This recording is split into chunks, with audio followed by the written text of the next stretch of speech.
The Perfect Game Junior National Showcase rolls on. It's day number 5 from the famous East Cobb Baseball Complex in Marietta, Georgia. We've got a pair of teams we get to see for the second time today. We'll witness the West squad, or the red team, taking on Vegas Gold here at East Cobb. Again, I'm Brett Dolan, joined today and this morning by Cam McElwaney. And Cam, delighted to have you with us. We were together a couple of days ago for the workouts, but now a chance to see these teams. And while it is day 5 for this event, for these two teams and these individuals, it is their second game and their last game to kind of show their best abilities and make an impression. Absolutely. These two teams took the field yesterday after putting up pretty loud performances on the workout portion of the event. And so I'm really excited to see what they have today. I know we have a few big arms throwing today as well, so really excited to get this game rolling. Give me a name or two, somebody we should look out for today, somebody you're excited to see pitch or hit. Absolutely. In this game particularly, Zion Theopolis throwing, that's going to be a big one. Right-hander committed to Duke up to into the low 90s, one of the top pitchers in the country. Pretty much from top down in these last few groups, it's pretty big name after pretty big name. So this will be a fun one. Yeah, a lot to look forward to today. In fact, Zion will be the starting pitcher for the home team, the Vegas Gold squad. But let's take a look as well at our red team. They are the visitors. And again, they had a game yesterday, so their second and final game today before they depart and probably move on to the next event. But this is the team roster, and you can see the rankings on the right side of your screen. So several players, of course, with inside the top 500. Handful of players we will see as well inside the top 100, like Noah Campbell, ranked 76. And as we pointed out yesterday, these rankings will get adjusted and changed throughout the course of the next couple of weeks. Nico Soul, the leadoff hitter. You see Lamar Edwards as well. We talked about him yesterday. Gavin Stedman, I believe, is also scheduled to pitch today, ranked 72. And that is our third page worth of team members for Team Red. Take a look at our starting pitcher now for the Vegas Gold team, and I think we just touched on him just a moment ago. But anxious to see Zion Theopolis, young man who's committed to LSU, Moeller High School, Cincinnati, Ohio.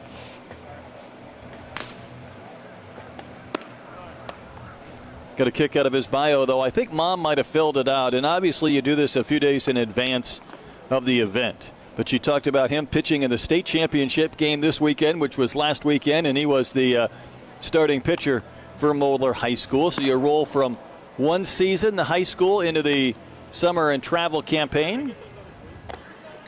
What are you curious to see with Zion today, Cam? This will be our first look at him this summer.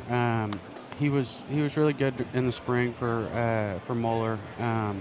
He's one of the top arms in the country. I saw him for the first time last year, and it was dominant performance after dominant performance. Last year it was upper 80s into the low 90s.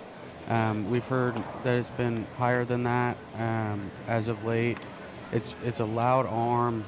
He can really spin it. He's just one of the top arms in the country. So he's going to change those shoes before he's ready to pitch.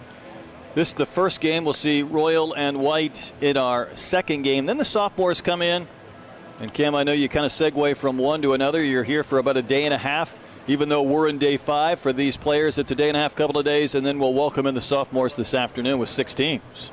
Absolutely. The 25s have been an absolute joy to be around. They're a fun group. They're extremely talented. The 26s are just another fun group that I'm expecting a lot out of, and it's going to be fun to get that one rolling later on today. I think Zion Reddy's got those shoes changed.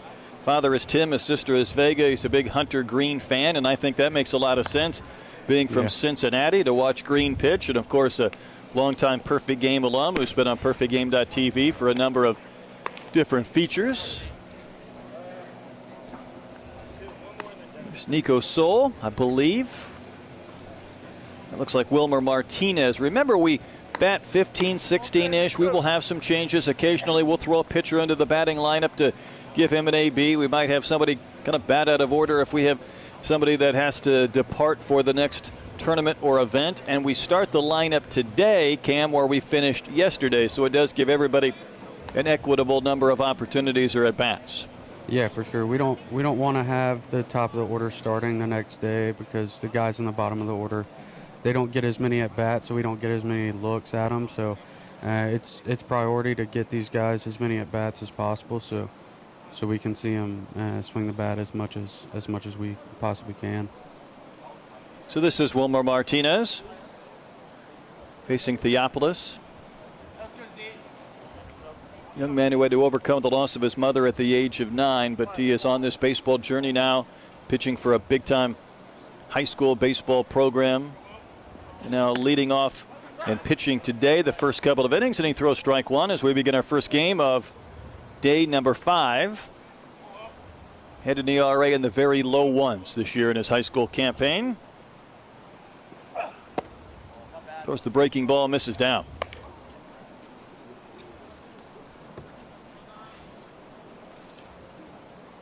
Zion has one of the loosest arms in the country, and it's coming out good early this morning.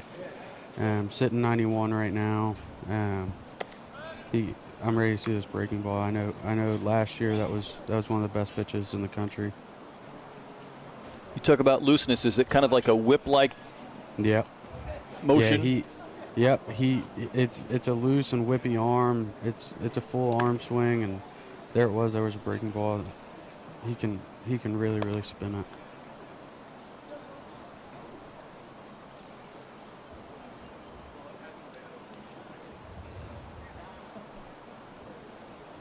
Wilmer Martinez had one at bat yesterday.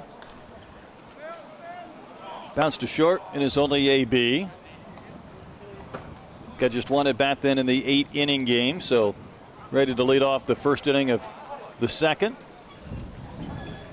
I think you almost hope you get an AB yesterday at the end. There's a ground ball to short. Nice backhand, and the throw across the diamond. Going to be in time for the first out, played by Weston Boyle. So you can get that second at bat yesterday, or you could start your day at 8 a.m. facing Zion and kind of hang with him a little bit. That was a really good play in the hole. Showed off the arm. Good backhand and quick release. A smooth beginning. Weston Boyle. Here's Corbin Martins, next man in. Mount Pleasant, South Carolina for Martins, who struck out in his lone at bat yesterday.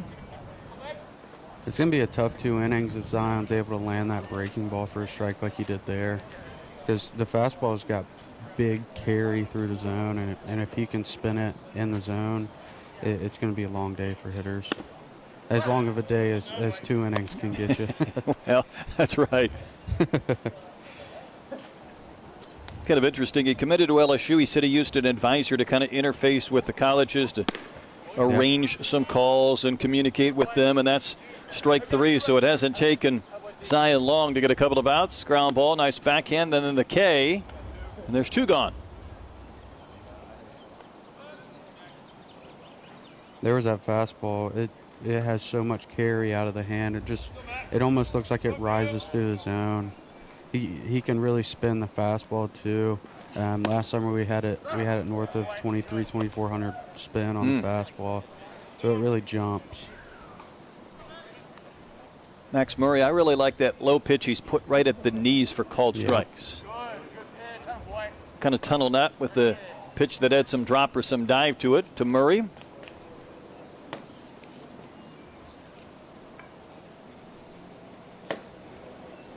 UCF commit for the Florida native, Winter Springs High School.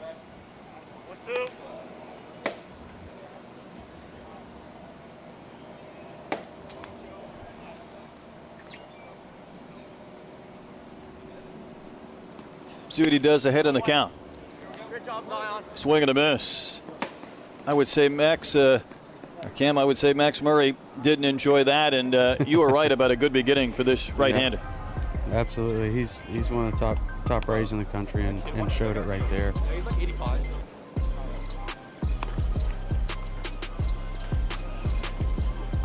Strong beginning for Zion. Ground out, couple of strikeouts, and we're off and rolling here in day number 5. We'll step aside and come back to Marietta, Georgia.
Here's the roster for the Vegas Gold team.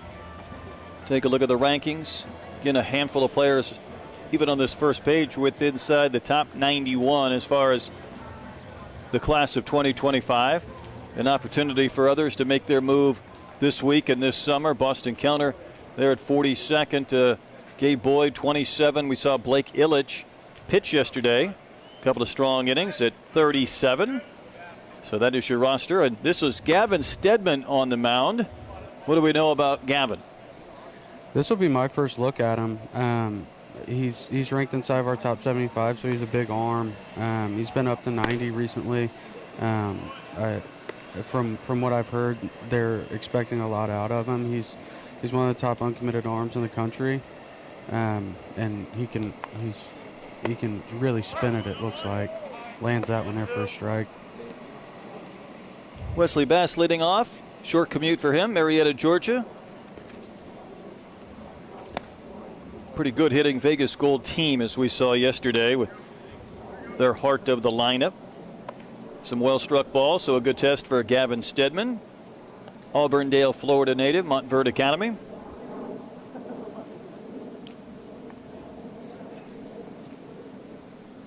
Stands a bit sideways on the mound before he rocks into that windup, and a good strong fastball on the corner, strike 3.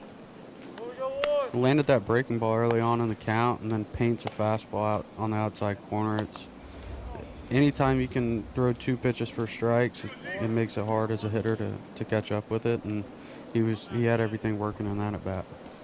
Both of our starters, and I know it's real early, have been able to dot that fastball about knee high on the corners, and then comes back with that pitch to Hagen Wright. Yeah.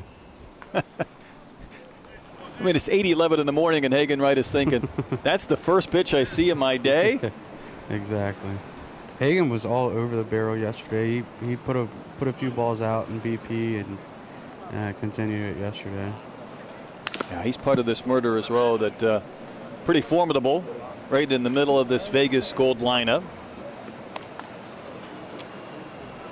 A couple of the guys to follow, like Bull and Corville and Zahn, Kellner, on down the list.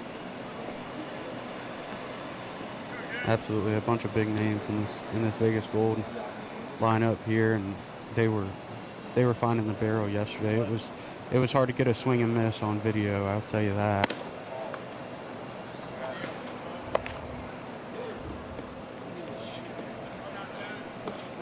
Almost sounds funny to say these guys are kind of nearing the end of their event, but I mean, they've thrown, they've taken BP and whatnot. There's a wave and a miss, maybe one more at bat or a couple of at bats.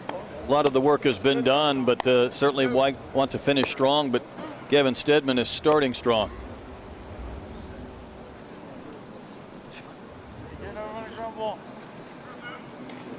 Yeah, it's a nice sharp break. Sitting at 88-90 right now, and upper 70s breaking ball with tons of depth.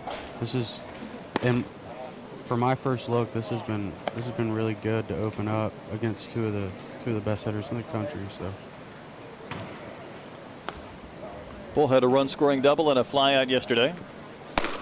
I'm curious on that breaking ball as that fastball rides up and in. You consider it more a slider or a curve? It seems to have curveball break, but almost slider speed to it for me. Yeah, it's a harder curveball. Bull's going to send that a mile down the line in right into the corner. Is it going to go foul? I believe it did. Yeah, he throws it hard, and it has a ton of depth, and it matches the fastball plane really well too. So he changes eye levels. He's working quick now. So I think that's an interesting point when you talk about eye levels. I think we saw that once when he went fastball breaking ball back to back. Coming out of the hands the first 10 feet, it looked like the same thing. And then, of course, the breaking ball had that big drop. Hitter might be thinking the same thing. Well, it's just loud and firm. Absolutely. That you could hear that one. Yeah, he punched out the first batter with the curveball or with the fastball, and then came back with a curveball to start the next at bat. So that was a really good inning against a few of the best hitters in the country. Ground ball to Corbin Martins, handled easily, so a couple of strikeouts and a harmless ground out. 1 inning complete here in Game 1. At the red team of the Vegas Gold squad. And we'll roll on. Tell you what, the weather's cooperated for the most part as far as not giving us the Atlanta full effect heat blast over the last few days. Yeah, it's a surprising development here in Atlanta. It's been, I'm used to hot summers, and this week has been as temperate as you could ask for June. So hadn't been bad. It's actually pretty cool outside right now. I was surprised whenever I walked outside this morning, and it's been really good. I like how you phrase that. A surprising development to have it be temperate in Atlanta in mid-June. Yeah, last year the same event, it was about 102 and the turf was about 120, so we'll take anything like these days. Hopefully we can keep them going into July. Yeah, extend this nice run a little bit. Yeah, hopefully.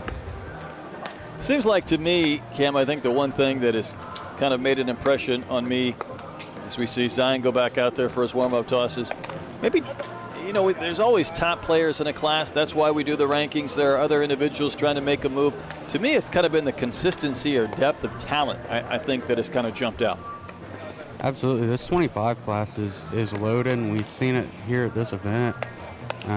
There's been anywhere from top 1,000 guys to the top 5 guys that have really shined throughout the workout portion and in game. We've had a bunch of loud BPs up and down the list, and a bunch of loud outfield, infield, catcher, first base performances.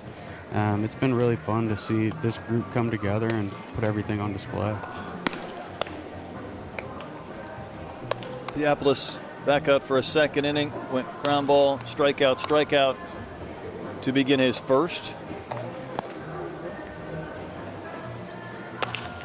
When a pitcher has a dominating first inning like that, is there anything you want to see in the second? Is it just more of the same, or you want to see him incorporate maybe a third pitch on a couple of occasions just to give you a look?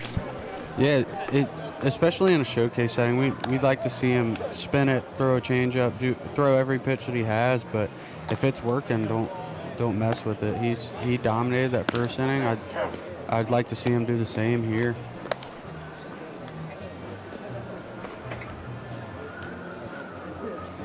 Should be just about ready to go in the second.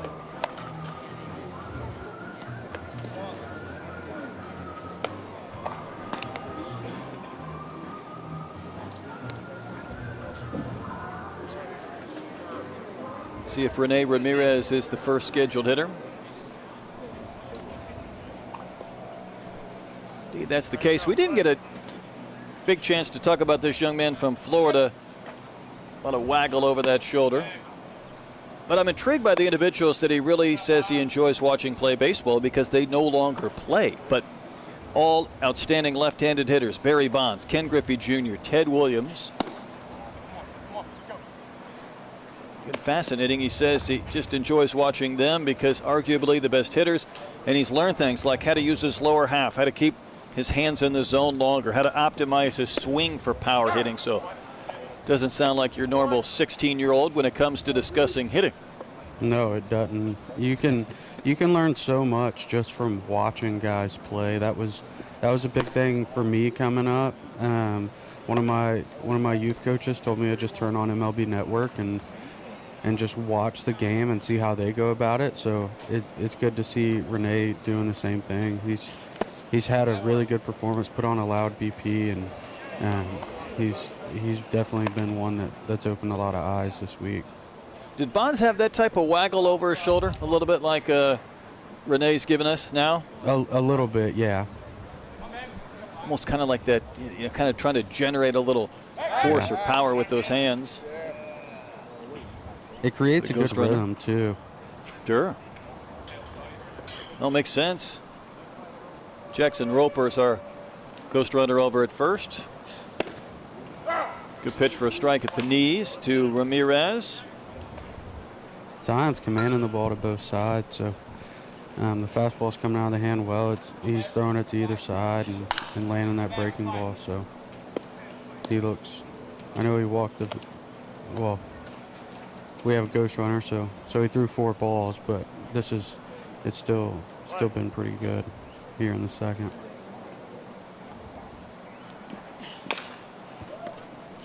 Tap foul again.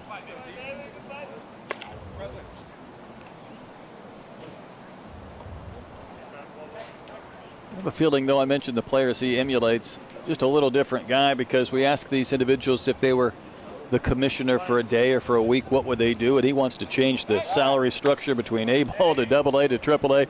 He's already thinking ahead for his time frame there. But again, that's your normal 16-year-old discussion.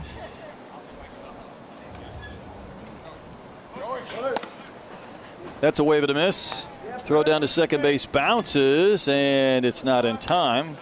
Throw from Mace had a chance maybe to get Roper, but instead a strikeout to Ramirez, but a runner at second base now with one gone. And Julian Braga next man in.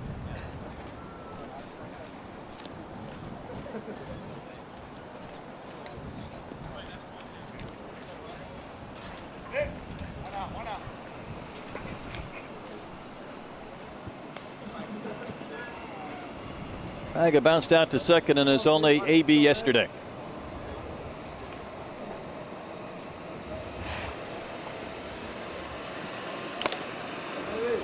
Just a swing at a foul tip. I think Theopolis doing what a couple of guys did yesterday, Cam. They almost kind of bring that ball out of that glove and then tap it back in a second time.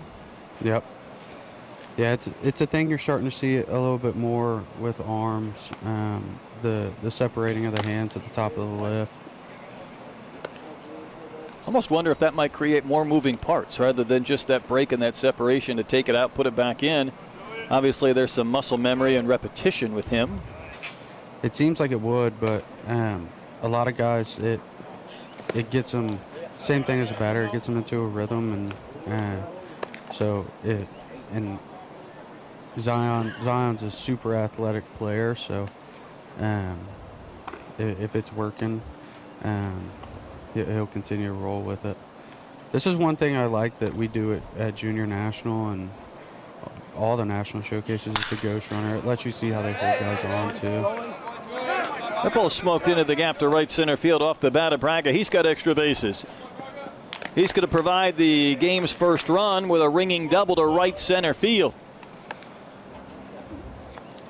Really good swing there from Braga. He put a good swing on a fastball and hit it into the gap for a double. Went out and got an outside pitch and smoked it into right center. He sure did. He went out and got a pitch on the outside corner, able to hook it and get around on that velocity at about 90 and send it to right center.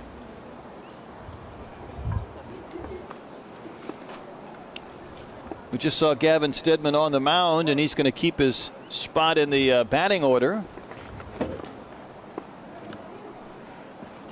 Got to hit one time yesterday.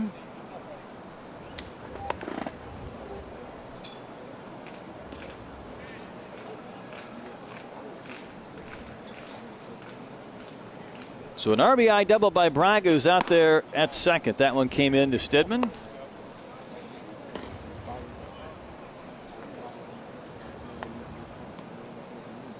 Both of these pitchers really working with real good tempo, even with runners on base. It's amazing once you kind of train these new habits, Cam, how people really kind of settle into a pretty good routine. Absolutely, and it's good to see Zion holding the velo out of the stretch. He's still sitting 89, 90.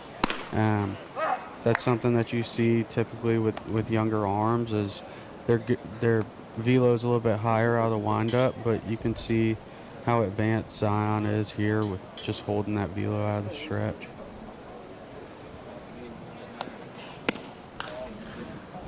Missed a little bit low on that one after spotting the fastball in the previous pitch.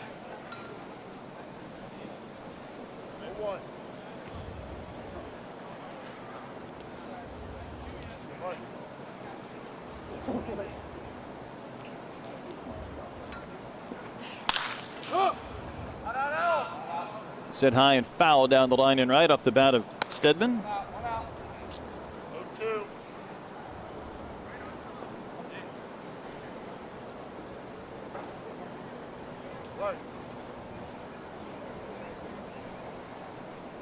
Throwing only fastballs here to Stedman.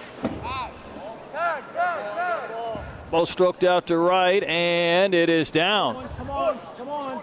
played by Wright. It's going to provide a run. There was some confusion on the bases and a snap throw back to third. I thought once we saw that ball get down, maybe it was going to be a double, but there might have been some thought this play was going to be made and the ball was going to be caught. And Braga had to hustle around. Stedman showing a lot of two-way intrigue here with on the mound. He's upper 80s, and then he's hitting doubles, and he's doing a little bit of everything here for the red team. We've had ghost runners. We might have a courtesy runner of some sort. Roper over at third, couple of runners in scoring position. And this is Nico Sold, who started as the leadoff hitter yesterday. Soul's had a really, really good week. He put on a good performance in BP, hit a few balls hard yesterday, and it's a sweet left-handed swing that he just has really good feel for the barrel, and he's starting to hit the ball with some major authority. The ball spiked on the carpet. It's going to provide a run on the wild pitch. As Roper comes across, we did enjoy watching Soul yesterday, one of those guys. And again, it's hard to say. There's just a handful of guys that impress you with each team, and 16, 17 players. There's 6, 7 guys putting forth good performances, but chance to kind of continue what he has started this week in Marietta.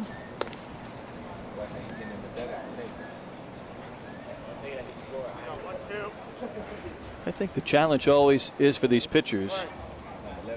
If you have a good first inning, can you put forth another good inning? If you don't have a good first, can you bounce back with the second? It gives you a little more of a flavor. And right now, Theopolis kind of fighting it just a bit. It feels like Stu's still been pretty good, but he's had a couple of doubles hit against him once he was kind of in that fastball only count.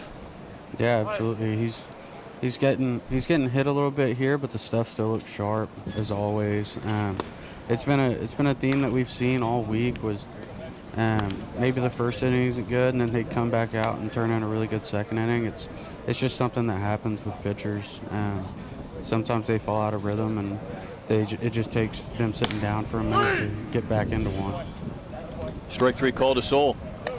It might be like evaluating a basketball player, and you show up and scout him one day, and the shots are all dropping. You're like, wow, this is fun. You come back the next week, and the shots aren't falling.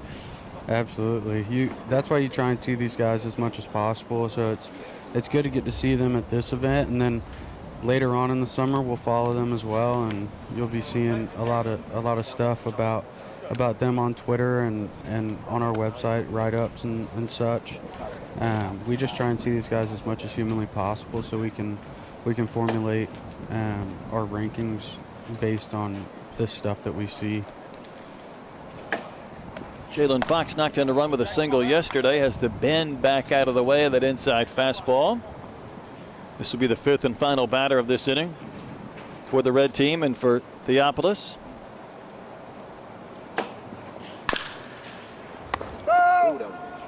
Chopper foul.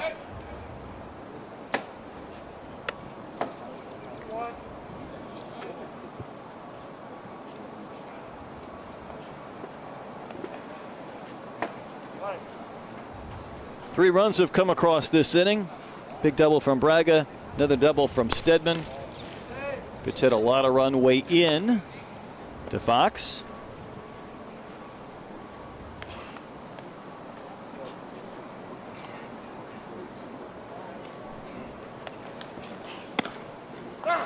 Three-one call to strike, able to catch a little bit of that outside corner.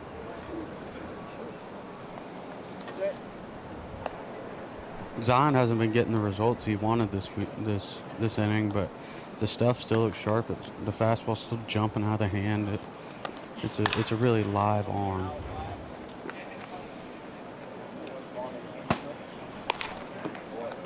Mentioned though, you think about this young man, he was just pitching in a state championship probably not much more than a week ago, so hasn't been a lot of downtime between a long run for Mulder and then beginning of the summer campaign. Another one fouled back and out of play by Jalen Fox.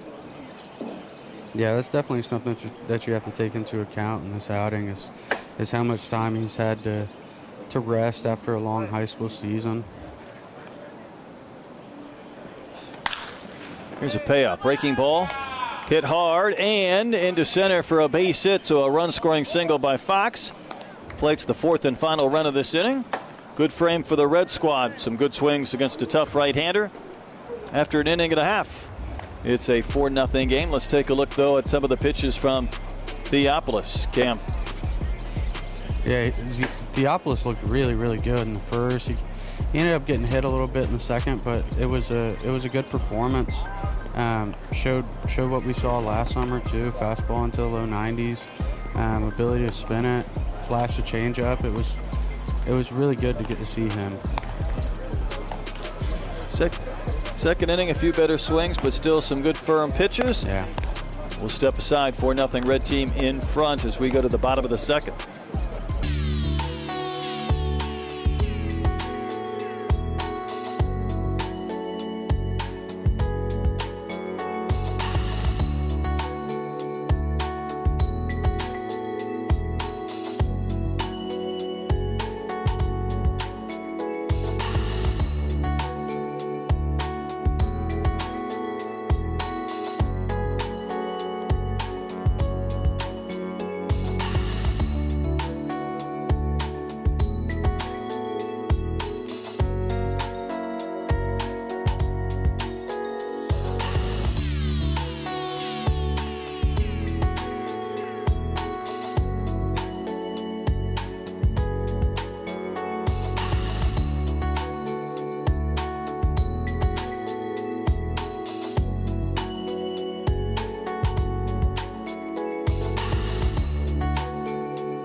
Stedman back to the mound for his second inning of work. Presley Corville, next man in from Lake Charles, Louisiana, Barb High School for Glenn Shakini. Got some pretty good carry out to right, but put away by Edwards to begin the second inning. So that's 4 batters faced, 4 retired by Stedman. Stedman's been really, really good. This is my first time seeing him, so I'm super impressed with how he looks right now. Corville, the batter he just faced, we heard a lot of good stuff out of Barb, obviously one of the top schools in the country. Zahn's going to smoke one to right. Edwards there again. He's busy. You can sit out there for a couple of innings and not have many plays. He's had 2 in a row. I'm curious, Cam, when you are seeing a pitcher for the first time, rather than seeing him for the second or third time, what's just kind of a mental checklist of a few things right out of the gate you're curious about? How loose everything is, how athletic everything is, the projection. If he's tall and lean, and it's a really clean arm action that really stands out. The velo, obviously, that plays a big part in everything nowadays. Just ability to spin. You try and go down the checklist and check a bunch of boxes off, and usually the more that you check, the higher ranked the player is, but sometimes that isn't the case as well. So yeah, I try and check all the boxes with all the arms that I see especially in the summer, and as much as we see them. Oh, good stuff. Boston Kellner, the batter, because obviously at this age, when you see a kid for the second or third time, especially if they're several months apart, maybe they've grown, they're bigger, stronger, faster, whatever the case may be. Absolutely. Big bounce off the carpet to second. Play made by Colton Sims. How about that for a quick inning? Stedman turned in a quick one right there. Cam, he faced 6 and retired 6. That's about as good of an outing as you can have if you're Stedman. Take a look back at the first inning for Stedman. He had a couple of strikeouts and a soft ground out that frame. Really kind of spotting everything up. Yeah, that was the first inning was super impressive. The ability to spin, fastball command, was sitting upper 80s. Just doing everything that you want to see out of a high-end right-handed pitcher, and then was pounding the zone in that second inning and inducing some weak contact and getting Edwards involved out in right field. If this were a minor league rehab start, you have to go to the bullpen and throw a couple of more pitches just to build up the pitch count. But that was fun to see again. As a pitcher, you just hope to come out. You're going to be facing some top-notch hitters, but you just hope that your stuff kind of gets into a rhythm, able to carry over some success from the first couple. And my goodness, he did just that. Absolutely, he was pounding the zone in that second inning. It was really fun to get to see Stedman for the first time on the mound, and it was a really eye-opening performance for me. More to come, though. Again, we see these pitchers usually for 2 innings, occasionally at the end with the second game. Maybe we get down to where it is just an inning, but new pitcher now coming on as well for the Vegas Gold team. It's a left-hander, Dylan Singleton, Utah native, uncommitted. Yeah, he's been up to 87. It looks like a really loose left-handed arm, and some projection remaining to the frame, and I'm excited to see this one. Doesn't take him long to finish up his warm-up tosses. Ready to go for Singleton.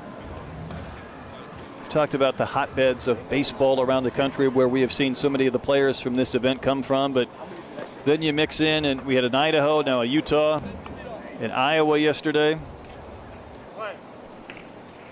It's so fun to get to see these guys from all over the country join up at East Cobb and put their talent on display. It just shows how wide the game is, and just how much talent there is spread across the country. Edwards waves and misses, fooled on that big bender.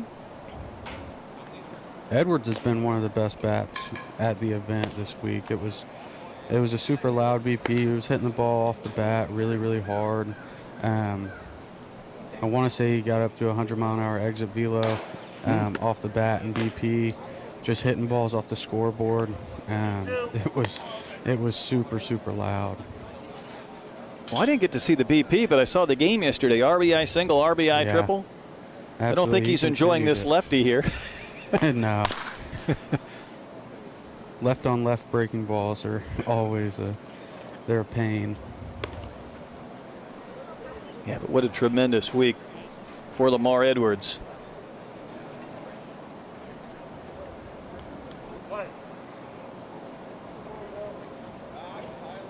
Two balls, 2 strikes. That one rides up and out. Edwards getting a little more comfortable the more pitches deep into this at bat and sequence.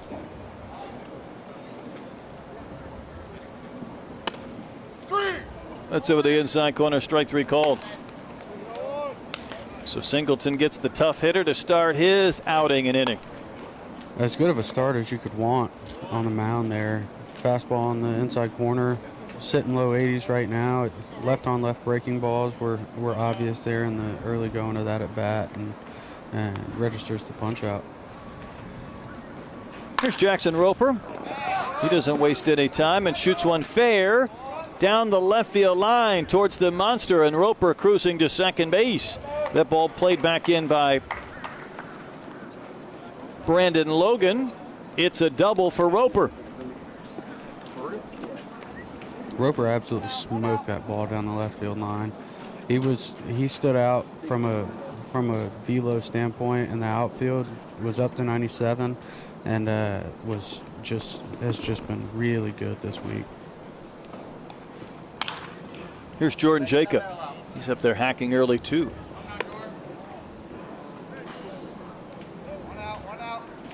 I love to see these guys aggressive at the plate early on, getting fastballs over the middle of the plate and putting good swings on them. I don't blame him. The pitch is down. Ball's going to ricochet. It's going to be stolen base for Roper. Dallas Brooks behind the plate. Look how fast that ball got down the line on the carpet.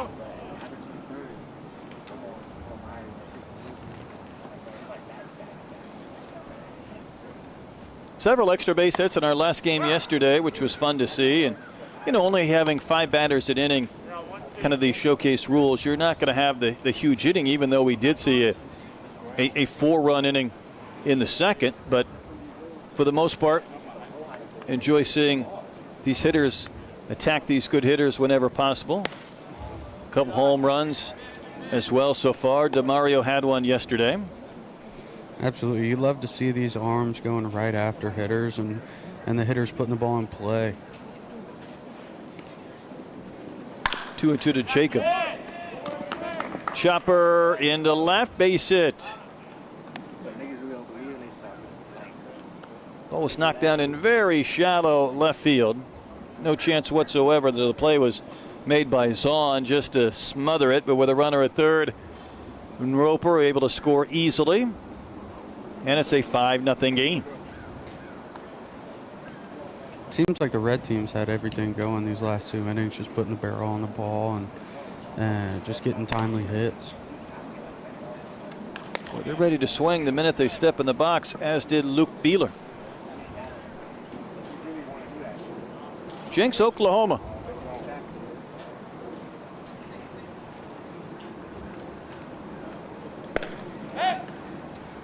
Well, these catchers, they have been so anxious, excited to try and throw behind runners, throw them out, pick when possible. Yeah, they've been throwing the ball around this week. They've been showing off the arms and trying to throw guys out whenever possible. I think I'm almost lost track of the number of runners we've had picked off or thrown out trying to steal, which is unusual. And that one is kind of brag on the catchers a little bit. You have one that kind of clanks and goes to the backstop. Yeah, these catchers have been really, really good this week. They've been handling these arms, which is a testament to how good they are anyway. And they've been showing off the arms for sure. That one is stroked fair into the corner in left field. Jacob will score. Beeler on his way to second base. Another big double this inning. First Roper, now Beeler. Another really hard hit ball there. That ball is smoked down the left field line. The pitch was down in the zone too, able to go down and get it. Yeah. Yeah, there's some good adjustability in that bat path there. You put it on display there.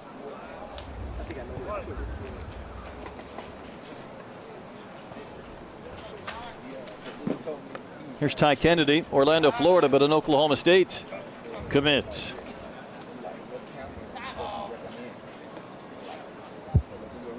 Talked about him coming from the Scorpions organization where his father had coached, so he got to be around guys like Dylan Cruz, Brendan Rodgers, and others. I'm sure that must have been a tremendous baseball education, even by just being around and watching.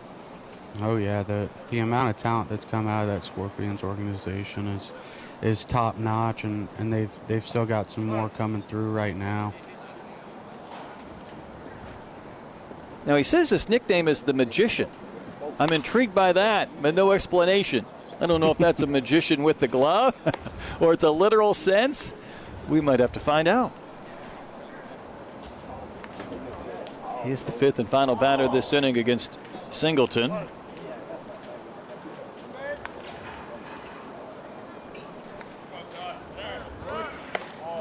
Big loopy curve, a good one to run on. That throw really has no chance to get Beeler, considering he ran on the slow curve. Took him a few pitches, but it looked like he got him timed up out of the stretch, and he picked a really good pitch to run on with that big looping curveball.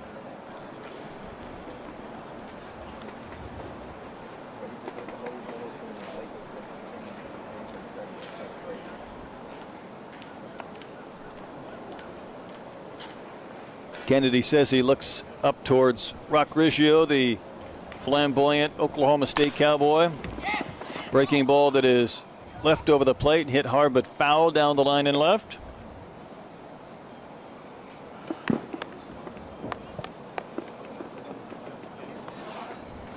It's awesome to hear these guys looking up to college players, because that didn't, especially when I was coming up, it didn't seem that many guys in the dugouts were talking about college baseball.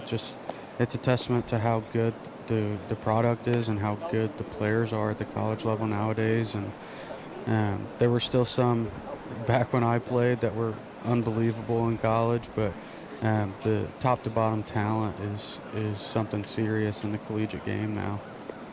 For guys in the SEC a lot, I completely agree. It's big time college athletics, and that pitch is in. And I think the aspect of putting it on TV, just as we do with Perfect Game in these events, is that it just creates even more interest. It snowballs. Softball figured that out about 5 or 6 years too ago, and they've watched their popularity jump off the charts when these young kids can sit in their living rooms, or I guess probably more aptly on their phones, and watch as many games or whatever games they want. Yeah, it's something big with the collegiate sports now, is just getting on TV and putting eyes on it as much as possible. It's really grown the game at the collegiate level, especially in baseball, and you mentioned softball as well. So it's really cool to see the collegiate game growing and getting a lot more talented. I think it's been a tremendous opportunity for the SEC with all of their games on television and their atmospheres and their ballparks. And there's a few ACC Big 12 schools, and you mix in a couple of better programs, maybe without quite the fan following out west in the Northeast.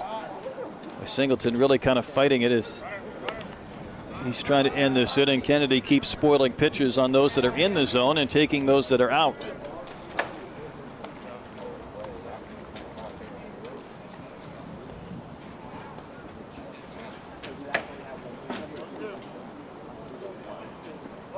It's hard to score 6 runs in 3 innings, but the red team and their hitters have done that.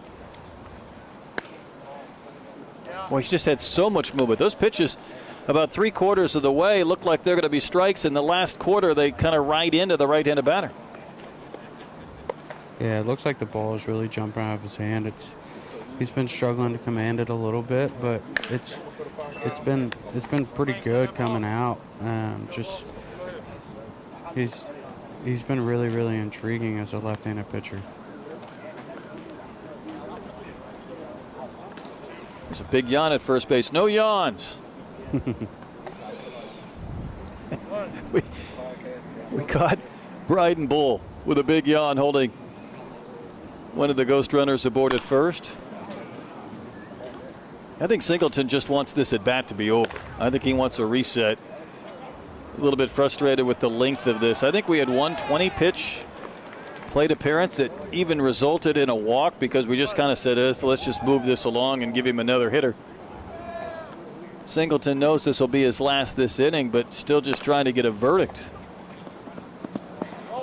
Yeah, like we were give talking Kennedy about credit. Earlier, it wouldn't surprise me if Singleton goes in there, regroups, and then comes back out in a second and turns in a good inning. I spoke it into existence, didn't I? Yeah. I think we just aborted that entire last at bat. We'll step out. It's a couple of runs for the red team. They lead 6-0.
New pitcher as we head into the bottom of the third inning. Already the red team, they've been out swinging the bats. They put 6 runs on the board, and now going to the mound. Speaking of left-handers, it's Noah Campbell from Winter Springs, Florida. See, he's a UCF commit, top 100 ranking. This will be the first time we see Campbell since Jupiter of last year. There's big projection to the frame at 6'4", 195, and has been into the upper 80s. Mesa Chilcott batting.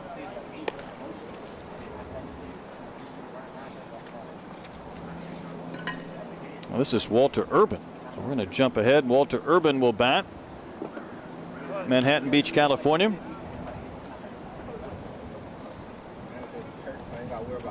Urban had a pair of at-bats, flew out, struck out yesterday. This is their second of 2 games again.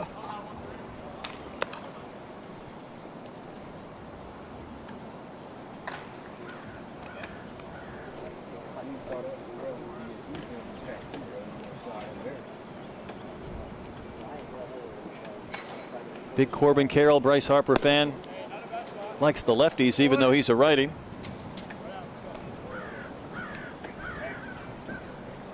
You can see here early on why there's so much intrigue around Campbell. The tall, lean frame, coming from that slot. It's coming out pretty good here early. Cut on a missed. Not sure how he keeps that cap on that head of hair. Usually those hats start flying off. He's got it firmly entrenched.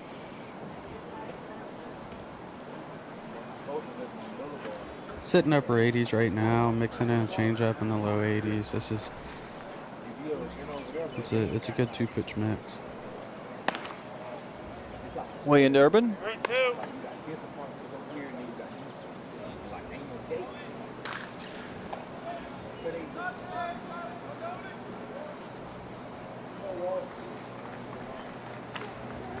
Urban standing as far back as he can with that back foot on the line of the batter's box. We'll put a ghost runner aboard at first on what would have been a walk, but Urban will stay in there and see fastballs.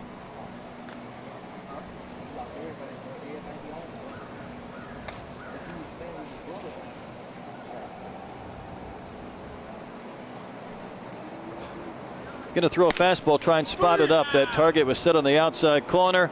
Campbell hit it and gets the K. It's a really good pitch there, register that punch out. Fastball on the outside corner, upper 80s, just absolute paint there to end that at bat.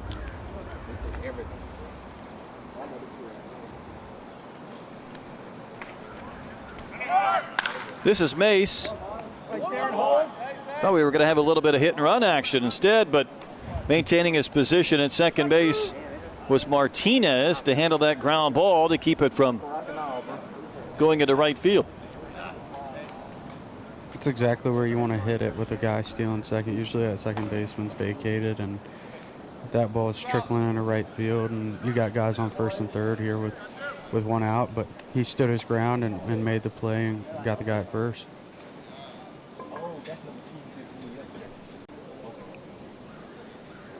Two gone for Aiden West. He's going to wave and miss.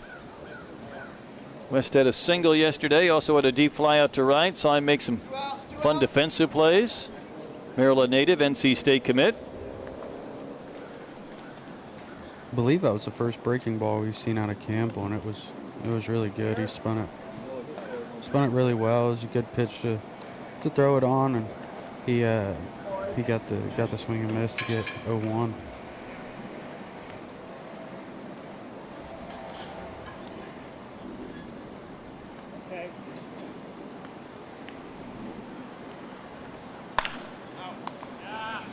West just fouls that one off. Fights it off.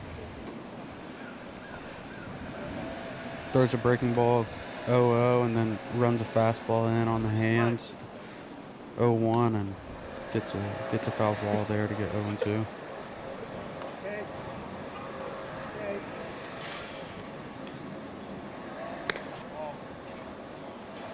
Last thing Campbell wanted to do was hit somebody after a couple of good pitches to run one in on the kneecap of West, but West was able to jump back out of the way.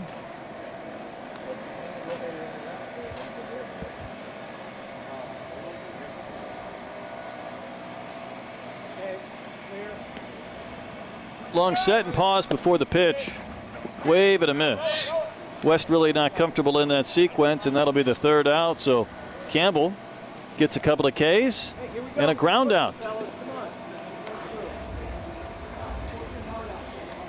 Take a look at a few of his pitches. That was a dandy to finish things off.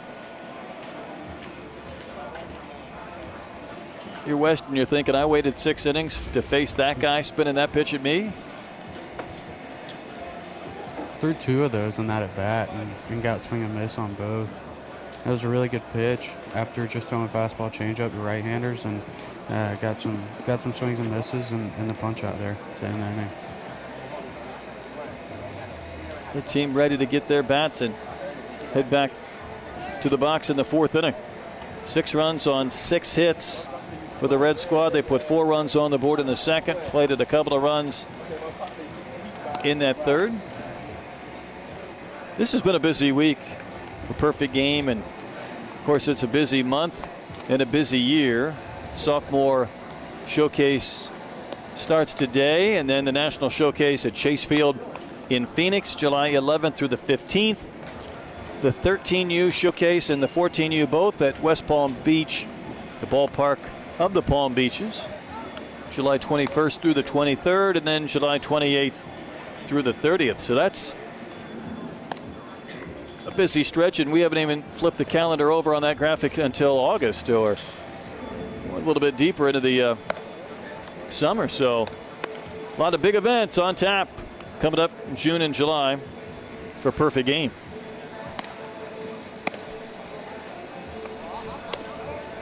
We saw Singleton pitch last inning, and he and Kennedy had quite a battle, and finally I think they just threw up the white flag and said, let's move it on. Kennedy, I don't know how many pitches he would have been deep, Cam. 12, 13, 14, somewhere in that area, and just kind of aborted that sequence. And I'll be curious to see if it's Kennedy who bats again or whether we consider that his AB. Regardless, Singleton gets a fresh frame. Yeah, I think Kennedy will bat. Yeah, Singleton they were in a battle there for 12, 13 pitches, somewhere in that range. And like we were talking about earlier, sometimes it just takes a little bit of sitting down and just resetting to come out and have a good inning. And excited to see Singleton here in the second, see if he settles into this outing. And as much as you like to see these pitchers for 2 innings, and these pitchers primarily come here for this opportunity, the 2 frames, the last thing you want to have them do is get into a pitch count situation where you wonder if you can finish. I mean, the last thing you want to have to do is throw, say, 60 pitches in 2 innings. Kind of manage that. So, but it is the same guys again. Watch him put the first ball in play. And a base hit to center. Oh, I think I'm talking everything into existence right now. That was almost too easy to see that one happening. They had about 15 pitches and couldn't find a verdict. Took a little break, and it took 1. Yeah, going back to what you said earlier, the pitch count situation is definitely something that we don't want to get into. It happens occasionally, but it's a foul ball off the bat of Steven Chuka. Close. That might have been a double play had that one stayed fair and been gloved by Bull. Yeah, Chuka had a good swing yesterday, hitting the ball off the wall in left field, showing some pop to the opposite field. That's a good play again to get that force at second, I think, and then the throw ends up wild. Our runner continues to go. I thought he was forced at second.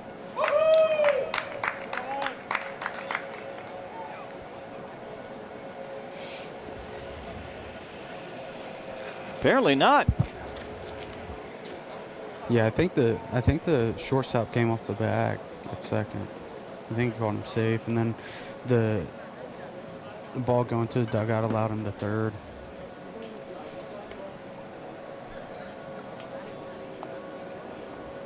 Here's Riker Benz. That's going to go to the backstop, and will provide another run for the red team as Kennedy comes sliding across on the wild pitch.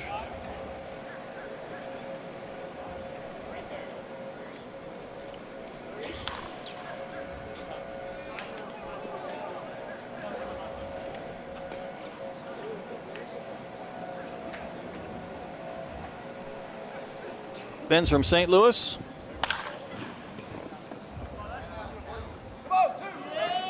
Sends one down the line and right.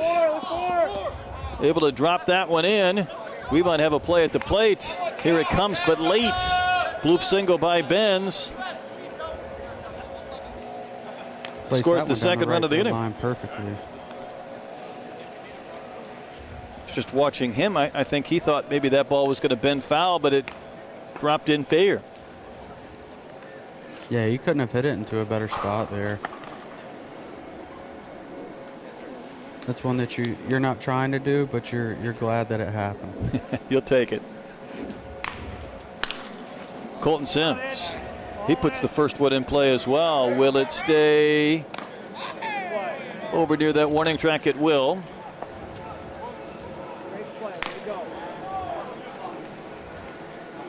Catch was made by Delaney. Delaney wasn't on the defensive chart for this inning at first, and he's been involved in a couple of plays. One that was foul, another one where he fielded it and threw to second base, chasing the pop-up and now catching the pop-up. So we're able to put name to position. As John Austin Wood bats, he is the last man to cycle through in this red lineup for the Mississippi native. A lineup that scored 8 runs in 4 innings.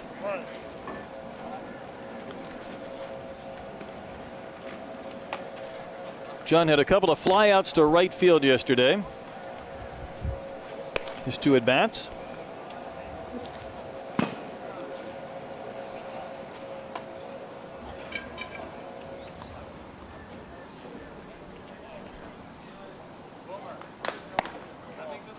Singleton left that a little bit up and a little bit in.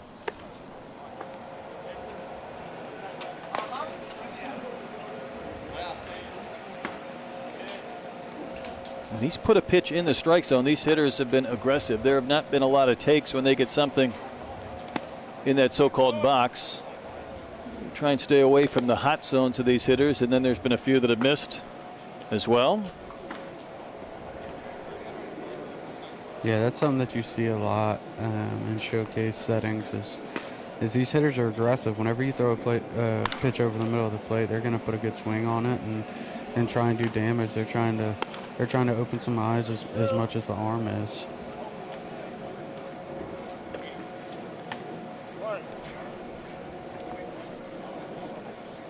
Count's gone full to John Austin Wood. He is going to wave and miss. That should be 5 batters and is. Red team pushes across. Pair of runs. They have been active today offensively. Singleton able to put that one up and out of the zone. Maybe use the aggressiveness against John Austin Wood just a bit. I got you right here too. Even though a pair of runs scored in the 5 batters. Yeah, I got you. Let's go back and look at a few of his pitches. Way better. Cam. Way better. Let me record it. Hold on. Yeah, Singleton was spinning it early on. Hold on. Fastball had tons of life and was sitting in the low 80s. The command kind of left him there for a second, but he still showed a bunch of intriguing things on the mound. There's still a ton to like. Even though the performance wasn't what he wanted, there was still a lot to take from it. I think that's part of what parents do, and I think that's part of what scouts do, right? I mean, maybe the number of runs scored or hits, not exactly pleasing, but you go back as we did with that package and you start to look at what went well. What are some of the pitches that worked, maybe what didn't. And by the way, this seems like a perfect time for us to say happy birthday to the one and only Steve Banta, our producer, our leader. I find it fitting, Cam, that he's in a TV truck and it's a perfect game event for his birthday, don't you? Absolutely. He's always working. I give everybody credit for just knowing what day and date it is. This is somewhere between a Tuesday and a Thursday to me, and I have no idea. And if you put a weapon to me and say you have to tell me what the date is today, I'm not sure I could get it. They all blur together. But we do know it's Steve's birthday. Yep. Yeah, I definitely couldn't tell you the date right now. It feels like a Sunday. I think it's Tuesday or Wednesday. I'm not sure. I mean, Tuesday through Thursday, they don't have much feel. I mean, a Friday has a feel and a Monday sometimes has a feel. I have no idea. Oh, yeah, you can always feel Monday. But I do know it's Campbell going back to the mound for a second inning. He had a very efficient third.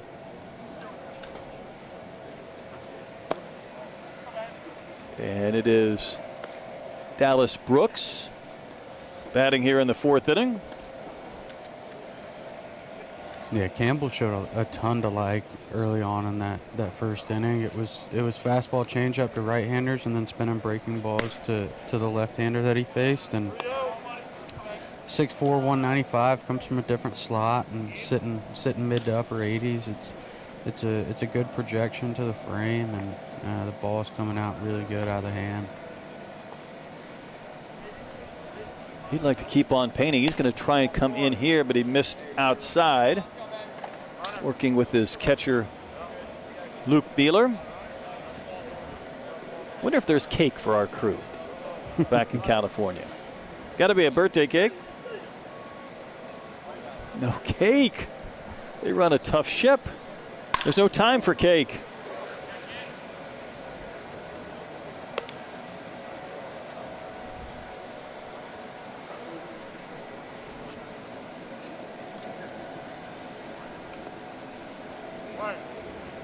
Lefty-lefty matchup here to begin the bottom of the 4th inning. And Brooks will take down and now.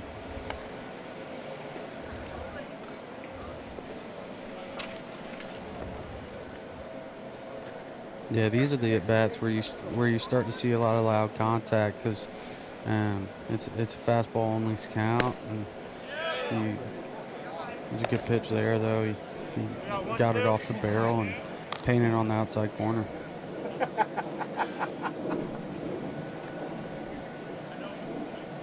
Maryland native is Dallas Brooks, University of Maryland commit. And he will rip and miss for the strikeout to begin the 4th inning.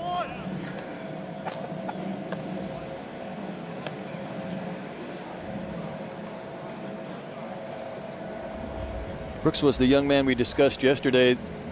Cam, he was on a feeding tube until he was 8 years old, and so many surgeries. He was born premature. It's amazing, though, you see him out here competing at this level, considering the challenges he had when he was a young kid. Yeah, that's an incredible story. I'm glad that he's out here showcasing his abilities. Weston Boyle has showcased his. Saw Weston yesterday. He smoked a ball to the center field fence that was caught that went as a double play. Yeah, that ball yesterday was hit really, really hard. He's a tall, lean player that he's already starting to hit the ball really, really hard, and he's still got some room to add some muscle. He also almost made a play at shortstop yesterday, diving play. He just couldn't get it over to first in time, but he's been really, really good this event. He's grown 5 inches in the last 12 months, so he's beginning to have more of that grown man body with some juice in that bat to follow.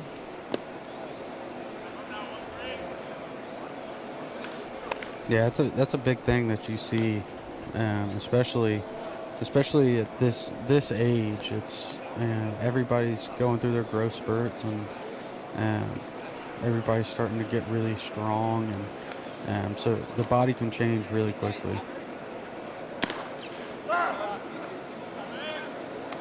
What I like about this field is it feels like kind of a high school field, but it's a little cozy to center and left with the high fence in left. You see the 315 marker there. But for 2025s, 2026s, still possible to hit a home run. You appreciate those balls that are really juiced into the gap against these top-tier pitchers. And that is a wave and a miss by Boyle.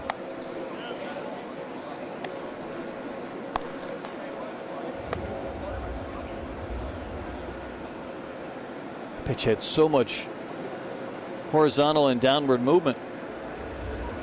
Yeah, Campbell's been really, really good in this outing out of the bullpen. This is Marlowe. That's the pitch left on left that would make me a little bit uneasy if I batted from that side. Yeah, he's spinning it with confidence to left-handers. it's gotten some pretty ugly swings and misses on it. So I don't think he's going to go away from it anytime soon to left-handers. I don't either. He almost closes his body off just a little bit as well, so it allows him that chance. I don't know if you would say hide the baseball. He's kind of positioned a bit towards his first baseman, as you see right there. Right now, the hitter can't even see that ball in that glove until he takes it out, and then it's sweeping across your body. Yeah, he hides it well in the delivery, and comes from a really tough angle, especially to left-handers. It almost looks like he's releasing it behind them. So that breaking ball really plays off that slot. Bet it feels just like that. Paints one just a little bit down. I think he wanted that pitch. That was a really, really good pitch after the 2 breaking balls to open the at-bat. As a hitter, you might think that thing's going to sweep away from me, and then it spots up right at the knees, or just about.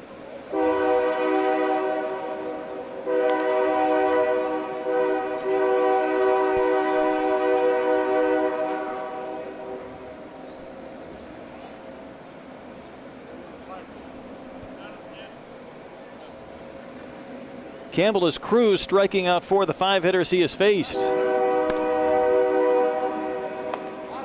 Pretty good throw down to second base in time to end the inning. Our ghost runner was gunned down on a nice throw by our catcher, Luke Beeler.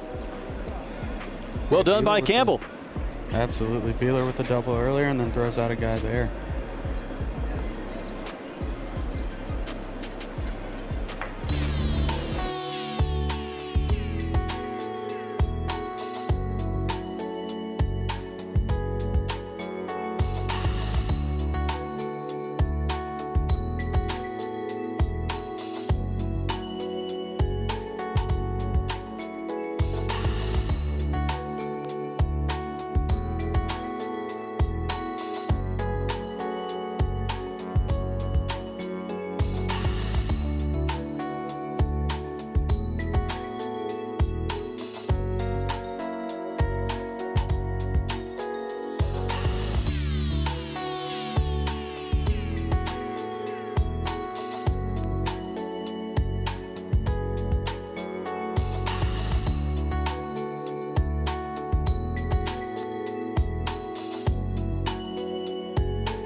On our way to the 5th inning.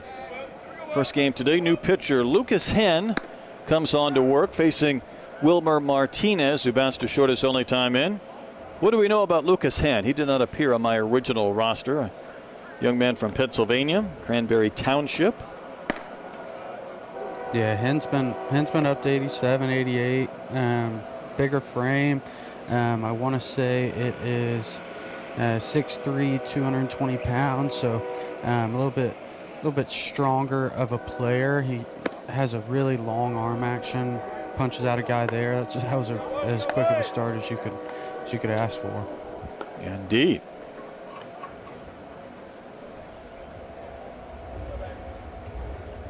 Gets the strikeout over Martinez. Runs one right on the inside corner.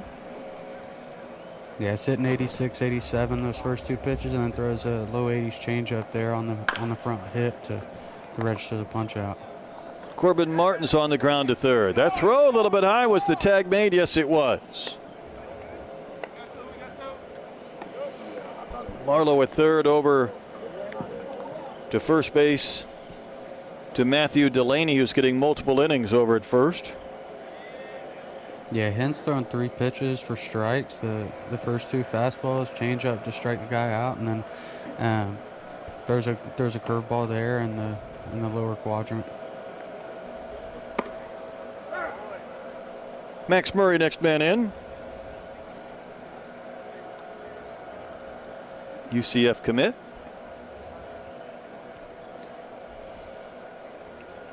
So Henn going right after these hitters and just misses a little bit inside of that pitch.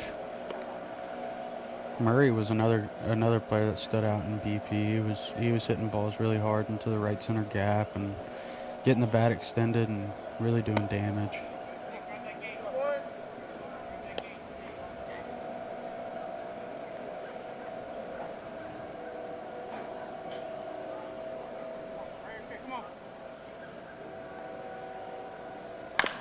Working with some tempo.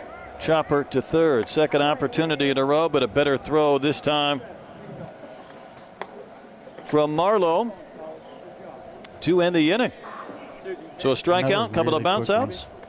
Well, wasn't that quick? It's amazing what happens when you're just in the zone the entire time, living there from Henn. Absolutely. He was in the zone every single pitch.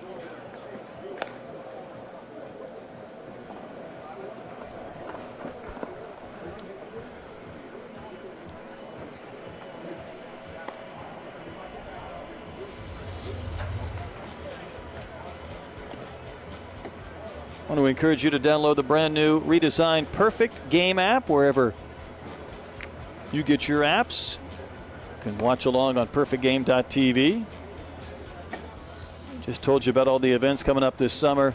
Once we get through the junior showcase and then the sophomores, the national showcase, and some of the other events this year, in addition to Perfect Game's regular shows, Darren Sutton and crew. So, after that quick inning from Henn, I believe we should be seeing new pitcher as well for the Red Squad this inning. It is Gabe Boyd from Memphis, Tennessee, Christian Brothers High School and Mississippi State commit. I beg your pardon. Let's see who this gentleman is working. We just saw Campbell and Stedman throw the first two. This Keegan Deihl it is. He's from Pennsylvania. Mars, Pennsylvania. Got two players from Pennsylvania facing off here in the middle innings with Henn and Deihl throwing back to back for opposite teams.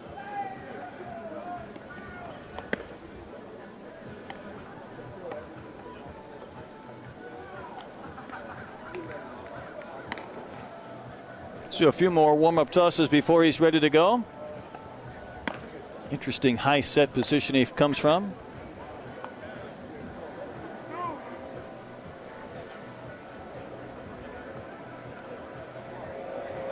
Said he's from Mars, Pennsylvania. I believe the school is Pine Richland. If I'm not mistaken, Cam, that Mars High School itself is the nickname is the Fighting Planets. That's one that I haven't heard before. That's interesting. You might need a hat, right, or a T-shirt out of all that. I'd buy it. Yeah, Deal's an interesting right-handed pitcher, 6'2", 200, another physical right-hander that's been into the upper 80s. So this will be a fun one to see here in the first inning.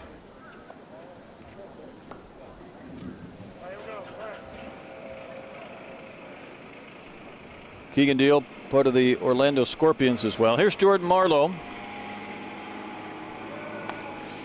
leading off the fifth inning. I know these scores don't matter. They're somewhat irrelevant, but someone in that Vegas Gold dugout is saying, let's go, boys. We need to get some runs on the board. 86 there on the first pitch. That one looked like it came out really well. This is really easy arm speed here.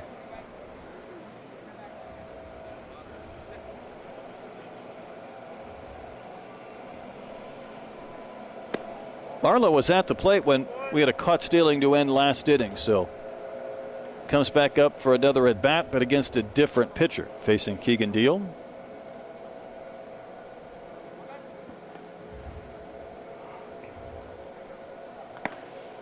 And that one rides up and out? This is something you're starting to see a little bit more is the stretch-only delivery. It simplifies everything a little bit, just makes everything a little bit more repeatable, and it helps players pound the zone a little bit more. Says he has kind of a three-quarter arm slot at times, and curveball he calls an 11-5 break. Slider has deep horizontal and vertical break. Throws a sinker and also a splitter. That's a lot.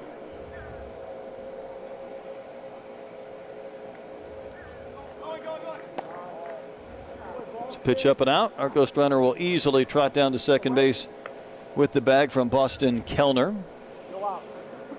Yeah, that's the multiple pitches is something that has really surprised me this week. Is the amount of arms that are able to throw 3, 4, 5 pitches for strikes is something that you didn't really see too much early on in my career, and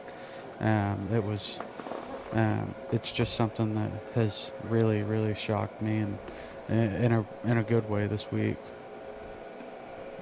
I would completely agree. Sometimes there are younger pitchers, they're just trying to command or control 1 or 2, let alone 4 or 5. Yeah.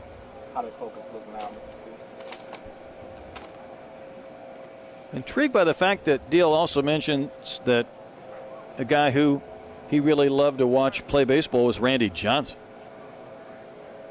Randy's been gone for quite some time, but said he'd like to be like him one day. Be calm and cool, but maybe be able to dominate. That's a ground ball that is fair down the line. What a play across the diamond made, and a throw back to third. That one's going to ricochet around. But it was a tremendous effort. If that is Riker Benz at third base to make that initial play. Yeah, that was a really good play, sliding near the line and making a strong throw across and directly to the first baseman's chest.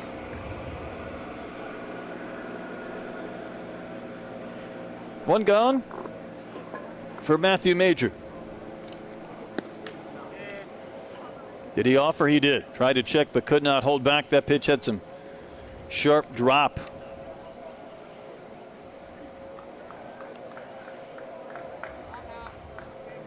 Deil's been really interesting early on in this outing. It's mid-80s with a really loose and electric arm, and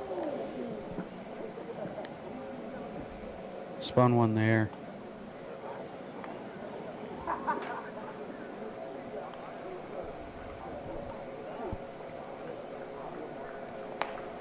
Our ghost runner has reached all the way to third, and again, that's Boston Kellner.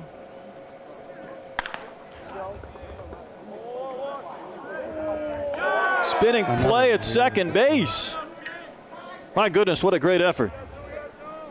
Another really good play by this Red defense. We had the sliding play down the line, and then you had the spinning throw up in the hole there. Defense is on display here. Should be Ty Kennedy. And it is. What a pirouette.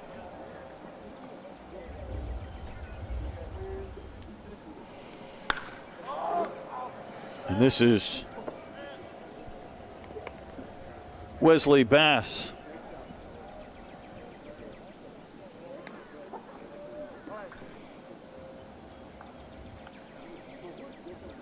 Good look at Kennedy. Got to give him some credit for that play. And again, on carpet, you anticipate getting a pretty good bounce. Might also have to deal with a little bit of acceleration or spin. But it was the accuracy of that throw after the spin that helped him make that play. Yeah, the turf usually gives a little bit easier of hops, but it's also different. It's not your normal dirt field. It's a completely different surface that you have to play on to get a feel for. Yeah, a little springy, a little bouncy. Different, though, I think is probably just the easiest way to spread that out. Pitch over the inside corner for a called strike. Yeah, especially in high school, these guys are playing on dirt fields for the most part, and then during the summer circuit they play on mostly turf. So they've been around it a while now, and they can adjust to whatever surface they're playing on pretty easily.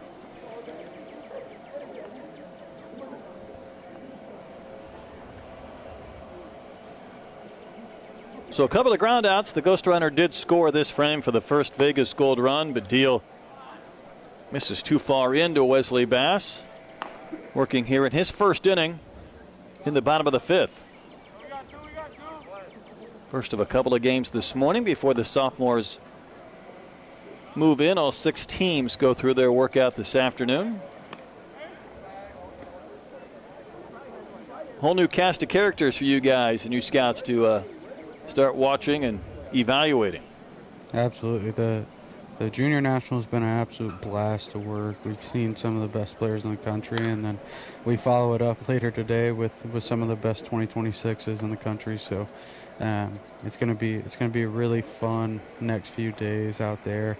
We're a little tired from the long days, but we can't wait to get the sophomores out there and get them through a workout and get to see them for the next few days in game action as well.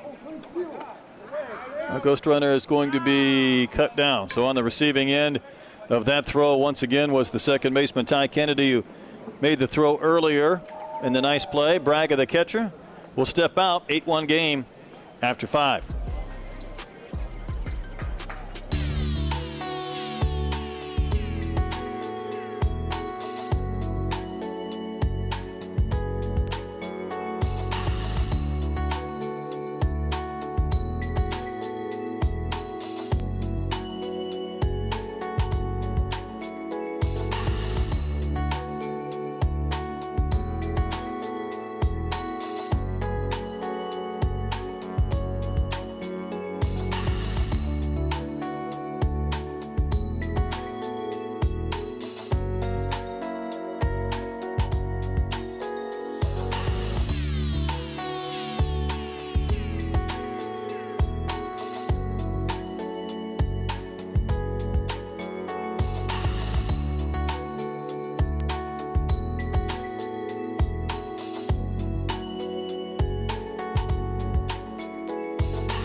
We were talking about the weather in Marietta a little bit earlier.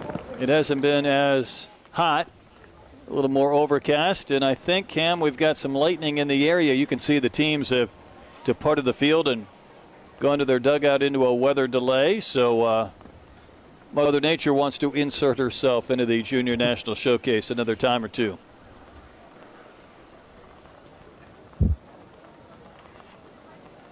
So we will have a delay. We'll see how long this might be.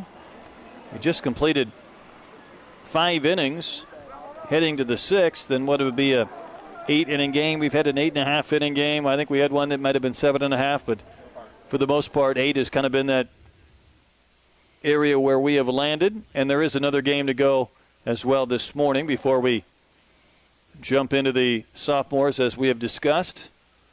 And Cam, the one thing about the sophomores, again, 6 teams. Normally you have 4 in the workouts. You have a little deeper pool, but you do it all at once. So it'll all be in one fell swoop here this afternoon whenever we kind of get through these weather delays. Yep, we're gonna have 6 teams out there. We're gonna have workouts, BP, all the good stuff. Can't wait to get out there and see the rising sophomores out in action later today. You can hear the rain coming down as well, so maybe not just some lightning, but also some precipitation. So the benefit, though, of having the turf, and we were just talking about how these infielders have to react a little bit differently. They probably played on grass and dirt through their high school campaigns. I would think most of them. I know at least where I'm from in Houston, a few other places such as East Cobb, you do get the benefit of turf for a lot of these big venues. For just this situation, though, Cam, because you can let it rain, and whenever it's done and cleared, you can get back out there. Absolutely. Back in the day, East Cobb used to be dirt, so we used to have to wait out these rain delays and then play the next day. And then luckily, it's all turf now. So as soon as this rain ends, we'll jump back out there and we'll get back to rolling. So some rain for the time being in our first game today. This being day 5 of the Perfect Game Junior National Showcase. Like every game, it feels like we get to this point where we come on and we talk about a couple of people that have really kind of jumped out to us. To this point, who's a name or two that you've really enjoyed watching through what has been our 5-inning game to start this morning off? Yeah, absolutely. Gavin Stedman got the day started with a dominant performance on the mound, also hit a double. Zion Theopolis showed a ton to like once again. Jackson Roper with a really, really hard hit double. Just tons of bats in that red lineup that really stood out from a physicality standpoint, and also have had really, really good weeks. So a bunch of names jump out, but Gavin Stedman, Jackson Roper, Zion, all the guys have really, really stood out.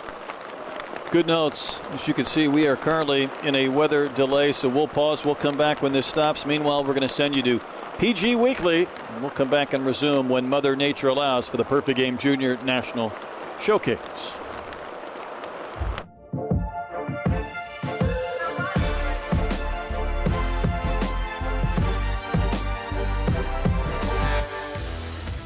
So you say you'd like to watch a show devoted to amateur baseball, the journey to the college ranks, or even into pro ball. You've found us.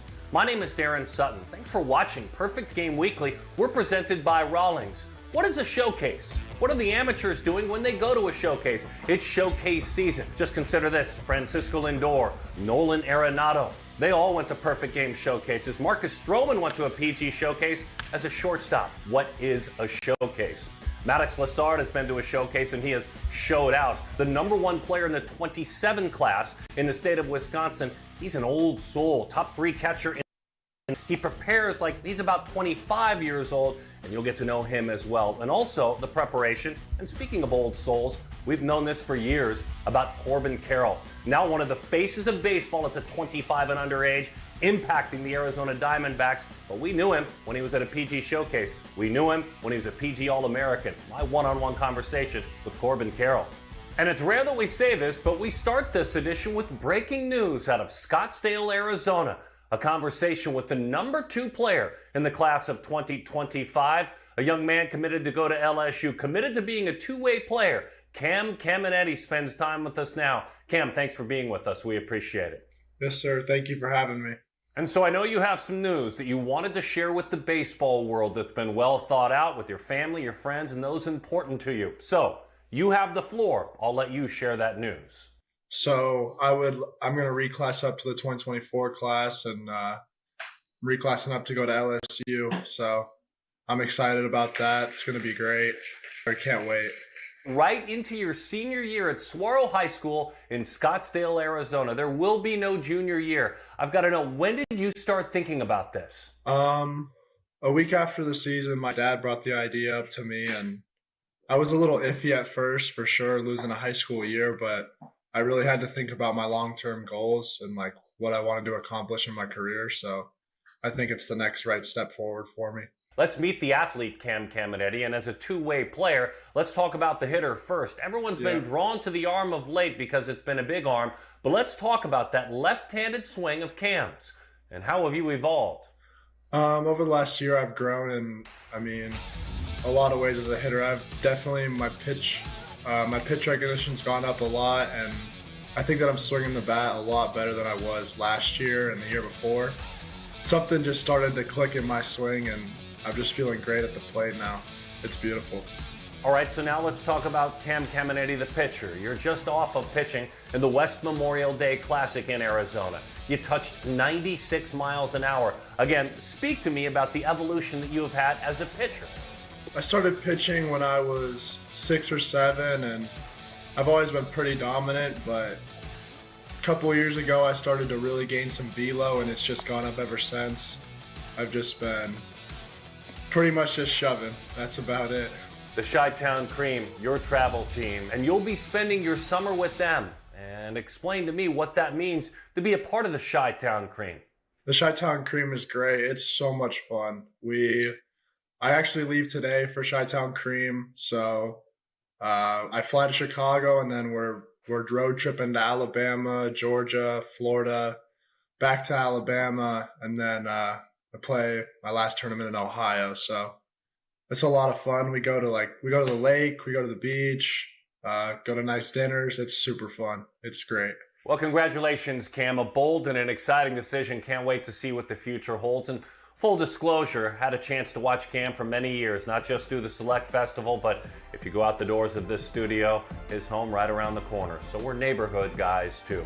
When we come back, a conversation with a guy not too far from this neighborhood, Corbin Carroll. What a great story. One of the great young players in the game with the Arizona Diamondbacks. My one-on-one conversation. And when we come back, Maddox Lessard, one of the great 27s in the country, as he heads into a big summer and then his freshman year in Wisconsin in high school. The great catcher, Lessard, when we come back. This is Perfect Game Weekly, presented by Rawlings.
We welcome you back to Perfect Game Weekly, presented by Rawlings. When we go back in time on this show, as young as our athletes are, we don't go too far back.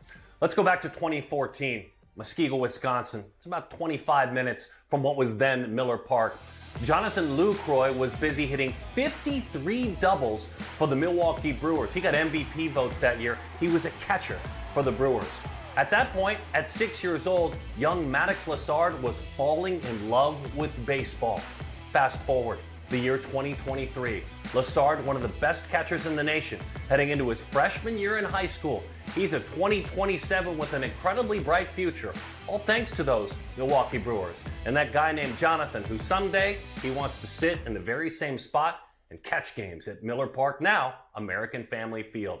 Here's Maddox's story. All right, let's go. What we do it for, man? Love this game. Let's work right here. Let's work. Let's work. Yes, sir. Come on, run, boy. Yeah. Yes, sir. Yeah.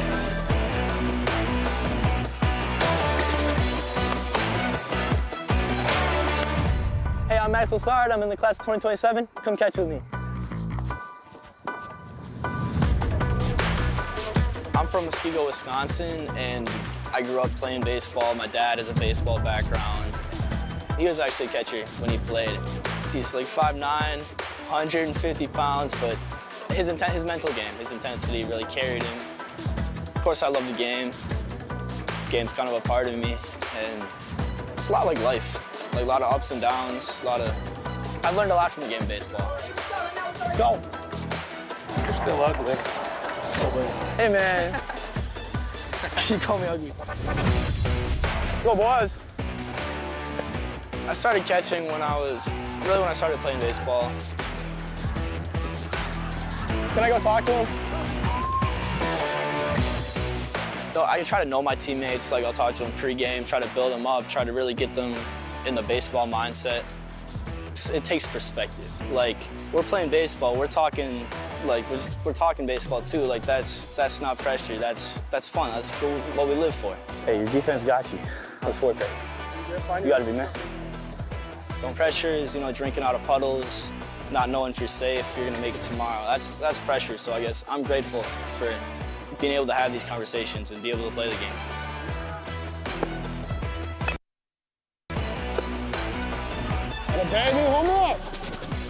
He generally loves the game. He's got a lot invested. He loves his teammates. He makes it about them when he's out there.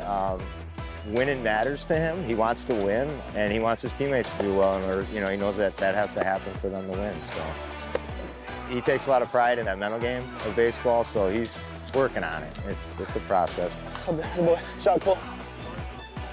If I get a teammate up and then they go perform, do what they need to do it for themselves, that makes me happy. It makes me proud. I think the thing that Maddox does that's most impressive is he takes care of business in the classroom. This is a 4.0 student. I love the game, I live the game. So from Slugfest to now, it's been work. You really get out of it what you put into it. I've been, in the gym, in the cages, really putting everything I have towards it because it's like therapy to me. So I try to, visualize myself in the box, behind the plate, and just zone in, know what I have to do, and I'm having a lot of fun. I'm just living, what I've dreamed of since I've been young.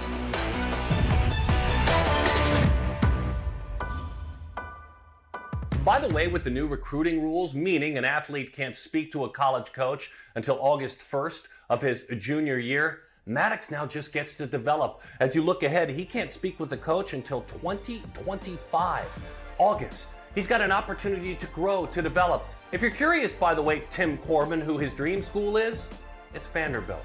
When we come back, we'll find out what is a perfect game showcase, the answer to your question, how you throw the metrics up on the board, the impact it might have from the eyes of the athletes. This is Perfect Game Weekly. We're presented by Rollins.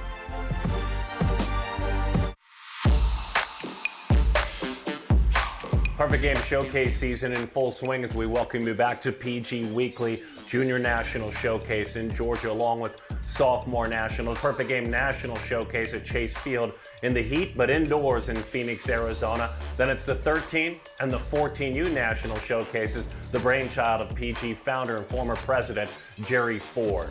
As we welcome you back to Perfect Game Weekly, it is a blast to take part in these showcases. As someone who played in the minor leagues and grew up around the game with my father playing, I didn't quite understand it till I lived through one. Now I've lived through dozens upon dozens. It's energy meets anxiety, and there's a whole lot of preparation that goes in. Athletes find them regionally. If they're fortunate, they get invited to take part in the PG Showcase nationally. We're going to find out exactly what is a PG Showcase right now. I wanted to come to a showcase because I wanted an opportunity to be recruited. I wanted an opportunity to be committed. I wanted an opportunity to be seen, honestly. Hoping that I'm a very hard worker. I bring energy to the team. This is my senior year. I really have to do my best and just to showcase my skills. I hope that they see that I've gotten better and bigger and stronger and that I look a lot better than I did before. A showcase is going to an event where you really just get to showcase yourself in a game-like setting. You go through metrics, you go through really what you do best, and you get to prove it in front of other guys and other people. I think it's very helpful, especially a program like Perfect Game, which is very high followed. You get to show really all you have. It could help your ranking, and you get some great video that you send to college coaches. It gets colleges to see what your exit velo is, your 60 yards, see what type of projection. Also with the video that they have, they can see what you can do. I describe it as a very good environment. You meet other people that may be the same age, maybe younger than you, but you get to learn things from other players that if you don't have that skill, you may learn from them. So my senior year, I really have to do my best. You definitely make a lot of new friends. You get a lot of exposure, and you get a nice write-up and stats on your PG profile. So another schools can go and see what you got. So I think your showcase is perfect, amazing for that, and to give other people the opportunity, that way they see what they got, you know? My advice to someone who's never been to a showcase is to just give it all you have. Don't take any breaks, just 100% effort. And if you're a unique kind of player, show that off and show all the skills that you have. Before you come to the showcase, obviously, get ready, prepared, because you know you want to showcase your best skills. And when you get here, be outgoing. Don't be shy. Talk to as many people as you can. Get to know people. I mean, I thought it'd be more intimidating, but I mean, turns out every kid here is like, they want to know where you're from. They want to know what position you are. It's good because you would think like you wouldn't meet anybody, but then you come out at the end of the day with new friends from new places. So it's pretty cool. It's baseball. Just have fun. Same thing you've been always doing. You know, if you work hard, it's gonna come out. You know. Everything about it. I mean, it was just a great experience. Before this, last year, I was never exposed to any high-level talent. I had no college coaches were ever calling me. I mean, I came here and within 2 days, I was talking to 6 or 7 Division I schools. You know, it gives you an opportunity to be seen on a level that you haven't, and that's the biggest thing. It was just a great experience. I would do it again every time. And by the way, all the athletes that you care to follow, do so at perfectgame.org/showcases. So if you really want to look for perspective, Garrett Cole makes it clear the heartbeat on the mound of the New York Yankees. The 2007 National Showcase is where it really started for me. He left Southern California behind. He touched 96 miles an hour. He said the scouts, the opportunity, the meeting of other great players around the country truly was my foundation of what turned out to be a very spectacular Major League career. When we come back, the very beginnings of a Major League career of a PG alum. It's my one-on-one conversation with Corbin Carroll, the new face of younger baseball stars and of the Arizona Diamondbacks.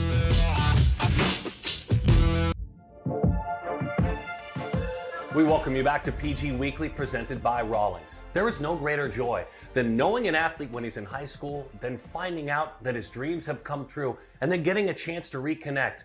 When I had my conversation very recently with Corbin Carroll, the Diamondback star, his manager, Torey Lovullo, poked his head inside the interview room and said, "Hey, who are you guys interviewing today?" I said, "Well, your outfielder, along with Mookie Betts, because Betts and the Dodgers were visiting." He said, "You know what I love about both those guys? They're exactly the same in one area. They both learn their limitations and they know them very well. Then they go about attacking their limitations." What an amazing comparison. What a huge compliment. And it seems to be playing out, whether we watched him at 14 or whether we see him as a man. Here's my one-on-one with Corbin Carroll. With the 16th selection of the 2019 MLB Draft, the Arizona Diamondbacks select Corbin Carroll. Now, you've been on Major League fields before, different showcases, all-star games, so it's not that unusual, I'm guessing, for you. Yeah, I think that really helped me. Felt like I belonged. Corbin Carroll gets one in the gear. This is hit well to center field. The Zokar at the wall, and it's gone. There's number 1. First career home run for the Diamondback rookie Corbin Carroll. Your youngest recollection, when you thought, I can maybe do this, and what did it look like back then? When was that? I'd say it was probably after my junior summer, kind of going into that senior year, having played against some of the best competition, getting a taste of what that was like, and kind of seeing how I stacked up. Went out there and played my game and had a pretty successful summer. That kind of led into a fall experience with the USA team, and I think just being around some of those elite players and seeing, obviously their talent, but also their process, and I think that was just very informative for me, and I think that was when I realized, like, hey, I think this might be a real possibility. I want to ask about the concept of a showcase. It can be any showcase, the one you went up to in 16, the national showcase. You were an underclass All-American. What was that like?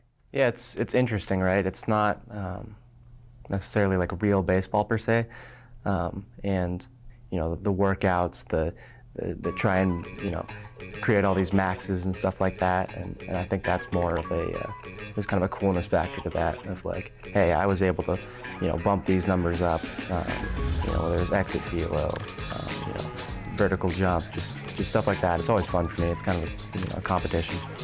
Kind of looking back on it, it's like, wow, like so many of these high school guys playing against them, 6 years ago at this point, I'm still playing with and against, and so kind of just starting to form those relationships then, and really getting to know the people and not just the player. You know, I think you can create some really cool relationships that you look back on and be like, wow, you remember when we were just, you know, high school kids dreaming about this, and now I get to, you know, play against some of those guys at, you know, on this level. In the air, this is deep to left. Corbin Carroll has tied the ball game. In a conversation we had that I listened to driving in, I asked you, it was a different conversation. I asked you, I'll give you $50. I'm going to buy you a ticket. Who do you want to go see watch play? Do you recall your answer? Because I'll tell you who it was if you don't recall. I mean, my guess would be Bobby. It was Jose Altuve. Oh, I big give you leaguer, $50. I give it. you $50. Here's the irony of the story, though. You getting it right doesn't matter. When we pulled up and we're unloading all this gear, there was a young man from Michigan who his dad, during spring break, took him to like 4 different ballparks. They went last night. As he walked away, he was wearing a Corbin Carroll jersey. That's pretty cool. Yeah, I mean, that's pretty cool. You know, I had one of those moments personally last fall, going back home to Seattle after our season finished up.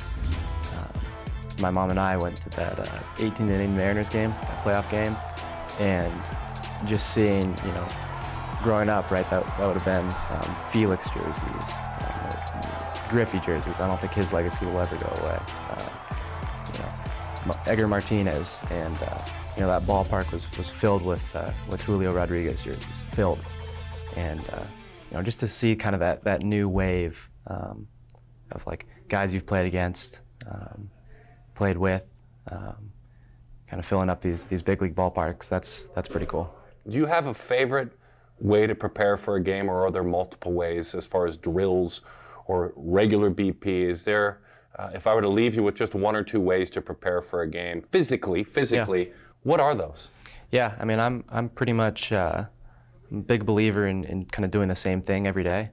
You know, I was fortunate enough to spend a little bit of time with Ichiro, and you know, who's one of my heroes growing up, and you know, he was gracious enough to give you know a young Seattle kid a little bit of his time, and yeah, just shared some of what worked for him as a player, and you know, kind of all this wisdom he has, and that was his big piece of advice, and so I've taken that, you know, pretty much every day for me, at least, you know, hitting wise, it'll start with you know, tee in the cage, angled overhand toss, BP on the field, and then machine velo before the game.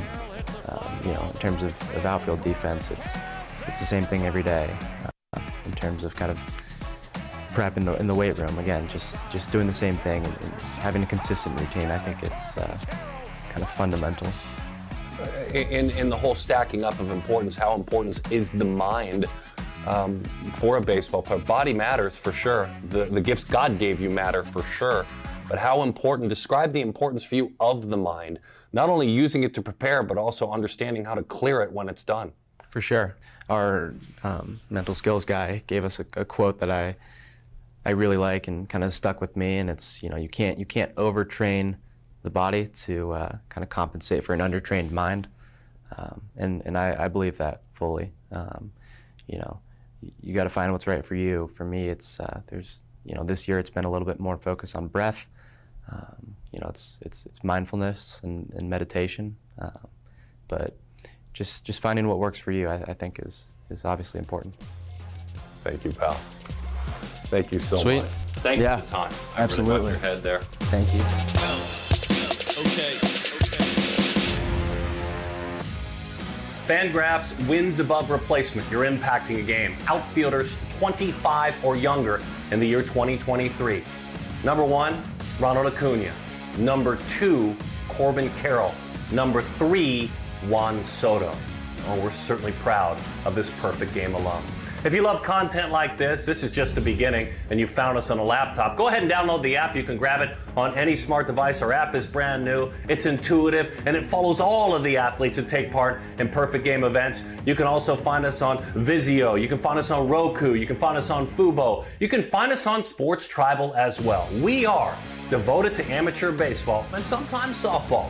My name's Darren Sutton. Thanks for watching Perfect Game Weekly, presented by Rollins.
Well, the weather delay has changed. So it looks like we're back in business here for the first game today for the Perfect Game Junior National Showcase. Brett Dolan, Cam McElwaney.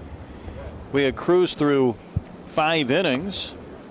On we go to the 6th. Lucas Henn was the pitcher, Cam, when we saw him back in the 5th.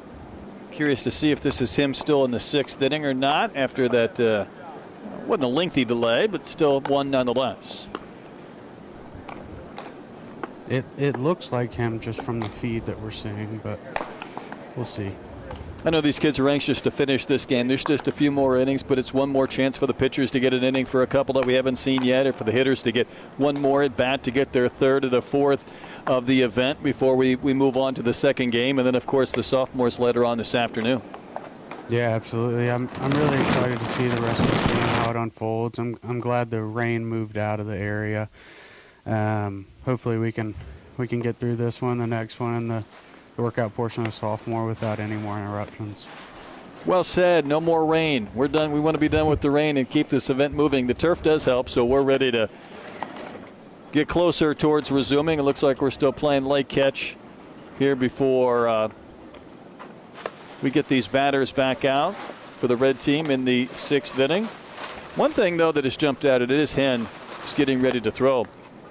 Cam, is the number of big swings we've seen from this red offense. They put 4 runs on the board in the 2nd, 2 in the 3rd, 2 more in the 4th. It's hard when you're only going to see, say, 4 or 5 batters in an inning, no more than 5, even with the occasional ghost runner thrown on after a walk or an HBP. But they've come out swinging. Yeah, absolutely. They've been all over the barrel early on in this game, and it's especially hard to get into a rhythm when you're seeing a new arm every time you hit as well. Usually in a normal game, you see the same arm 2 or 3 times. And in the showcase setting, you're only seeing him 1. You're maybe even not even seeing the arm in his 2 innings if he dominates.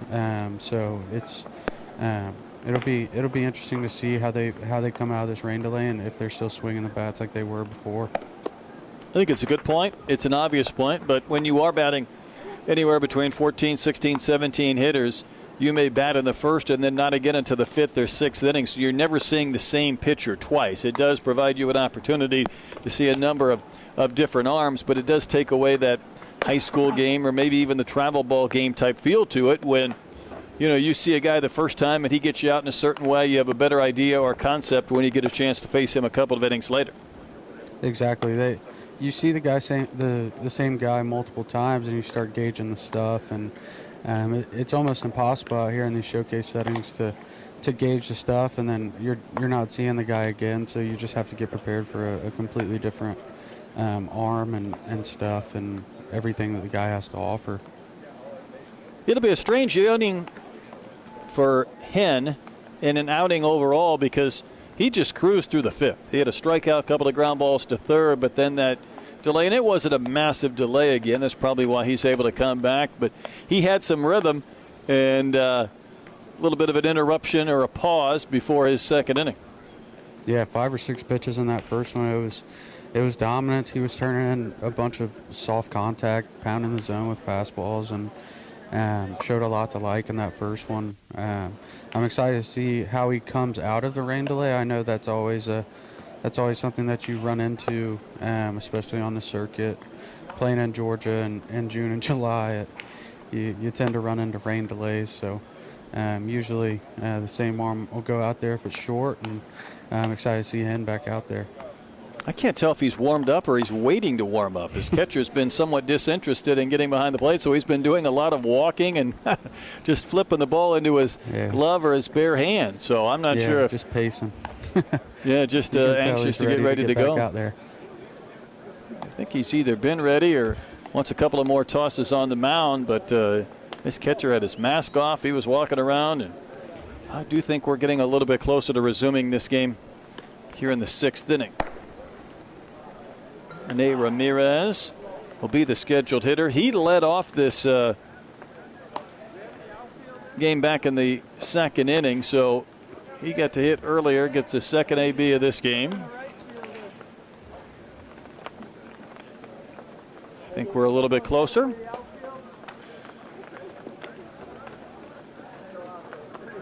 I say that with some degree of trepidation, however. Here, a few raindrops falling around, and again, a little bit like a caged animal. He's just like, let's go, open that gate, let him come flying out of the corral.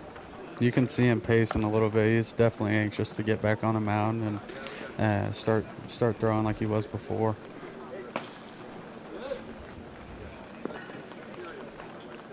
I'm not sure we're ready or not.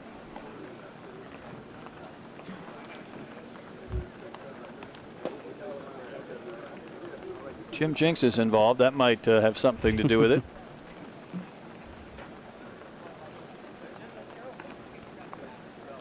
Could this be a lightning situation? Wondering if we're in the clear or not. Otherwise, I don't understand the delay. I think we're ready to go. I've said that a couple of times, but now I do really believe it. We've got a batter, we've got an umpire, and a catcher, and this is Rene Ramirez.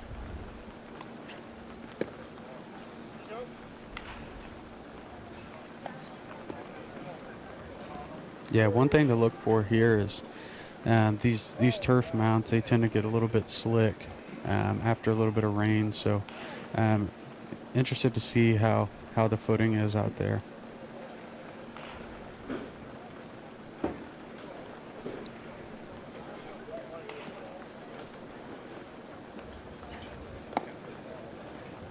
Missed on the first two.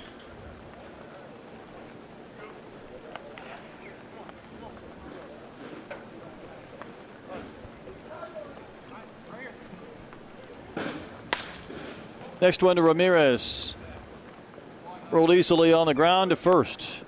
Going to be a quick out then after that delay, and Rene Ramirez retired. Another really good pitch there from Henn. He continues to induce a ton of weak contact. That's 3 straight ground ball outs. Remember, he K'd the first batter he faced, then a couple of ground balls to third, a ground ball to first. This is Braga. He had a run-scoring double his only time in, part of that 4-run second when we had a couple of big swings from Braga and Stedman on doubles, and a base hit by Fox on the 5th batter. Yeah, Braga went and got an outside fastball and hit it hard into the right center gap. So Excited to see what he does in the second at bat. It seems that he's seeing the ball. He's seeing the ball really well.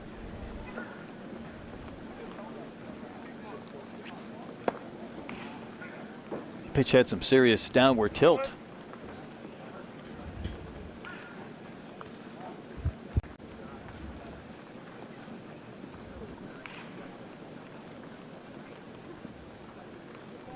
Two balls and a strike to Braga. I think that was the same pitch, but a little bit further in and down.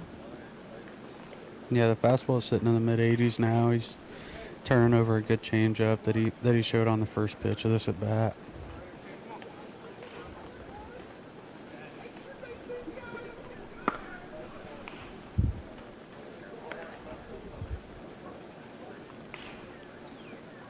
Put our runner aboard over at first, representing the walk.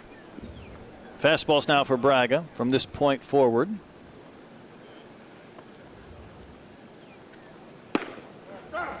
Good pitch in for a strike at the belt.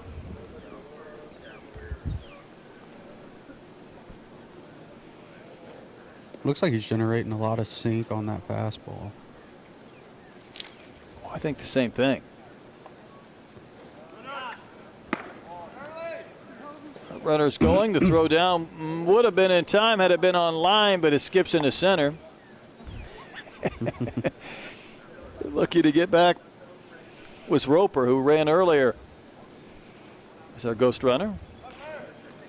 Roper had the double earlier and is just stealing bases and just really impressive defensive workout a couple days ago as well. Just continues to do a little bit of everything here. Wave it a miss from Braga. He goes down on strikes.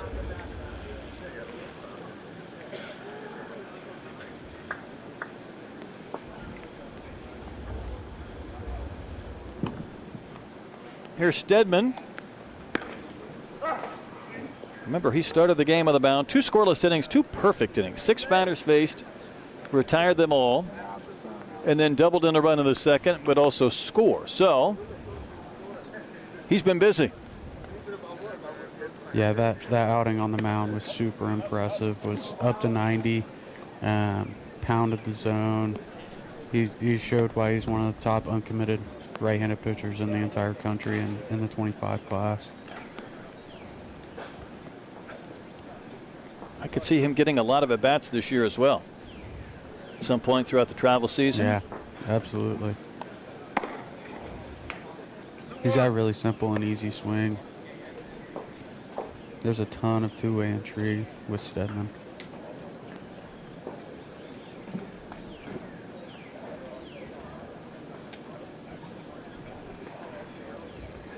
Roper at second, the ghost runner. And did a pretty good job just holding the baseball before he gets a wave and a miss. Yeah, good job of holding Roper there. It looked like he was about to steal third and just held it there for a second and forced him back to the bag and then delivered a good pitch. Velocity's been in that 86-ish range from Henn. But there's movement on it, right? I mean, there's some deception, too. Yeah, you've seen a lot of ground balls in this outing, and it's just a testament to how much he's sinking the ball, just forcing hitters to just pound it into the turf.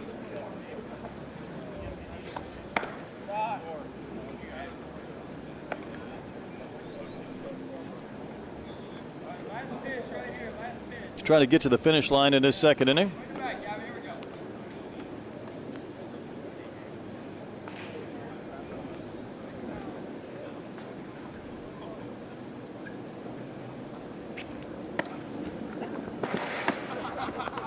I think our hitter said it was strike 3. I didn't see the umpire react, but the hitter just took off as if he thought, well, they're going to ring me up.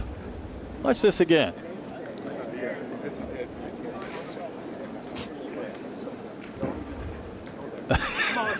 I didn't see a strike 3. Well, there's your swing, I guess.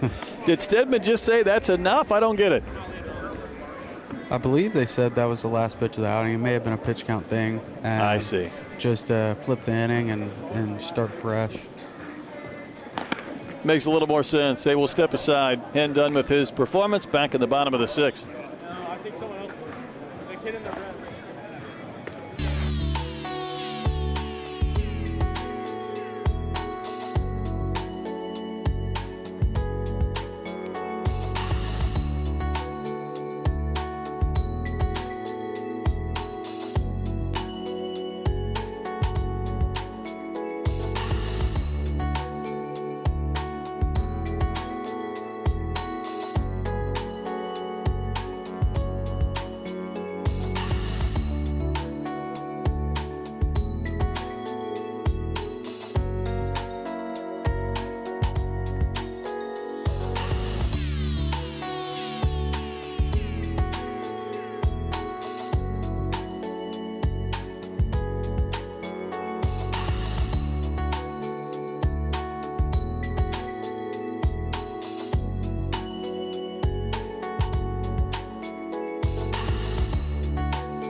Well, Keegan Deihl is back to work. He was another pitcher who threw the 5th and had to sit through that brief rain delay. Wesley Bass, the hitter.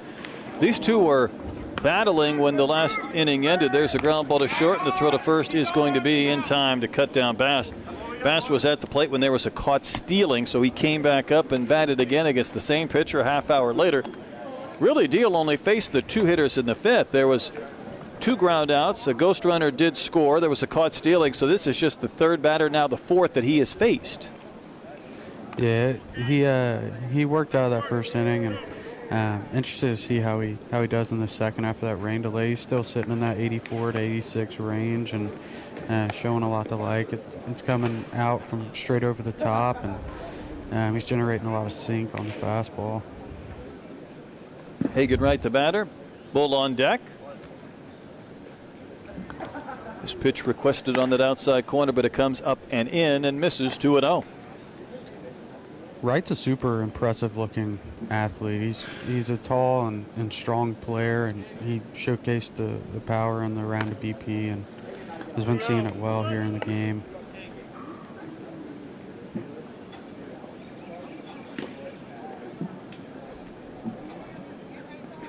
Deihl, after cruising, has missed on 3 straight. There was some run over the inside corner to get a strike. This is where I think you might see, if you have a breaking ball that you are confident in throwing, this would seem to be as good time as any, because he may not have, but had you missed, you'd be in only a fastball count after throwing him a couple of fastballs, and would have given him a chance maybe to see 4 or 5 fastballs in succession. See what he throws here, 3-2. There you go. He didn't want to show him too many fastballs in a row, and he gets the K. 5 fastballs in a row, and then you throw that one. It's tough for a hitter to sit on that pitch after seeing that many fastballs, and he landed it right on that outside corner. That was a really, really good pitch. Tight spin too on that breaking ball. You could see where a hitter out of the hand might be thinking fastball for a split second before that break.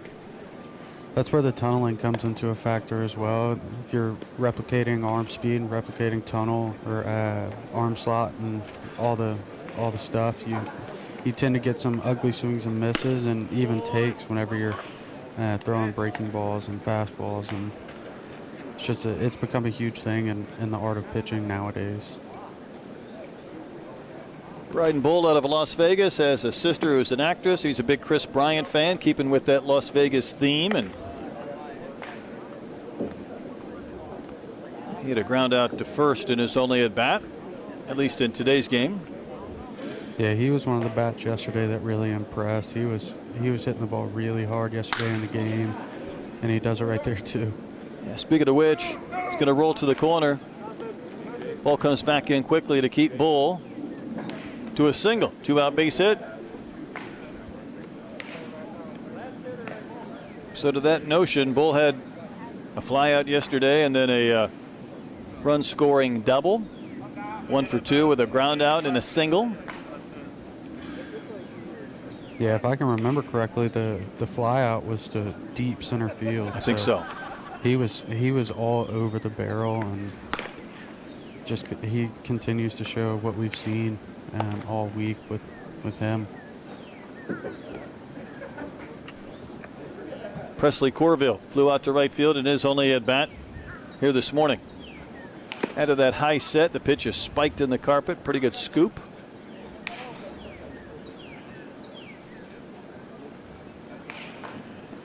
We're not going to see a showcase no-hitter today, though, Cam. That was the first hit for Vegas Gold in the 6th inning. They had a run last frame, and that ball got away, but no advancement from Bull. I'm not sure I understand the concern with the runner at first when I have a chance to finish 2 strong innings. I don't know if that's just kind of a routine for Deihl. Yeah, the showcase no-hitter is something that you don't see a whole lot of. Just the anniversary not that long ago, maybe this past week, of the 6th pitcher no-hitter for the Astros at Yankee Stadium. I think Kirk Saarloos was part of that. The coach at TCU now is on his way to the College World Series in Omaha this weekend. But even an 8-inning 4-5 pitcher no would be a little bit unusual. So Bryden Bull gets the first for the Vegas Gold team, and Corville, Barb High School product out of Lake Charles, A&M commit, heading the count. Yeah, Corville was a name that we kept hearing all spring. He was the catcher at Barb. I believe they finished the season 39-1 and won the state championship in Louisiana. So it was a name that we heard a whole lot of, just performance-based. He was one of the best catchers in the state, and he's continued it here. So A&M got him out of Louisiana. That ball lifted down the line in right, and a sliding attempt, but that brick wall is unforgiving. That's Nico Sol. No, it's not. He's not out there in right field. It's Steven Chuka who's trying to contend with that short fence. I mean, the fear is always when you run over to that wall that, you know, if it hits you right around the belt, you might just go head over heels. Yeah. So he tried to go into a slide, but there that would seem to be below average if you just keep right on going into that brick. Yeah, that brick wall doesn't move very much whenever people hit it, so I'm glad he didn't run full speed into it. I am too. Makes both of us. Corville saves the lie, spoils another.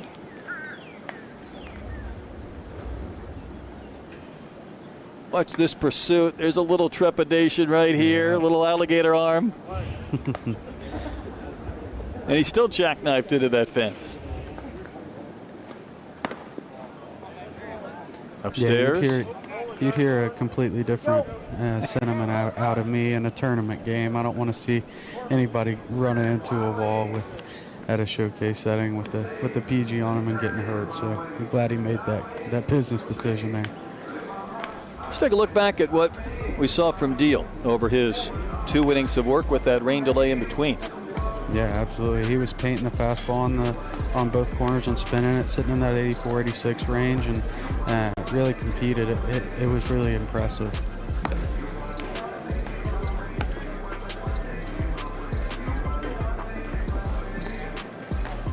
See some of the pitches from Keegan Deihl. A lot to like about his performance.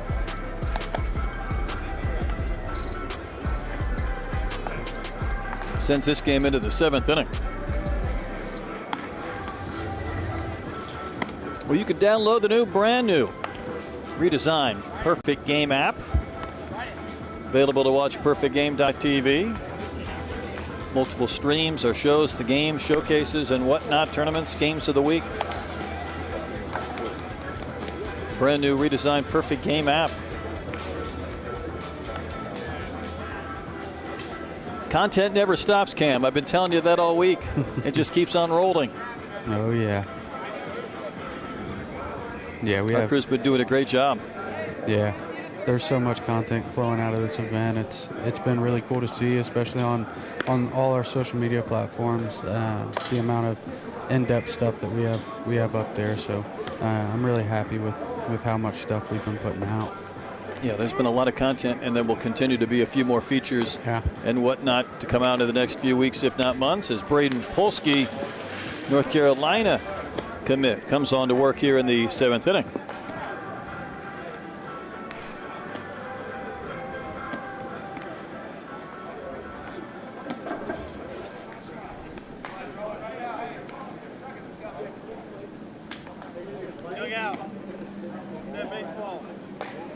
Yeah, Polsky really opened some eyes last year in the fall at one of our showcases in North Carolina. He was up to 86, sat in that 83, 85 range, and showed that he could really spin a breaking ball. So this will be a good one to get to see.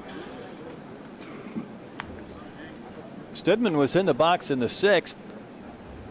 A couple of batters got a chance to hit, and I think he's going to be able to resume his at bat here in the 7th. We've seen this about 3 times today, where a guy either had a long at bat, there might have been a caught stealing to end the inning per se, and allow him to lead off next inning. Had a pitch count issue that also derailed one. There's a soft ground ball to second.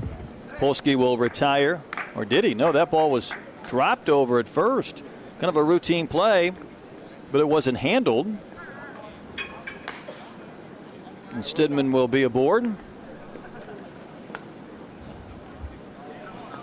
Yeah, Polsky's showing early on exactly what we saw in the fall, 84, 86.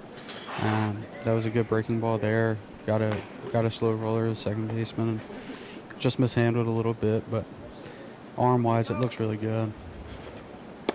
Back to the top of the lineup for Nico Soul. Batted in the 2nd, struck out looking. That was also a frame, though, that the red team put 4 different runs on the board.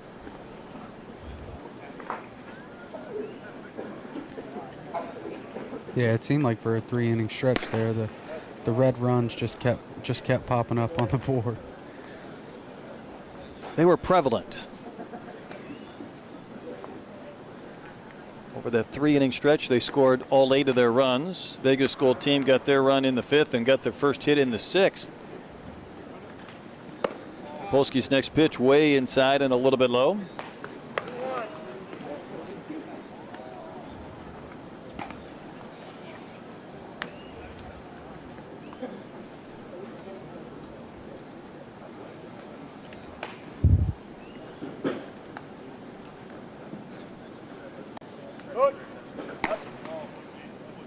That pitch rides up and out.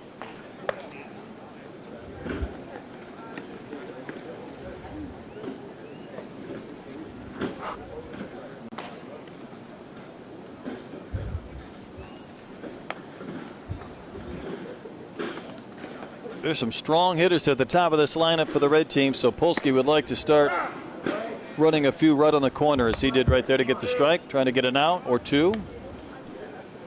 Yeah, that was a good pitch, down 3-1 in the count, painting on the outside corner. It's tough to pull the trigger on that kind of pitch in that situation. Here's a payoff. Throw down will bounce close at second, but safe. Stedman unrestricted out from his pitching duties, trying to show off on the bases, and gets the bag.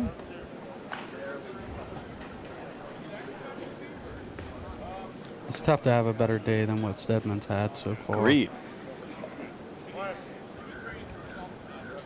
Perfect on the mound. We've seen him double and not going to run. Now we get to see him steal a base after he reached on the air.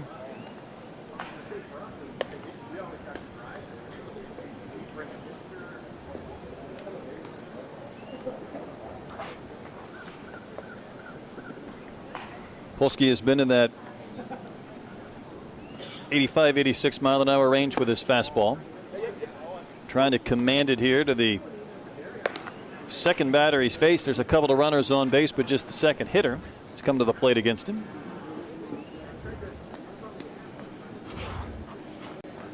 Yeah, the fastball command hadn't been there yet for Polsky, but hopefully he can settle into this outing and get some outs here soon.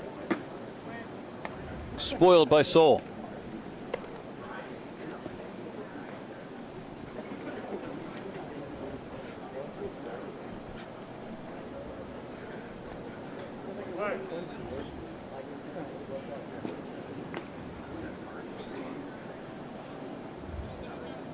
The 3-2 pitch on the way. It's a wave and a miss. Soul expanded, chased one up and out of the zone, and that's an out and a strikeout for Polsky. That fastball's been down in the zone for the majority of this outing, so going up above the letters there was a pitch that Soul just couldn't get the barrel to on time. So a couple of runners on base, one out here in the 7th inning. First frame again for Polsky. Jalen Fox knocked in a run back in that big 2nd inning. He was the 5th and final batter, singled into left.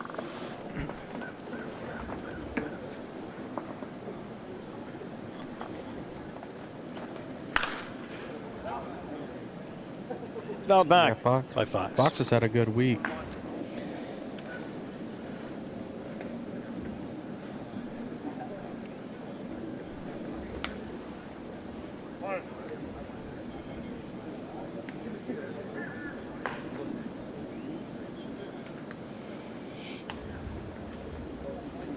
Kind of talked about the overall depth of this class. As far as you're concerned, when you get to the end and you guys start talking about players and rankings and such, do you feel like this event has helped kind of make up your mind, or is it only clouded it because of the number of good performances you've seen? It's done a little bit of both. It's definitely helped in a big way. We've seen the top talent. We've seen some guys that we need to bump up, but it also clouds it because we get to see all these guys and they all put on these huge performances. So it makes it difficult to differentiate. But whenever you can get the top talent out to one event, it always helps. Had that same discussion with David Ronsley yesterday, and he said, listen, at times, this is a top 50 player. This might be a player between 75 and 100. This might be a top 150, but not a top 100. And then the hard work, you feel like, well, you've kind of slotted guys in certain ranges, but then you still have to go ahead and kind of sort it all out and through. Absolutely. You put guys in certain ranges, and then you put it out, and then as soon as this event's over, we're going to be back out seeing them even more as the summer really picks up next week with some of our major events. So we'll be out seeing all these guys play even more, so we'll get a better idea soon as well, just after watching them play in perfect game tournaments. We have a miss by Fox, 2nd out of the inning. Are the challenges then seeing the same groups enough as you see the swing and a miss when you consider that you also need to see a number of different age groups? Yeah, absolutely. That's one thing that I really like about our tournament setup in the summer is we have a 15U, 16U, and 17U WWBA that are right here at East Cobb and our surrounding facilities that we use. So we're getting to see every class separate from the next. So it really makes it a little bit easier to differentiate classes, and you go see the top players in those, and it gives you a really good idea.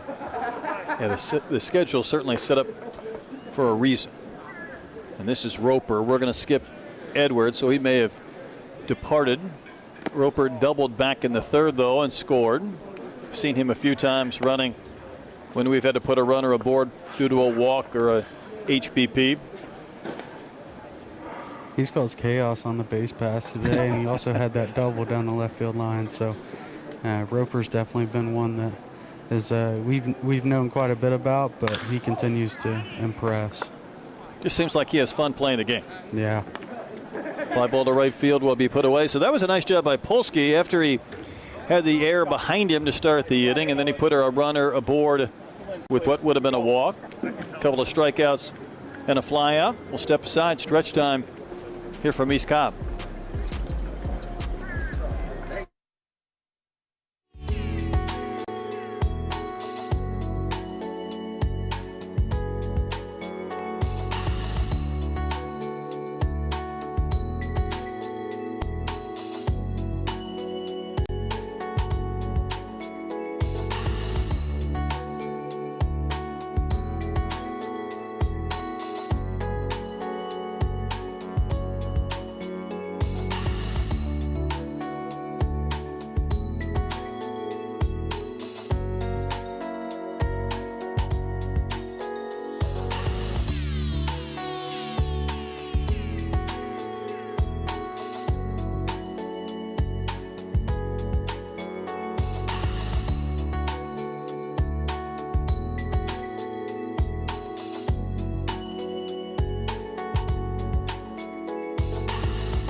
Well, coming up next, our perfect game of the week. It'll be the Team Royal against Team White to wrap up our junior showcase.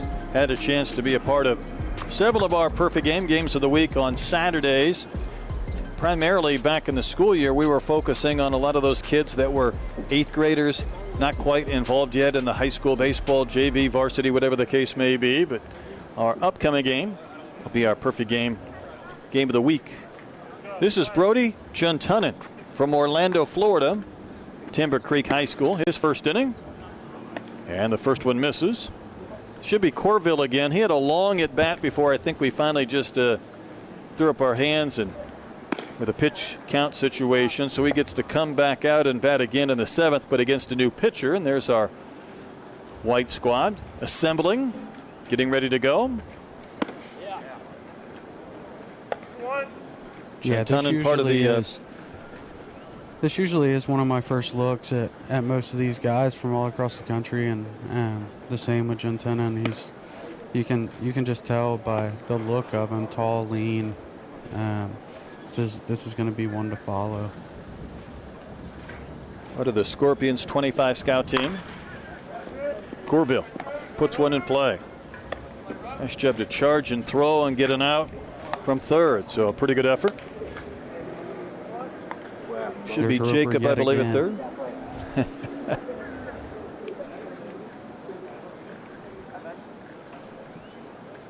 Hey, do it again.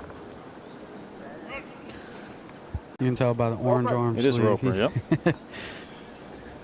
Got to throw the defensive charts out the window at this point because there's been so many changes.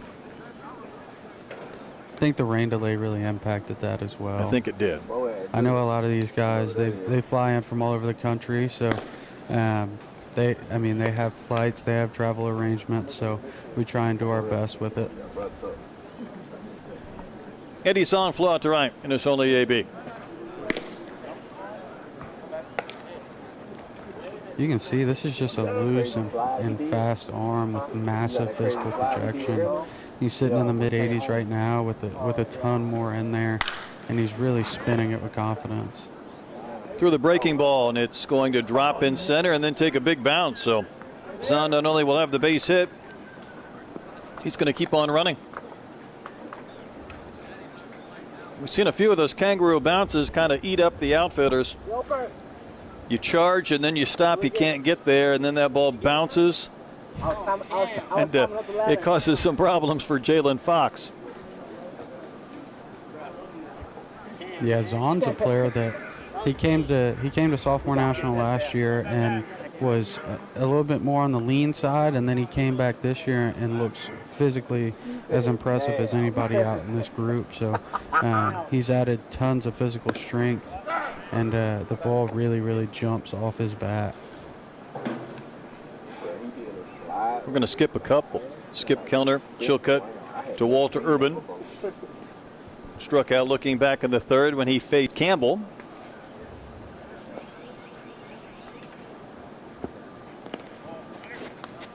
Ball's going to find its way to the backstop. Free base for Zahn on the wild pitch.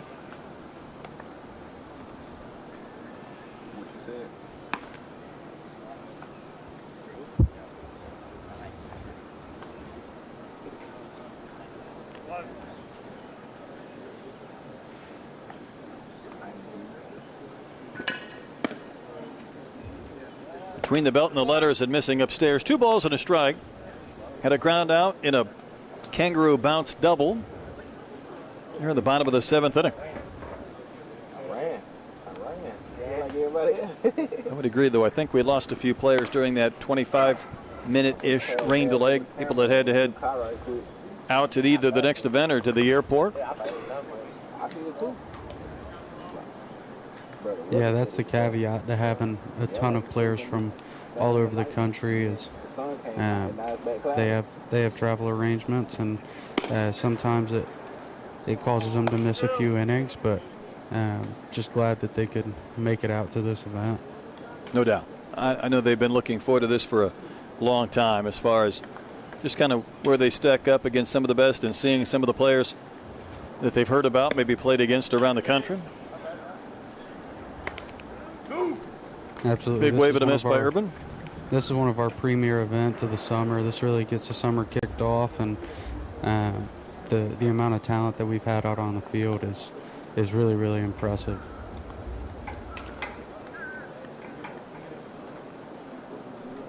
This is Mace from Midlothian, Texas. Looks at a good breaking ball for a strike.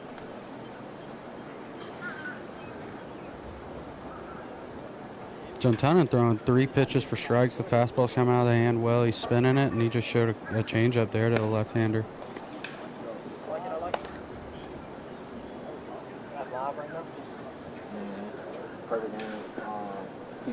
It's 1-1 to the left-handed batting catcher.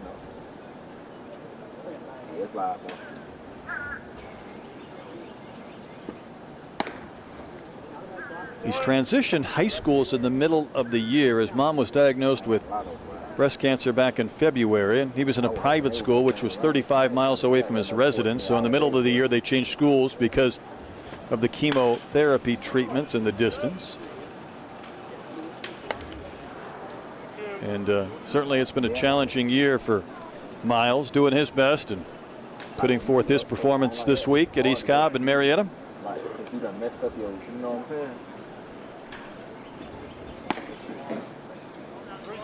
Juntunen runs one up and out. Come on, bro. That ain't sleep. That ain't sleep, bro. Fastball's been in that 84-ish range somewhat consistently in the sequence. And that one carries off the dish. Yeah, it wouldn't surprise me. He's sitting in the 84, 85 range right now. It wouldn't shock me to see him throwing even harder by the end of the summer. Just as he continues to add strength onto the frame, it just tends to tick up. See if he can spot this one into the outside corner. Found away by Mace.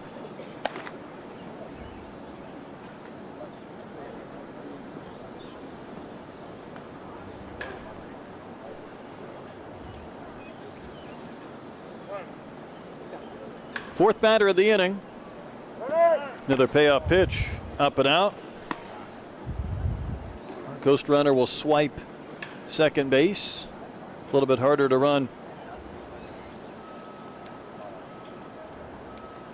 on this carpet. You never know if you're going to go sliding right on by. We had a couple of those situations early when the runner went into the slide and then couldn't use the base as support, just kept right on rolling. Especially after the rain delay, it tends to get a little slick out there, so kids will slide for days. It's a wave and a miss by Mace. So Juntunen won that battle. A couple of strikeouts, gave up the bloop double, got a ground out. He's scheduled for 2, so we will see if that will take place, but he's able to complete the bottom of the 7th inning. And you were talking earlier, Cam, about just throwing multiple pitches for strikes. Yeah, it's such a big thing, and it's something that we've begun to see more and more of. Is these players are throwing fastballs for strikes, they're landing breaking balls, and they're throwing changeups with confidence. And whenever you can throw 3 pitches for strikes, it always makes the hitter a little bit off balance. So, is this a right-hand batter? Moving into our 8th inning. Let's go back and take a look at a few of the pitches from Juntunen in the 7th when he got off to the good beginning. You like a few of those right away, just kind of hitting that catcher's glove. Absolutely. I spoke about it before, but he's tall and lean, and it's really loose. There's some massive physical projection there, so he showed a lot to like. Just 2 hits today for the Vegas Gold team. Red Squad had those 8 early runs between the 2nd and 4th innings. Polsky pitched to the 7th, back out there for the 8th. Had an error made behind him on a soft ground ball to begin last inning. Then he put a ghost runner aboard with a walk. But after that, Cam, when maybe that inning could have gone sideways a bit on him, he went strikeout, flyout. Absolutely, he settled into the outing nicely after the error at second base and the walk. He really pounded the zone for the last few hitters. Fastball's coming out good, sitting in the 84, 86 range. This is really intriguing. We have him ranked in the top 1,000, and he's showing why. I just would guess by nature, if you're bringing say 500-ish players to the Junior National Showcase, might stand to reason you might be in that top 500 players rather than the top 1,000 if you've earned your invite at some point prior to this event somewhere. I go stand behind the camera operators and see how they work. This will be Jordan Jacob to lead things off. You know what I'm saying? So we doing the same thing. Another one of our Canadians from Ontario. Ontario's been well represented in this event. Yeah. Ground ball to short. Fairly easy play, one gone. It's always really cool to see Canadian players coming out. I remember my first time seeing Miles Naylor. It was 2021 summer, and now he's where he is. So it's really cool to see the Canadian players coming down here and competing against players from the States and just showcasing all their abilities. We had the Canadian Canes part of one of our games of the week a few weeks back. Absolutely. That was a fun group to watch. Indeed it was. And most of them from Ontario, but they also kind of draw from not just the province, but all around the country, and a massive country. Kennedy hit a single back in the 4th inning, scored a run. He's been fun to watch. He brings a little energy to this red team. Yeah, absolutely. He made that play in the hole too, the spinning throw. So he's had a really, really good day, both at the plate and on the defensive side of things.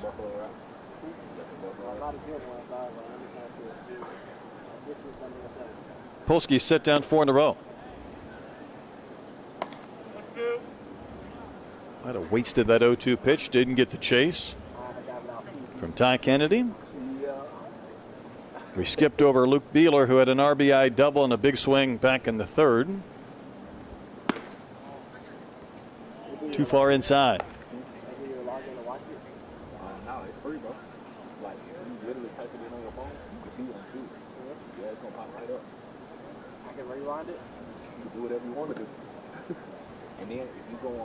See what he does on the 2-2 pitch.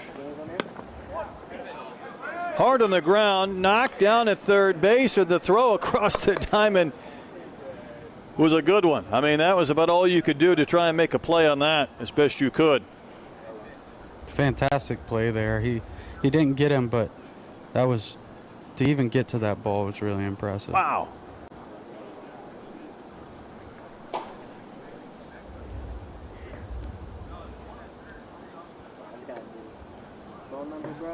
Matthew Major laid out, couldn't get the out, but thumbs up to him for the tremendous effort. Kennedy on base again.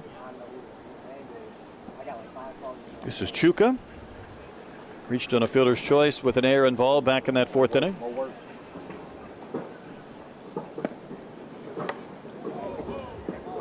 I think the throw hit the bat and ricocheted down into right, but no advancement.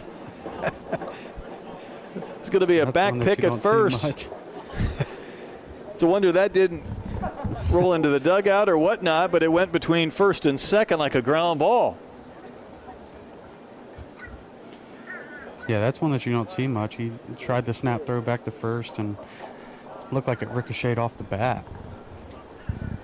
The bat or maybe the helmet. Good pitch for a called strike.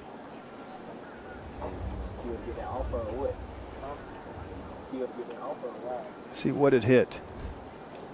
Oh my goodness, that was the bill of the helmet. It's a wonder it didn't hit him between the eyes the way he was backing up out of the way. Just as we started that replay, I thought, oh no, he's kind of leaning and backpedaling rather than kind of ducking or stepping into the field of play.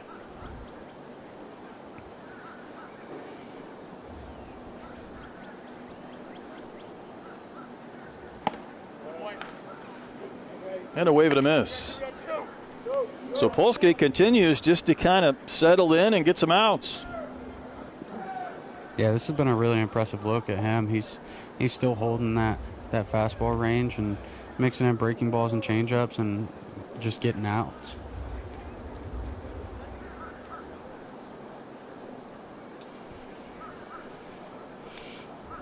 Two outs in the inning for Colton Sims, so we will skip Riker Benz, who also knocked in a run earlier. Sims did a pop-up to 1st in his only at-bat.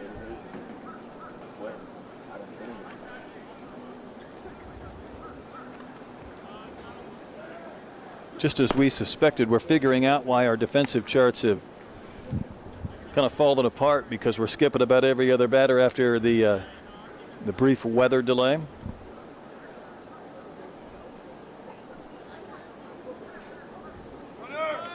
Two-0 pitch drops a little bit low. The throw down got kicked out into shallow left center. Stolen base and another advancement for Kennedy on the air. Throw was on line, but I think it arrived at the same time as the shoe. The foot.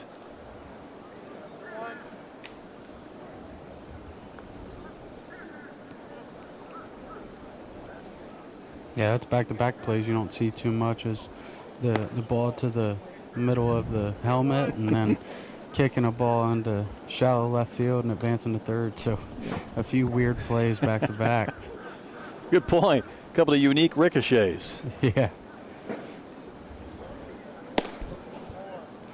That's in. Put a runner over at first. Runners on the corners, 2 outs as Polsky tries to get to the finish line in his outing. The only hit he's given up was that infield single by Kennedy with a great effort by Major at third. Oh, goodness. Things travel in threes, don't they, Cam? It seems like it, doesn't it?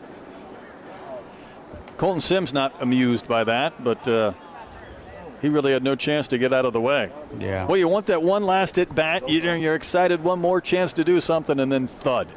Exactly. Exactly. He was pumped to be up there, and he just got hit, and at least he's in a fastball only count now. He knows what's coming. That's your consolation.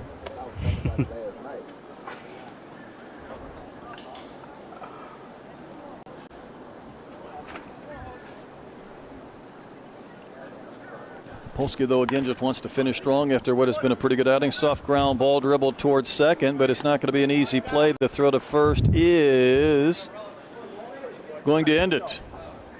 So Polsky starts his outing like he began it, inducing a soft ground ball to second. Yeah, play was made. Play to end the inning. Take me through the 2 innings for Polsky. Yeah, the fastball command wasn't there to begin the inning, and he began to settle down later on in the first and get some swings and misses on the fastball, and then began to mix in the breaking ball and the changeup. So it was a really good outing from him. So yeah, just that was main takeaway was that he pounded the zone. Couple of scoreless innings for Polsky. One more half inning to go. We'll be right back.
Brody Juntunen just come out pumping pitches. 4 in a row, in fact, to Aiden West. The count 2 balls, 2 strikes. Last half inning of our game for the Vegas Gold team. Got a couple of base hits. West won't get a chance to add to it. He takes strike 3 from Juntunen, and that is 3 strikeouts in a row from this right-hander.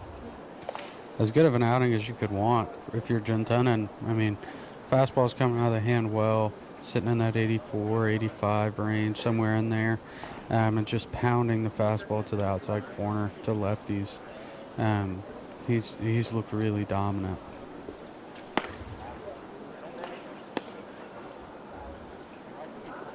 Dallas Brooks went down on strikes in his only previous at bat, the Maryland native.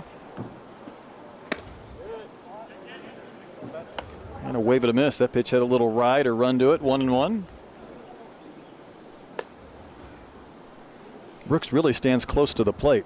Toes up against that inside chalk of the batter's box. And it's 1-2.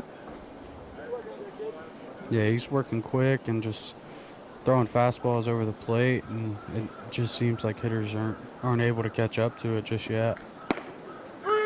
Strike 3 call. That's 4 straight strikeouts for Gentunen. 2 swinging to end the 7th, 2 looking to begin the 8th.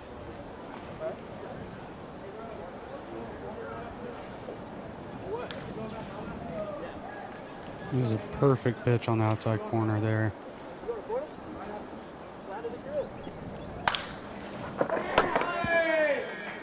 That ball smoked into left for a base hit. The 3rd hit for the Vegas Gold team, Weston Boyle. Maybe no surprise.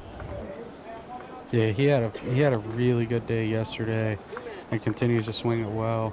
Showed really good actions out at shortstop as well. So Boyle's been a name that's really jumped onto our radar this week. From Overland Park, Kansas,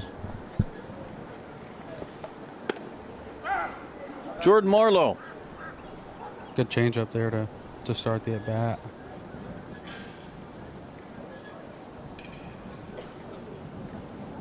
This pitch is requested away again, and the fastball hits the spot.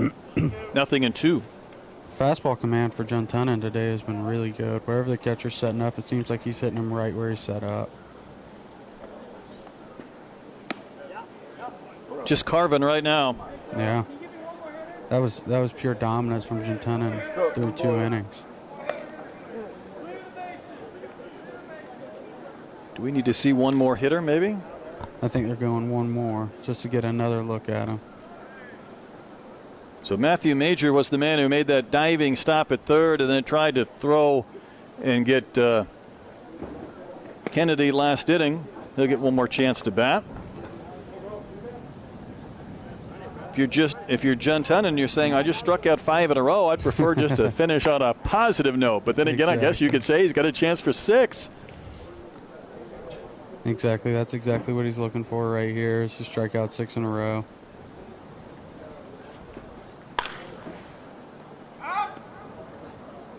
On the ground, but foul.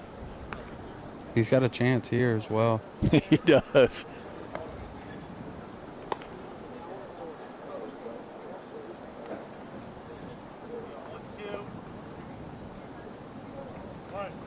One ball, 2 strikes to Major. And the right-hander's line, the pitch, and Brody runs one up and out. Gentunen, again from Orlando, Florida, was listed as a high follow. Methinks that might change. Yeah. Yeah, I would imagine that will change very soon. It's hard to strike out 6 straight. It did have that single around there with Weston Boyle. It's hard to strike out 4 batters in an inning too, but he did it. Yeah. Yeah, he showed so much to like. There's tons of projection there. The arm is really loose and whippy, and punched out 6. So couldn't ask for a better outing.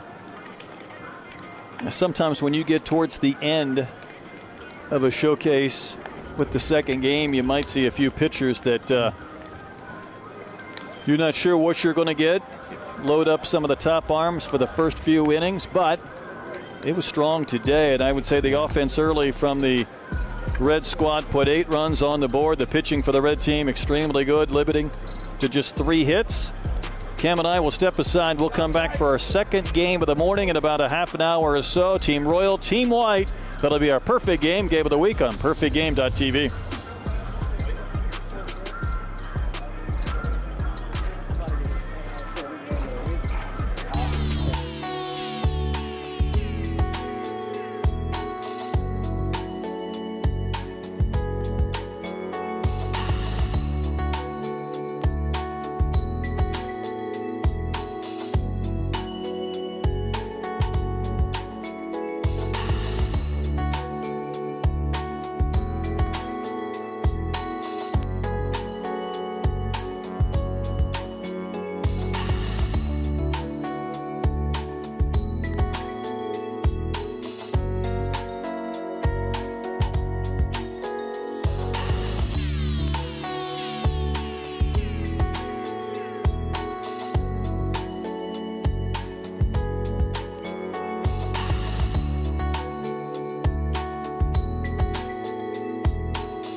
Dave, can you smell the cigars right now?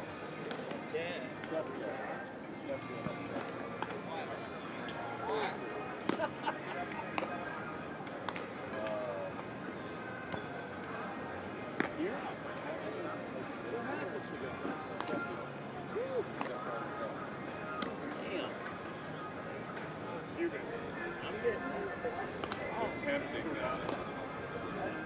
See, now it's Yeah, of course you do. I guess like here, right?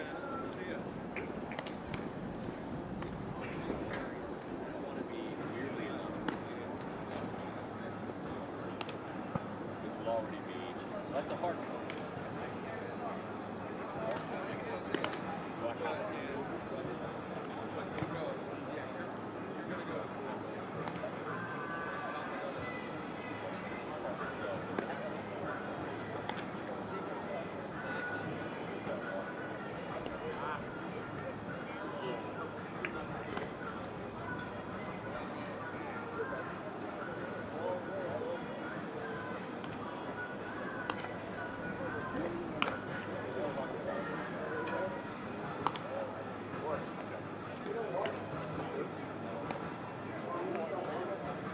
Talk about the office, right? I think that's going to be the next step. Hey, y'all, whole team, 11:30 start, all right?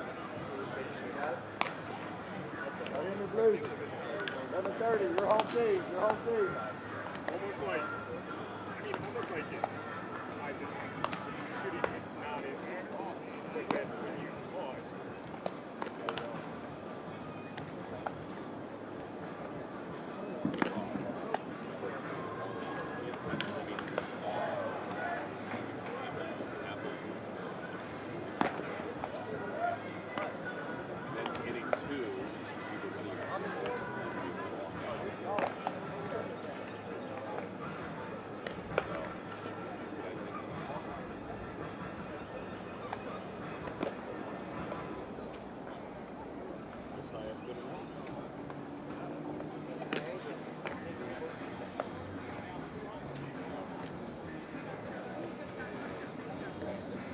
smells up here.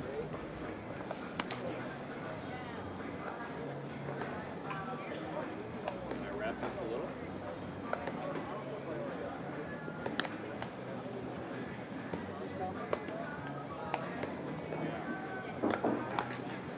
Tell me spot-wise.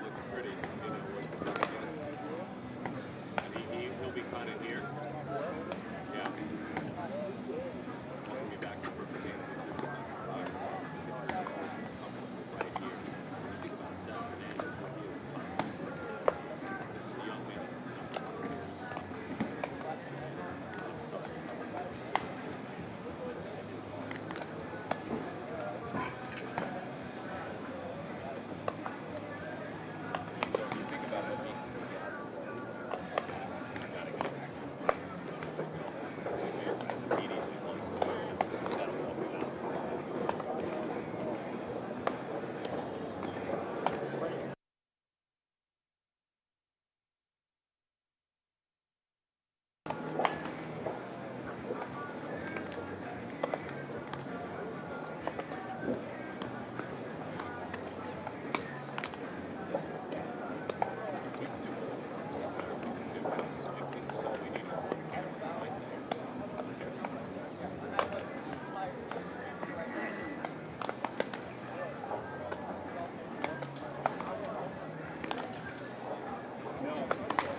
13 minutes. 13 minutes. Y'all are home team. What y'all have with you yesterday? Boyd? Shoot, match.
This team, I think, is going to need help finding outfielders.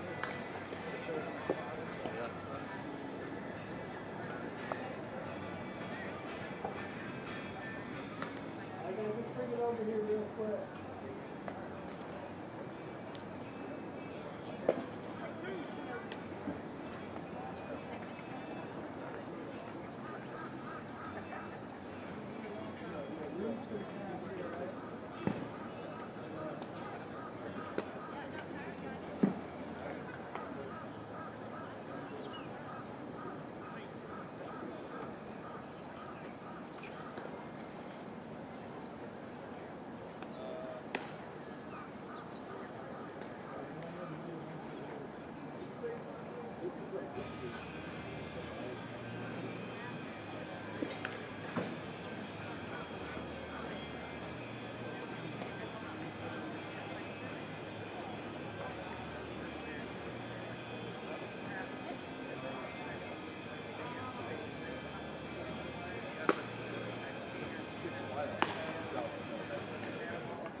What's up, Brody? You good? Good, bro? Yeah, we good.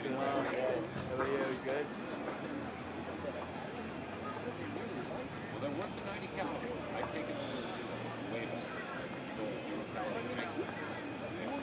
I love it. I think it's great. I love it.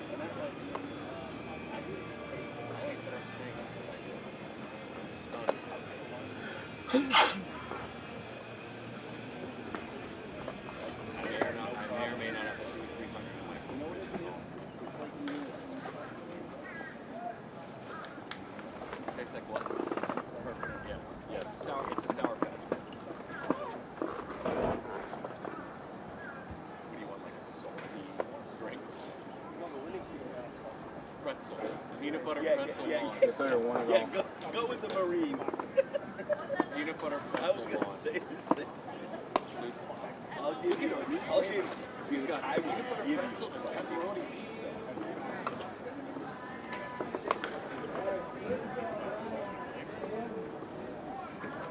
Don't you guys think? Don't you think Chris and Junior flavors should be peanut butter pretzel and pepperoni pizza? And don't forget, next year it's our golden bottle. It's prime red. Red flag. For our West, we have a new partnership with In-N-Out Burger. In-N-Out Burger flavor for our West Coast. Affirmative. It's a word. You own your best, it's your business. Guys, just take the field and let's bring it. You can make the same joke about In-N-Out. It's just more.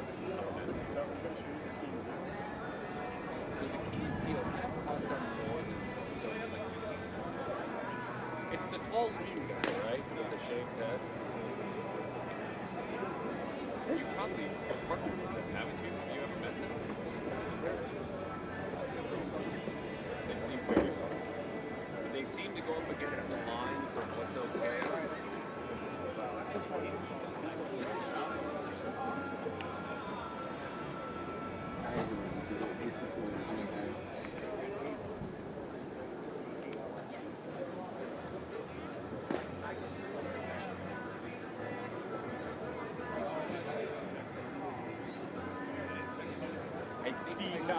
I think I saw one where he gathers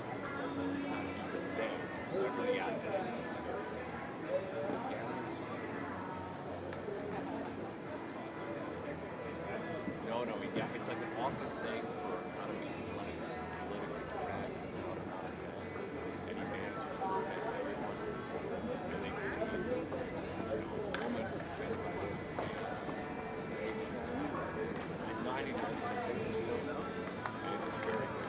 because he just kind of plays it with all you know, and his pants is full of like, that's gonna be all fun. They must have some hurt.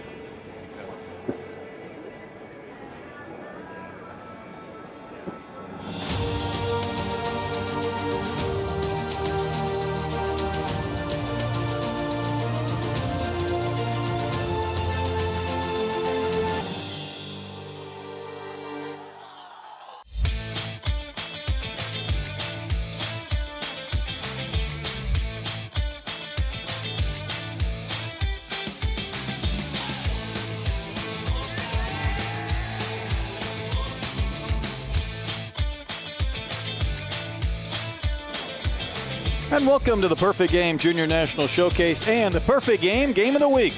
Brought to you by Launch Hydrate. Final game of the morning.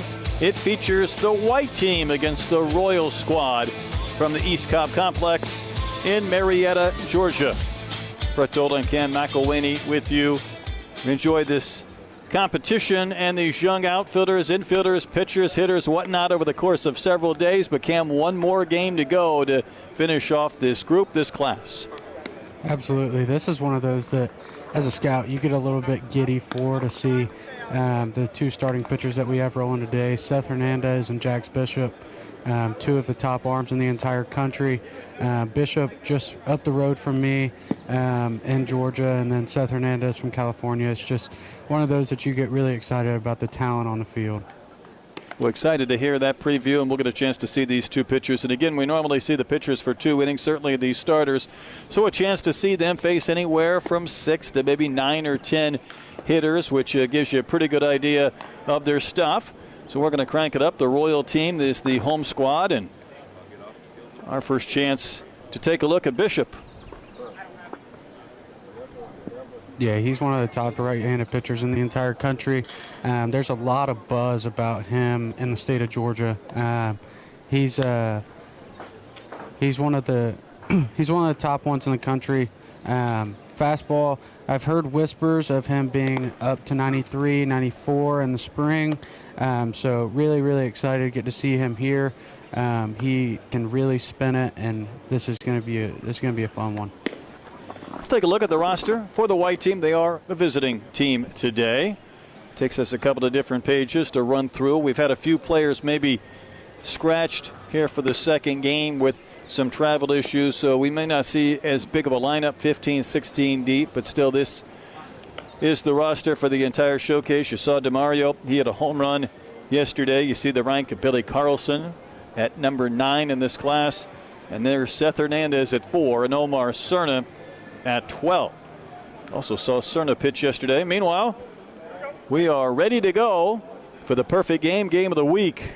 This is Cooper Teeples. Had an outfield assist from center, made a nice catch against the monster in left, and waves and misses against Bishop to begin our contest. Yeah, you can see right off the jump just the electric arm speed from Bishop here. He was one of the standout performers last year at the Sophomore National on this same exact field, and he turned in a really good spring.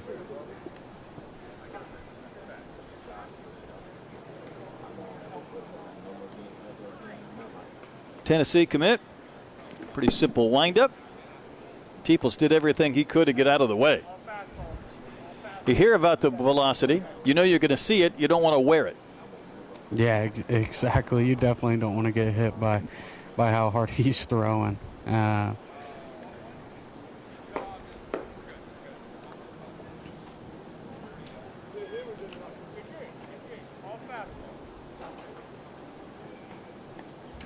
Yeah, sitting comfortably in that 89-90 range right now. Has been known to run it up a little bit higher than that. Excited to see this breaking ball too.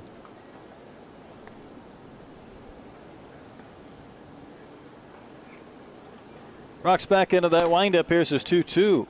Again, just about got Teeples.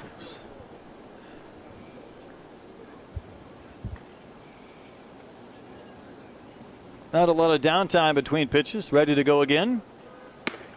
Here's the payoff. And that's outside.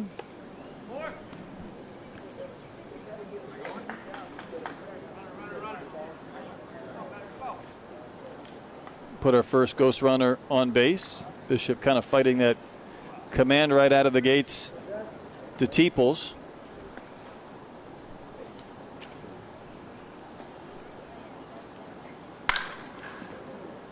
Hard hit. That thing's into the gap, cut off, and a base hit by Teeples. Yeah, Teeples is your prototypical top of the order hitter. Gap to gap guy from the left side, really good swing. A little bit smaller of a frame, but can run a little bit. It puts a good swing on that when it hits into left center. Andrew Benson, next man in. Landed that breaking ball there. That's a good pitch. 0-0. Gets ahead in the count. Let's see how he plays a fastball off of it.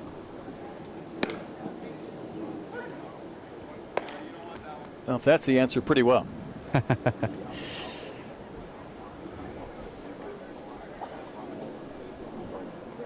See the line there for Andrew Benson. On the ground and into right for a base hit, so back-to-back singles. After a throw went to the plate, Teeples got locked up between second and third, and that's going to require an out back at second base.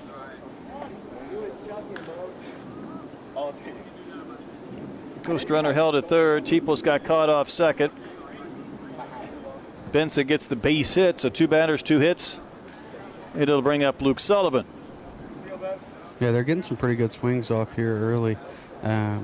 Teeples with the single back up the middle, and then Benson with the single through the right side. So they're seeing it. They're seeing it early out of the hand and putting some good wood on it.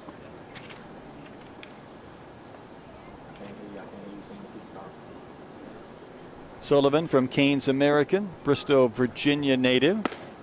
See that Canes helmet on. He's going to take a strike from Bishop. Yeah, he's one of the many Canes players that we've had attend over the past few days. You've seen quite a few of those Canes helmets in the past few games.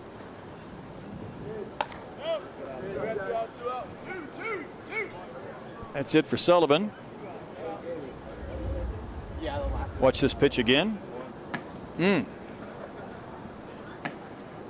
Bottom fell out of this thing. Yeah, he's really spinning it with confidence. Fastball's still working in that 89-90 range, and that was a nice back foot breaking ball there to get the punch out.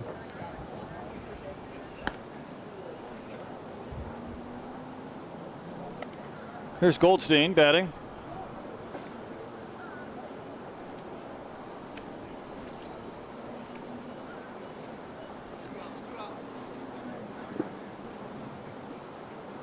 Harvard Westlake product.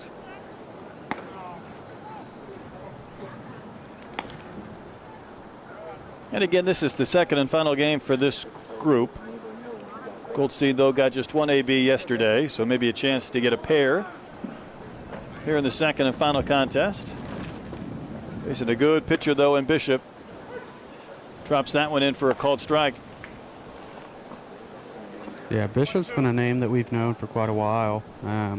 Select Fest alum, just one of the top right-handed pitchers in the country. Looks the part.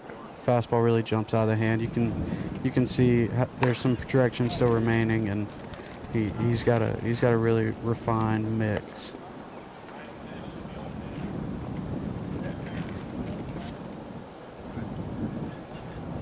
One ball, two strikes to Goldstein from Hidden Hills, California. University of Washington commit. Got a sister that played softball at UCSB.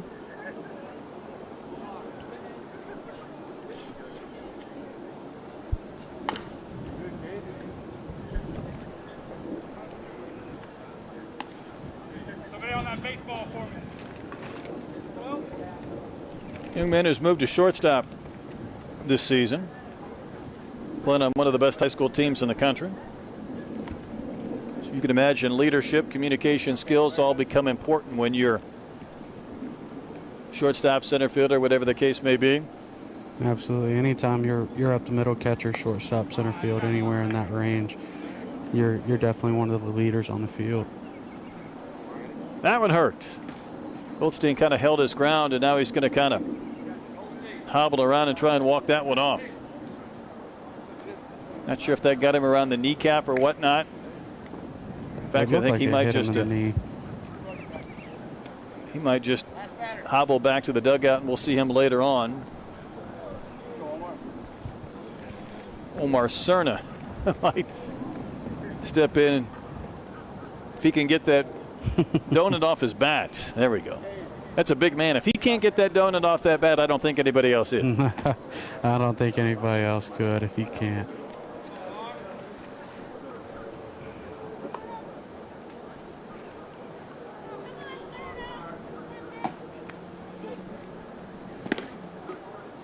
Cerna had a single, scored a run yesterday. What did you think of Cerna on the mound yesterday? It was an interesting setup, but he just kind of went about his business of getting outs. He has one of the biggest arms from behind the plate in the entire country. I think he was into the upper 80s during the catcher workouts, and it translated onto the mound. I want to say it was up to 94, fastball heavy diet, and just like dominated with the fastball. It really jumped out of his hand, and I don't want to skip over his BP either. He put a few balls over the trees, and I was sitting down there and just admiring the balls that he was hitting out. Bishop gets the K. A little bit of a smile as he walks off.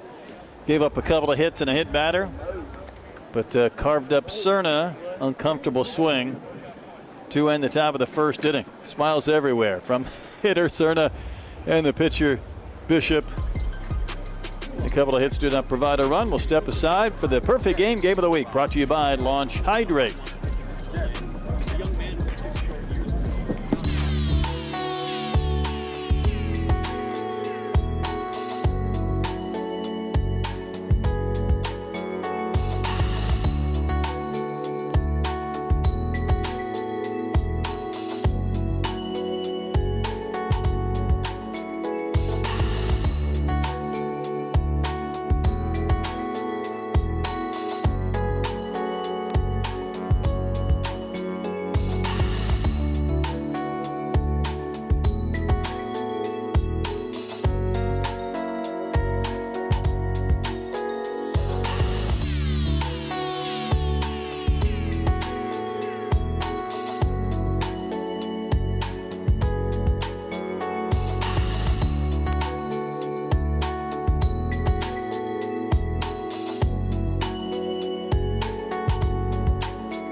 We hit at the bottom of the first. The last game of the Perfect Game Junior National Showcase. Our white squad, our Royal team as well. And as we discussed, on the hill for the white team is Seth Hernandez. Yeah, you see that rank right there for Hernandez. Was absolutely dominant last summer. Was sitting upper 80s this spring. He's been up to 95, 96. So this is a super loud arm, and there's also some two-way intrigue. There's quite a few people that like him as a bat and like him as an arm. So he's got everything working in his favor. San Antonio native Cason Cunningham is going to lead things off. Cunningham was on base a couple of times yesterday with a base hit.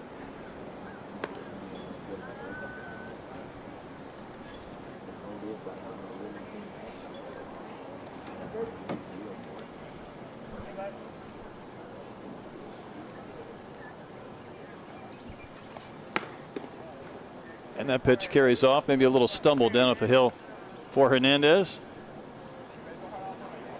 Yeah, he's sitting comfortably in that 99.2 range right now. So he's got a little more in there. The last week he was at an event out in Texas and was up to 94. So this is a big arm, and hopefully he can find a strike zone here. Yeah, the first four did not. Last couple of pitches, he's not looked real comfortable coming down off that hill. And I would imagine, Cam, he's got some big strides for that frame. Yeah, he's a tall, lean player. It's just a ginormous arm talent. It's not just a fastball, though. He spins a really good breaking ball. His changeup is one of the best in the class, if not the best. So Hernandez is definitely deserving of that high ranking and just continues to be really impressive, and every single time we see him. 3-1 to Cunningham. Late on that one, a swing and a miss. Cunningham says he's matured physically, and he's starting to understand that more consistent ground force equals more consistent power. Absolutely. Works a lot in the weight room. This is a fun matchup right here between Hernandez and Cason Cunningham. Two of the ranked inside the top 10. Cason's one of the best left-hand hitters in the country, so this is definitely a fun at bat. First four pitches missed, but then Hernandez able to battle back and win the battle with a strikeout.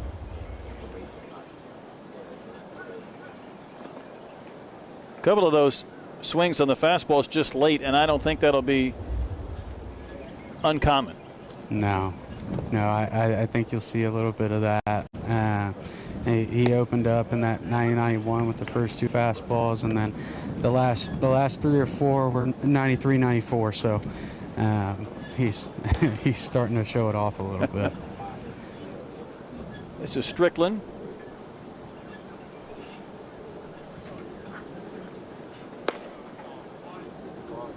Rides just a little bit outside. Arcadia, California native, UCLA commit is Strickland. Yeah, another top 15 ranked player. He got on the mound yesterday. It wasn't his sharpest outing, but we know what he is. He's a big time arm talent. There's a lot of two-way intrigue. The left-handed swing is really good. So this is, I believe I'll say it a lot, but the white team and the royal team, there will be a lot of fun matchups today, arms and bats. So I like it. Saving it for our game of the week. 1 ball, 2 strikes to Strickland. Wave and a miss. My goodness, that pitch had some movement and a little bounce off the hill from Hernandez. There's that changeup that I was talking about. I'm of the belief that it's the best in the class. I saw it quite a bit last summer. I saw him down on field 5, one of our smaller fields, and short backstop. So it looked like it was coming out of the hand well, and he was dominating. Here's Micah Matthews, and in that previous replay, I mean, that pitch faded another foot as it started to drift away from the left-handed hitter. Yeah, it is a serious weapon. He sells it. He kills spin on it. It's in that 80-82 range, and he throws it with conviction. And we had a couple of players scratched, so we're going to jump ahead to Paulino. We had a couple scratched on the original lineup, and then we had 2 scratched from the secondary lineup of Matthews and Burleson. So Paulino batting.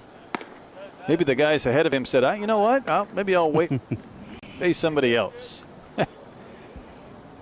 Yeah, Paulino's another player that we know a lot about. He consistently performs on the circuit. It's a really good compact right-handed swing. Middle of the diamond defender. Just a lot of tools to like from Paulino. 2-1 the count from Hernandez. A few of the times where he's missed, he's kind of checked out that mound as if it's let him down or maybe caught a cleat. It's an interesting windup, and it's not unorthodox or crazy, but I won't say there's a little hesitation, but he kind of gets up to that spot, and there's just a little pause. And I don't know if that's a balance issue, but it certainly can't help the hitters. Yeah, it's a little bit different. I'm not even totally sure how to describe it. There's a pause right before he lifts his leg. I believe it's just a timing thing for him. It seems to really work, though. I'll tell you that. We simplified on the last one, and that's just picking that leg up and putting it down and going to work. It's almost the equivalent of a hitter that's facing velocity, and you're like, I don't have time for that leg lift, leg kick. I just got to get it down and let my hands work, and maybe that's simplifying things a bit. Exactly. I said it in game 1, but here in game 2, the ghost runner is something that I really like that we do at Junior National, because it lets you see how they hold guys on, how they change up timing, just all the stuff that you have to do in a normal game. It makes it a completely different feel. You know, the hitters like it in the sense that they get to lock in on the fastballs and not have to worry about the secondary. That's kind of the punishment you pay, I guess, for the crime of hitting or walking a batter. Yeah, he's still sitting in that 92, 94 range out of the stretch as well, so not losing any arm speed. Paulino torches one to left field. This ball caught just shy of the warning track. Didn't quite have the carry into the glove of Campbell, and the inning ends. A couple of strikeouts and a fly out to left.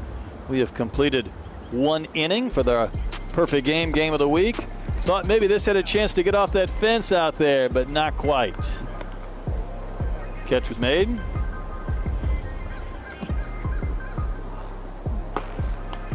So far so good for Hernandez. 0-0 game, the white and the blue for our game of the week, brought to you by Launch Hydrate.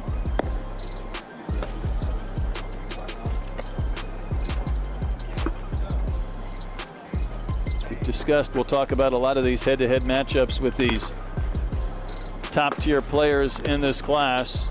Kind of had to wait over a handful of days to get to this point, but really I think whether it's by design or a certain amount of randomness, Cam,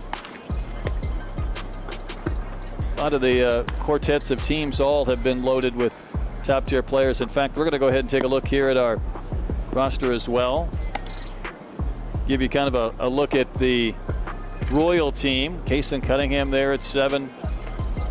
Several others top 50. Buffalo, Bishop going back out for his second inning on the mound.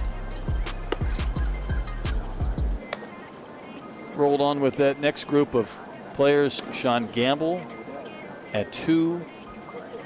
Golden 23. A lot of players with some big time numbers to the right in their perfect game rank. Zach Strickland 13. This event's been absolutely loaded with talent, but some of these teams are just the amount of top 100 players, top 200 players on the rosters is really something that's fun, and it really brings a lot of eyeballs to the field. This is Goldstein. He was hit by a pitch and he limped off. Then Cerna jumped in and batted for him and struck out. So Goldstein will come back out in the second. The Washington commit, Harvard Westlake High School. So he's facing Bishop for the second time. Hey, somebody grab that baseball bat. I think we've seen a little bit of everything. You don't suppose Bishop would hit him again, would he? 2 times in 2 innings? That might be the only thing we have not seen. I hope not. Hopefully hope not too. Hopefully he doesn't take another one to the kneecap. That doesn't seem like a fun experience in the box. No, that's well below average.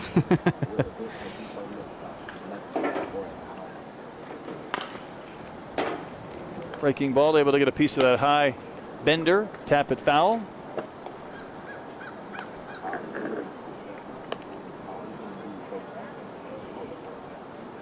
Yeah, both of these arms have lived up to the billing so far. Jax is Jax. He's sitting upper 80s, hitting 90, really good breaking ball, and then Seth is continuing to show why he's ranked so high. On the ground to first, there was a slip, but that was going to be an easy play from McNew. And Goldstein retired here in the second inning.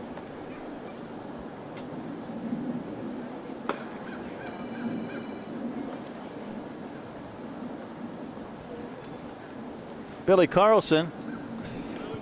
We're jumping all over the map. Nonetheless, this is Carlson batting here in the second, Corona, California.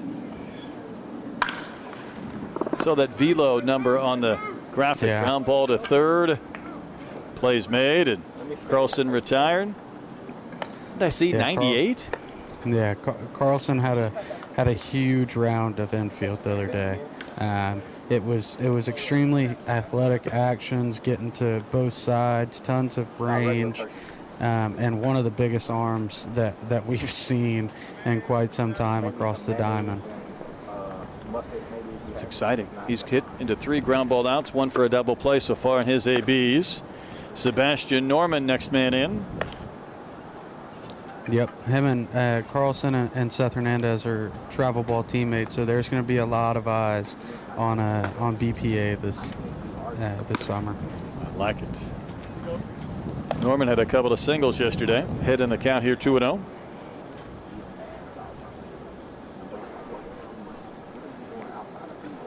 Couple of ground outs here in the second against Bishop. Worked around a pair of singles in the first, trying to complete his 2 frames of work here in East Cobb.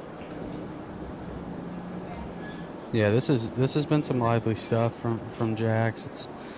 It's still sitting in that same range, landing the breaking ball that we see there.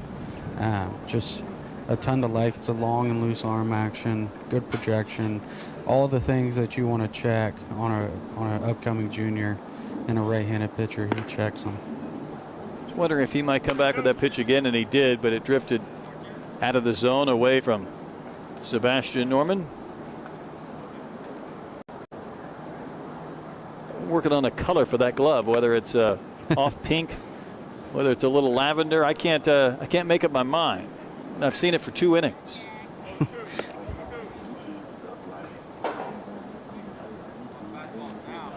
I think we're going to put a ghost runner aboard.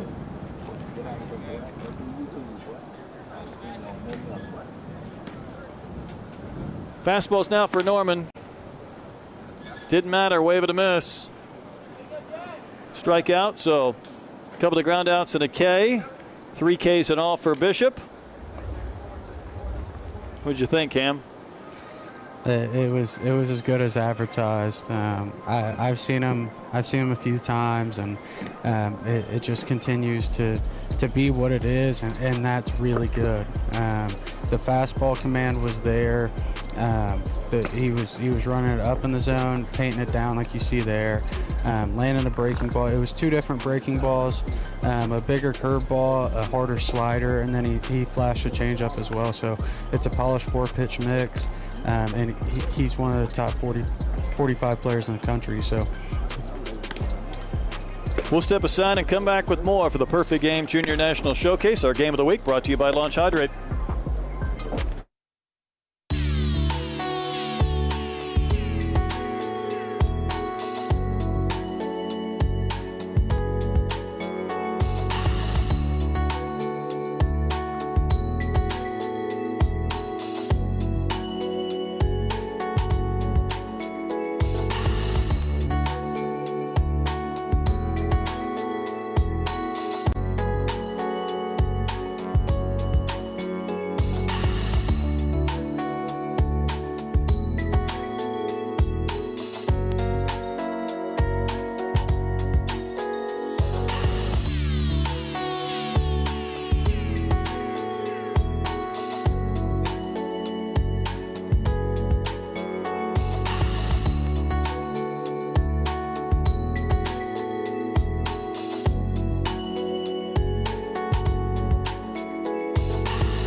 Hernandez back to work. Nash Piers, the batter, here in the bottom of the 2nd inning.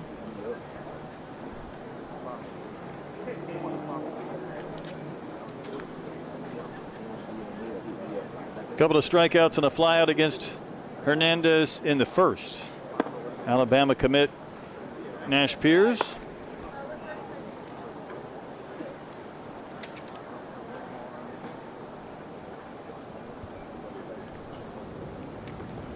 Yeah, Seth Velo is really taking a jump. It was 88, 89 last summer. He looks like he's put a little bit of weight on, a little bit stronger, and the fastball is really exploding out of the hand. So it's still in that 93, 94 range. Here's the 2-2. Oh my. That's not really fair. No, when you have the fastball changeup combo, and then you're throwing that, I mean, it's almost you grab a bat and just hope you get a hanging one. That's the reaction on the side swing, one of frustration. That wasn't exactly nose to toes, but it was nose to about kneecaps. Yeah. Thank you. Yeah, it's a consistent shaped breaking ball. He's landing it. I mean, this is about as good of an arm as you'll find in the 25 class. We threw it again, and that almost backed up a little bit to Stevenson, but he still got the strike. And that makes that fastball feel so much stronger, doesn't it? Yeah, it's if you can land the curveball and then mix in the fastball off of it, it's so hard to catch up to because you're changing eye levels, like we said earlier, and like that pitch there. He could throw a breaking ball here, match playing with it, and just it's a super refined mix that he has tons of feel for. And once he gets ahead in the count, you really feel like you're kind of swimming upstream. I mean, you know that he can absolutely break off anything he wants to kind of toy with you. See if he tries to spot a fastball here in the outside corner. I'll say so. Giddy up. Thanks for playing. 2 gone. I mean, he hit that glove, though. That was the impressive part to me. I know we like command and whatnot, but I mean, watch where this glove is set up. Yeah, everybody loves the velo, and Seth Hernandez obviously has it, but the command is really what sets it apart. Pichardo takes strike 1. I'm trying to figure out a plan of attack if you're a hitter. I almost think first couple of pitches you just hope to get a fastball and you just have to test yourself and time it up from a velocity standpoint, because if you take the fastball for a strike and then you get that one, now you're in trouble. Now it's 0-2 again. It's almost seemed like he's lived an 0-2 count so far. He's getting ahead of hitters, whether it be throwing the fastball, throwing the curveball, throwing the changeup, and then just putting guys away like that. Good morning, good afternoon, good night. Yeah. Strikeout looking, strikeout looking, strikeout looking. It's crazy to say, but that's about what we were expecting early on in this game. Ended up striking out 5 of 6 that he faced. It was a fly ball to left by Paulino to win the first. That was the only thing that kept him from cruising through 2 innings. You're seeing the swings and the misses. Really seeing kind of the uncomfortable swings. That was just the first. He was probably even better in the second. Yeah, it was electric in the first, and then I'm not even sure what adjective I would use to describe it in the second. It was dominant from start to finish. You can see the velo has made a jump. That was the thing last year. Was it's 88, 89 now. You look at it from a year from now, and we're seeing the fruits of his labor, putting in the hard work off the field to get that velo up. Well, that was something. I could really see where, if you were watching him pitch in maybe some type of tournament game outside of a showcase, where he would go, say, 4 or 5 innings as opposed to 2. I mean, he might do that in record time. He works quick. He pounds his own with 3 pitches, and it's crazy to say, but whenever you get out and you see BPA and Seth Hernandez throw, you're expecting outings like that. It's almost normal now to see that. So it's really impressive. New pitcher as well coming on. Max Lessard, Matthews, North Carolina.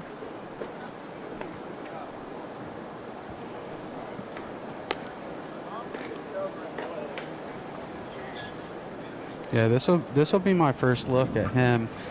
We've had him up to 90 at our tournaments, so excited to see what he offers and how everything plays. I do not have a bio on him, so we'll figure it out together. Here's Cornelison, Tiny Town, Arkansas, Harbor High School. Yeah, that fastball, I'm not sure what the velo was just yet, but that thing it's jumping out of the hand. Had some life to it. Yeah, it did.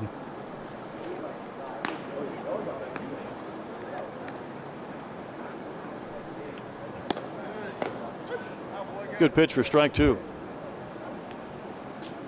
That's the thing that stuck out to me throughout the day and throughout the week, is how many guys can throw fastballs and then land that breaking ball. It's almost at will for most of these guys. It's the ability to land the breaking ball makes it so much better, that it makes it so much tougher to hit as a hitter. I don't even know if this was exactly the spot he wanted it, but it still worked. It was still in the zone for a strike.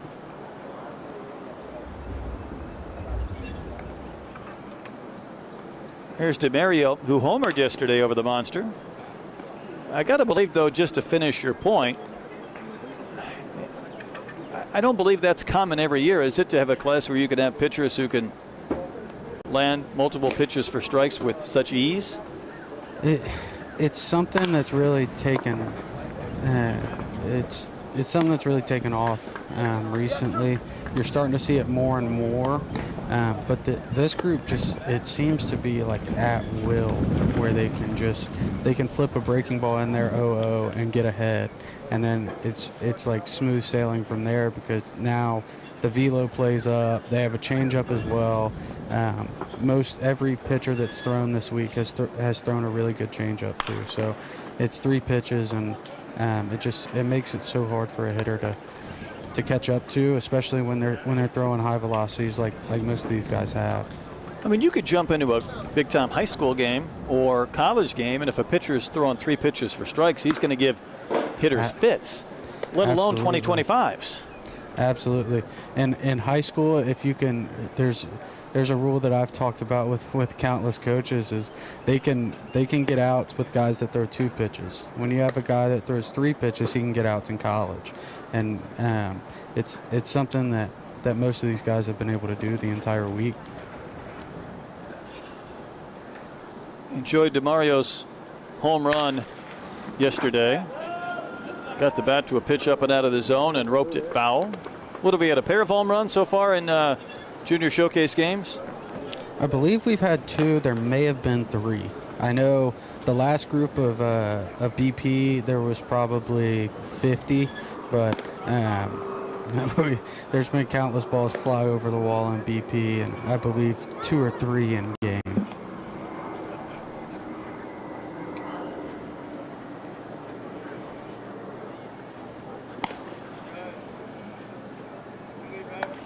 A prolonged battle. Looked like DeMario had bounced out to third, but he was right back in the box after that throw went across the diamond.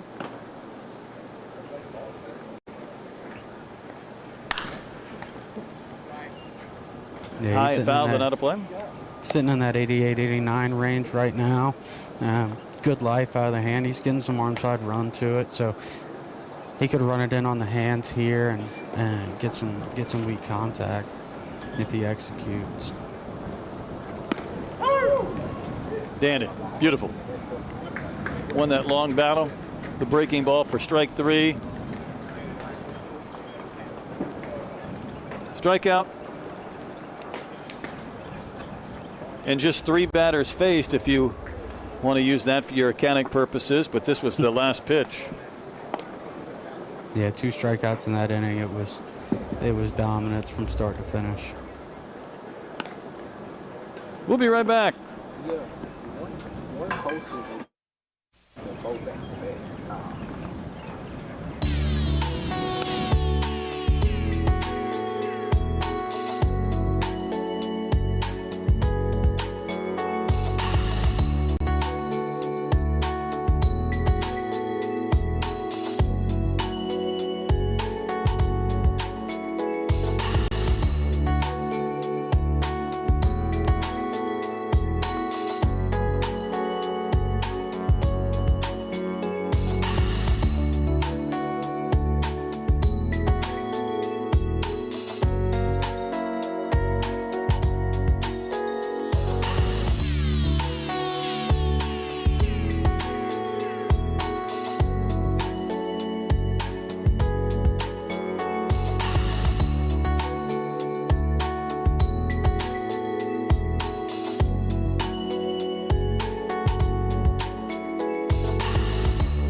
Scouts working hard.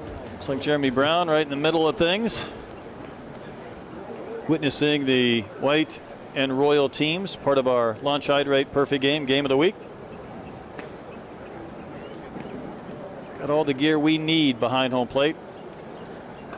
Laptops, iPads, monitors. Meanwhile, they'll be tracking Grayson Burleson, another Vanderbilt commit, Tennessee native, coming on to work here in the third inning. Yeah, another Vanderbilt commit, and they seem to do about as good of a job as you find on the recruiting trail. Another high-level arm here. It'll be tough to back up what Seth Hernandez turned in today, but I believe Burleson will give it a good try. With that size, you could imagine, and you'd be right, is also a basketball player. His travel team coach, R.A. Dickey.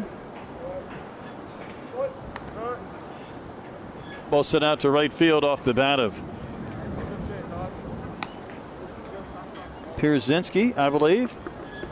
Indeed. Able to get the base hit to begin the third inning. Good piece of hitting there, getting the fastball on the outside corner and hitting it the other way for a single. Hudson McNew, the next man in.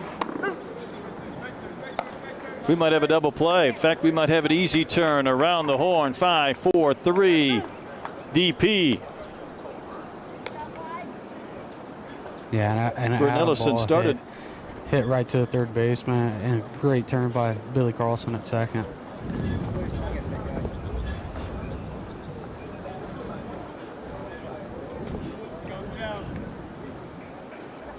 Easy DP after the leadoff single.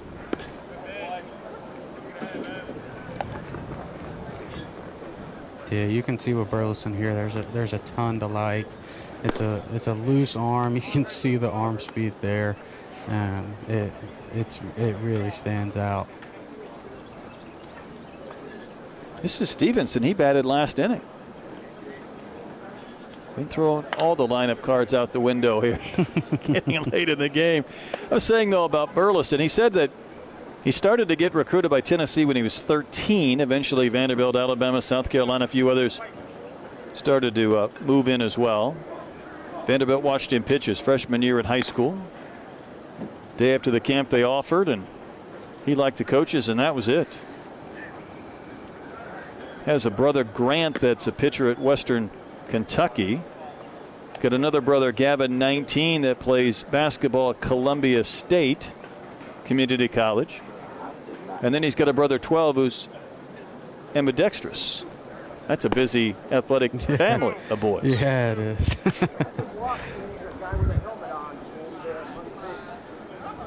Count's gone full.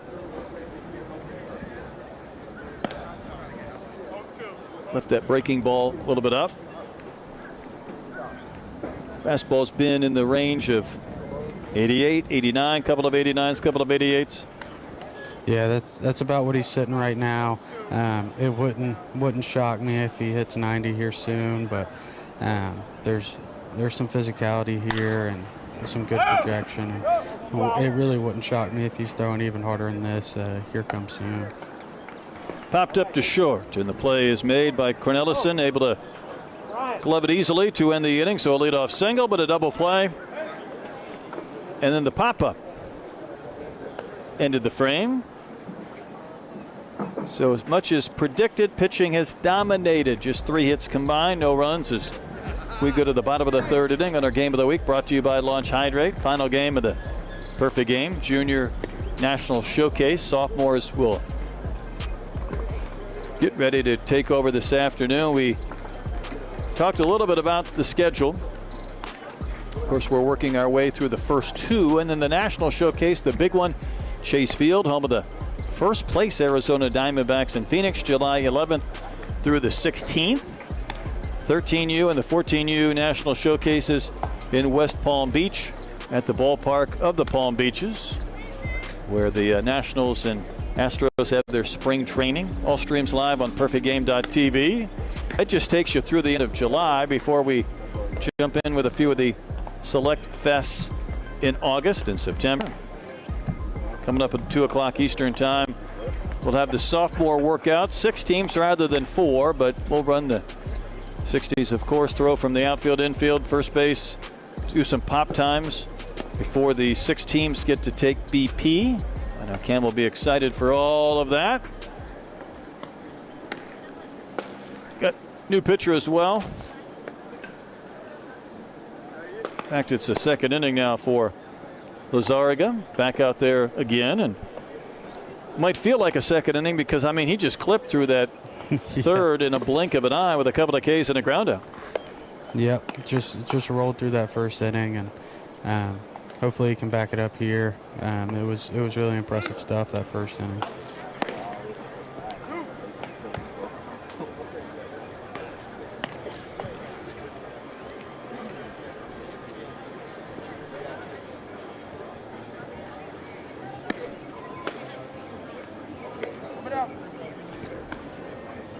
So Max Lessard from Matthews, North Carolina, Weddington High School, ready to go again.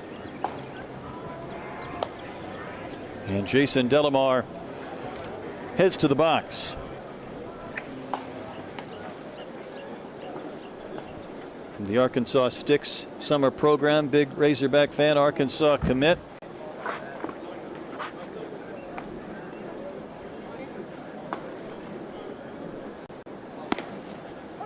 Starts him with the breaking ball and a strike.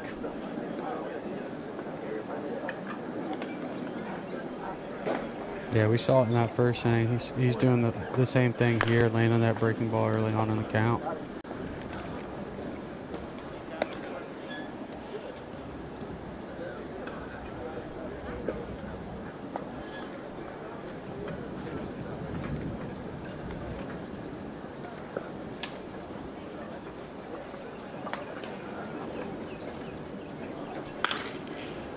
Delamar will use that pink bat and spray one foul again.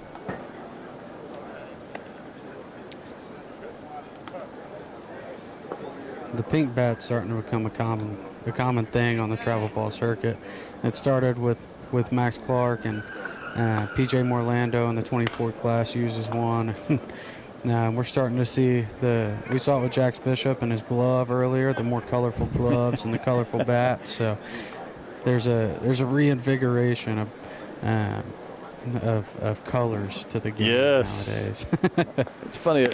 We have time, and I think I will. I was watching a AA game last night because once we segue from baseball to more baseball. But it was in person, and it was the Frisco Rough Riders, and there was a gentleman with the last name Acuna, and he was bouncing around, and somebody said, hey, is that the brother of? And I said, look at the batting gloves and the shoes in bright yellow. And then we said, yes, that is. And uh-oh, that was going to go all the way to the fence. Delamar was just talking about his speed. We get to see it put in play, looking behind him to see where that ball is as he coasts into third base. Yeah, he got a pitch on the outside corner and did not miss it at all. He hit it hard in the right field, just short of a diving right fielder, and raced around to third. It was Stevenson in right, and that's a helpless feeling because that ball stuck at the base of the fence, and I think Delamar was quite content just to stop right there at third base. Yeah, that's always the feeling when the ball gets behind you.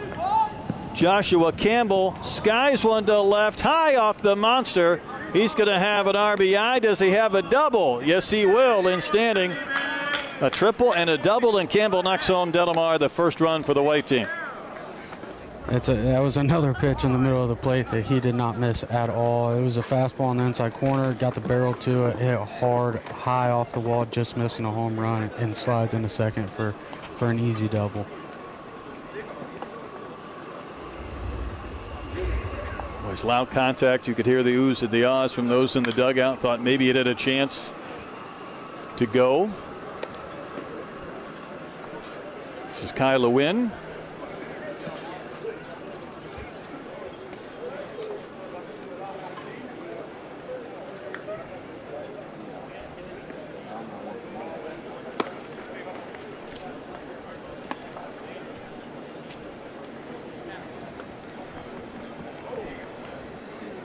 Bishop Moore High School in Orlando, FAU commit for Lewin.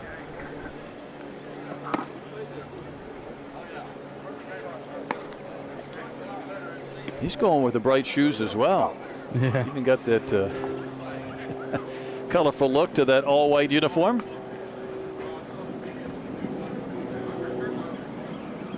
Second inning of work for Lessard, giving up a couple of extra base hits, but a good pitch to get a strike to even the count.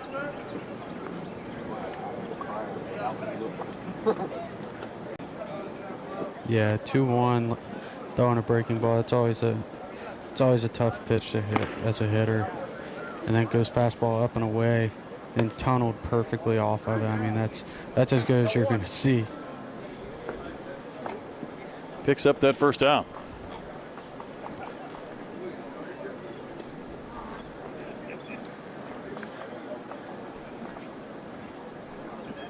Fourth batter of the inning.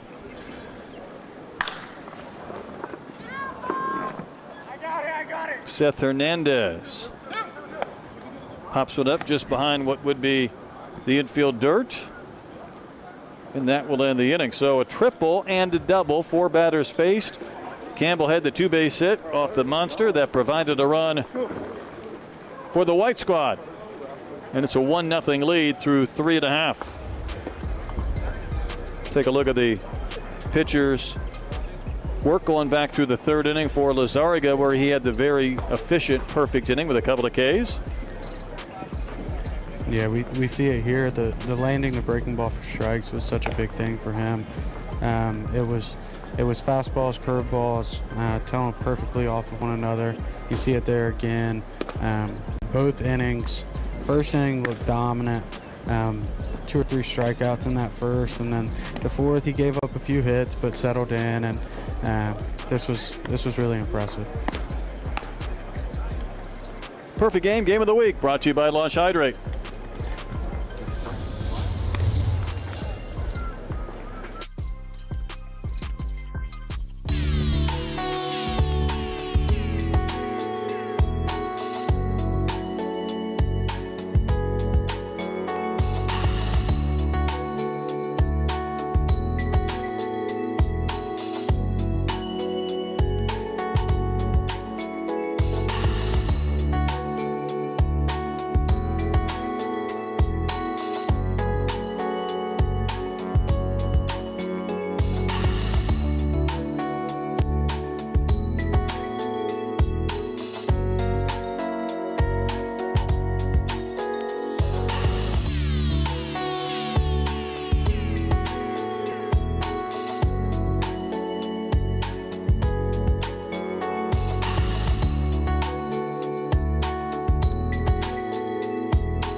Vince DiCarlo down in the count, 0-2, facing Grayson Burleson here in the bottom of the 4th inning.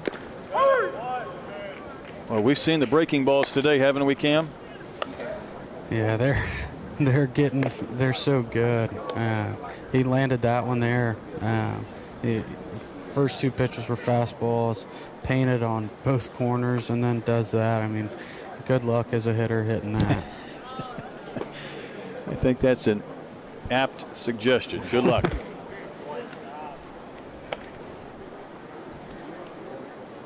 Elijah Buffalo, another Orlando, Florida native. Buffalo was a name that really stood out yesterday. He played a few innings at short and made a few really good plays, just moving around super fluid. And then it's a really interesting profile because you don't really find left-handed hitting middle infielders that much. That can really pick it and that can really swing it. So this is an interesting name. He's already committed, but it's really impressive what he's been able to do this week.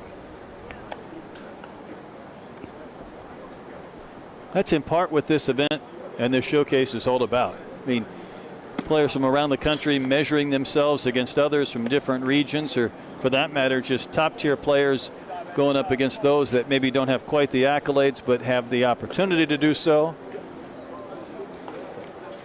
Yeah, kind of validate or improve, you know? Yeah, we do I'm partial to our guys, but I think we do a fantastic job of getting out and seeing as much baseball as humanly possible.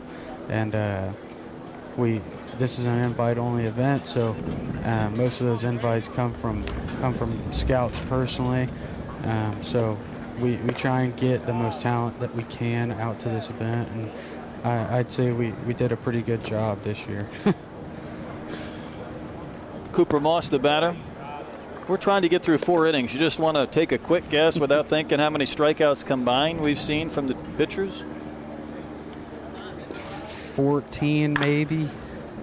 Well, if you get one here, you'll be right at 14 if Moss goes down on strikes and he's down 0-2. It's been nothing short of impressive what these arms have been able to do today.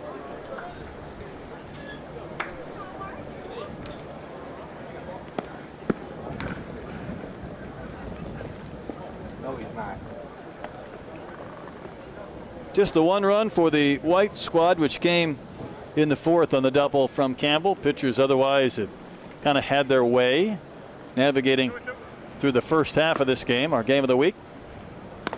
Here's the 1-2. Oh, goodness. Strikeout, strikeout, strikeout for Burleson, which should complete his 2 innings. And, you know, Cam, he gave up a single to the first man he faced. He got a quick double play and a pop-up, and then he just took care of business himself here in the 4th. Yeah, the arm speed really stood out. The fastball really jumped out of the hand. It sat in that 88-89 range. He showed that he could land that breaking ball at will early on in the count and then put guys away with the same one at the back ends of counts. So there was a ton to like there. Just absolute dominance yet again from another arm. It's a common theme in this game of arms just turning in impressive outings. I would think that would be the word that seems to be apt. It's one that has bounced around and been in play, but simply dominance. And I think when you see some of the top pitchers, and listen, they're throwing 92, 93, but as we've talked about a couple of times, you incorporate this and this, that's trouble. Yeah, exactly. It can't be understated how hard it is to hit whenever you can land that breaking ball, throw that fastball at the top of the zone, and then mix in a changeup as well. We saw that with pretty much all the guys, and it was, I mean, we have 14 strikeouts in the game, so I'd say it's been pretty dominant from the arms. It's been the quality of the curveball, though, that has really gotten our attention, correct? Yeah, absolutely. They're showing big depth. I know Jax was throwing a curveball and a slider. Just the ability to spin multiple breaking balls and then land that one, it's such a big thing. Well, more to come with our pitchers as we have moved about halfway through the course of this game.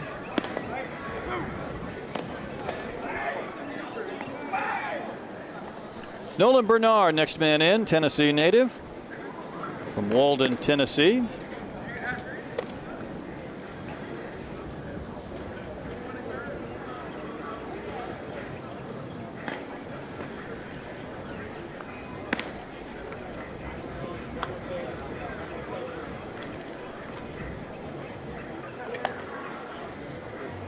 High school coach is Tim Costo, and I'm really intrigued with this one.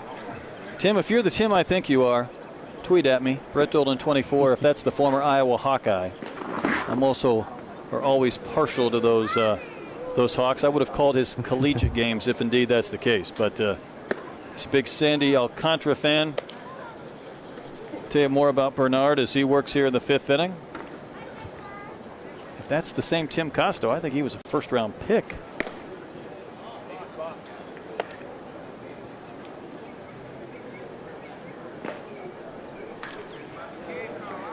Cooper Teeple's the batter. Got a base hit against Bishop earlier in the game. Looks like he's got himself another one. Cooper Teeple's doing a little bit of damage with his bat and his glove this weekend. Yeah, another single there. Got the got the first started pretty quickly with that single leading off, and then turns in another good at bat there. Both singles right back up the middle, and it's really good from T-Pulse today. This is Andrew Benson. He also singled against Bishop in the first. Give you a little scouting report as well on Bernard. Talking about adding a slider, biggest improvement this year. He's also always had that 12-6 curveball, but adding a slider to tunnel off his two-seamer has been helpful. Young man is also a swimmer. In fact, he was a swimming state champion. Got to believe that's good for the pitching and the body and the physique. A wave and a miss. Absolutely. We spoke about it during workouts on day one, but I'm not sure if I haven't been around swimming too much, but just the ability to play multiple sports and be good at multiple sports is such a big thing now.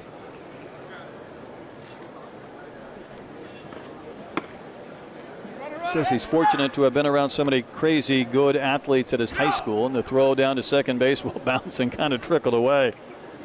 But it's inspired him to be better, and Pierzynski had a lot going on with that play. And Teep was able to advance. Yeah, Bernard's a name that I'll probably get to see quite a bit of because he plays for the East Cobb Astros, and I'm out at East Cobb quite a bit, so I'll probably get to see him quite a few times this summer. It looks really good here to start. And Benson down on strikes for the first out of the inning.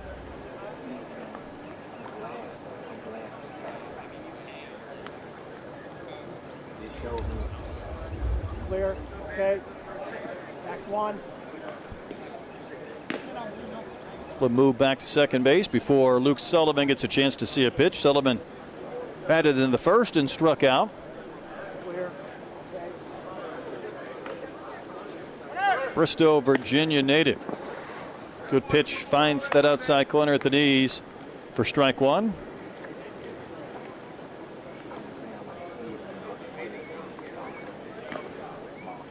Talking about Bernard, though, and being a multi-sport guy, he actually transferred high schools because his original school wouldn't allow him to play two sports.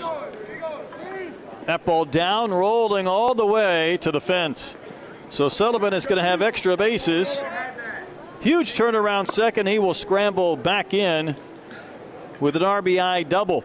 It's a 2-0 game.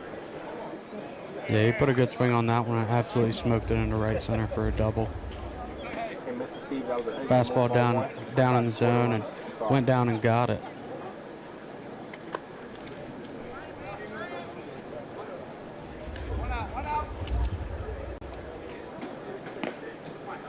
Nicely done by Sullivan.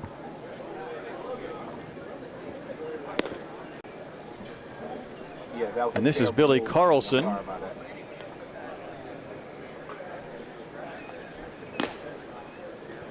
Grounded out to third and is only at bat for Carlson. Right on the corner Carlson, for a called strike. Carlson, we have him ranked inside the top 10, and he was a name that we were really looking forward to seeing this week. Last year it was more of a gap-to-gap guy. You can see he's still lean, but he took his round of BP, and we were expecting really big things, and he put on a good performance, hitting a few balls out and just crushing balls into the gap and BP. So he's a name that he already caught attention. He's ranked inside the top 10, but he opened even more eyeballs with the week that he's had. You know, that's interesting. I think that's good perspective, Cam. You talk about individuals who aren't ranked as highly as a Carlson and them making their move, but at times, you know, you can be highly ranked and still continue to move up that leaderboard, so to speak, and put on good performances. Yeah, absolutely. You can have so many guys ranked inside, and then like over an off season, we see them a lot during the summer. I know our guys out in California see them a lot during the high school season, but most of the time, whenever you have a full year off and we see you the next year, it's it's completely, the body's different, the skills are different. Everything can change in a year. So we continue to evaluate, we continue to get eyeballs on them, so we can turn in the most accurate things to professional scouts and to college scouts. Talk a lot about kids growing, and some have grown 5 or 6 inches maybe over the last year, if not a lot of scouts have seen them. It's one thing then to grow 5 or 6 inches. It's another thing to put on weight, and the good weight and the strength that comes with going from 14, 15 to eventually 17, 18, or even into college. There's a bouncer to second. Carlson retired. I told our strength and conditioning coach at Arkansas maybe back in the fall, I said, you forget what 18-year-olds look like when you're used to seeing 21 and 22-year-olds, because there's a lot of work to do on those physiques. But what has impressed me about some of these young men, I mean, you're kind of seeing an adult-type frame, and I think that lends itself to power and strength and obviously success, while others are still trying to get to that point. Absolutely. The body's continually changing, but this event, getting these eyeballs on these guys, that summer of your junior year, it's where I saw the most development body-wise when I was playing. So you start to see teammates and other guys on the circuit really start to grow and mature into their body. So yeah, this is definitely a big year for continued growth and added strength. I feel like Omar Cerna has grown into that adult strength as he's in the box with a count of 1-1. Yeah, he is so strong. Just being around him, you can tell he's one of the strongest players in the country at this event. He's one of the strongest players that when he's on the field, he might be the strongest player on the field at any given time. Mile high pop up, but it bends back and out of play. And it really translates. There's some guys that look the part, and sometimes it doesn't translate into what you're expecting. But Cerna, he looks the part. He looks strong, and then he swings the bat, and the ball just explodes off the barrel. So it translates into the game as well. There was a guy who won the Golden Spikes a couple of years ago by the name of Ivan Melendez. Yeah. The Hispanic Titanic. And, he would just kind of sit there in that little stance and just destroy baseballs for the Texas Longhorns. Yeah. I don't know why Ivan that Melendez makes me think of Cerna. He was. Oh, good. But it feels like Cerna's kind of a grown-up within this class. Yeah, he definitely stands out physically. You can see the strength just in that look right there. You can see the lower half. His legs are huge. His arms are big. He just looks strong, and he hits the ball really hard. To go along with one of the best arms from behind the plate in the country, and also up to 94 yesterday. So, I mean, he does a little bit of everything. You can say that again. That's a good scouting report. He waits on a 1-2 here, and the breaking ball catches the corner by Bernard. So he gave up a single and a double, but able to come back, retired the last two, including a strikeout looking of Cerna to end the fifth. We'll step out. 2-0 our score. Our perfect game of the week brought to you by Launch Hydrate.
Well, the sophomores trying to get loose, get ready. Going to be a big afternoon for these young men. I guess that would be the 2026 class.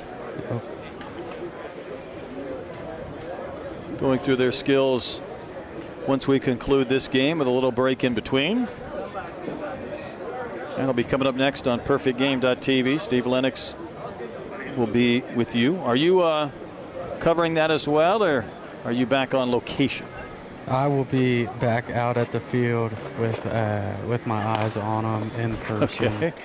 Yeah, I'm super excited to get back out there. It's been I've loved the broadcast today, but getting the eyeballs on them in person there's nothing like it. Yeah, I see where your loyalties lie. That's going to be an easy ground out by Cunningham against Jason Delamar.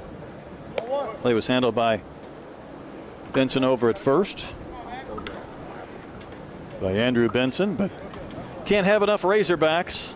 We saw Delamar with the bat. Now he's on the mound. One gone, Strickland in. He's hitting 87, 88 to open up and showing some real arm talent here.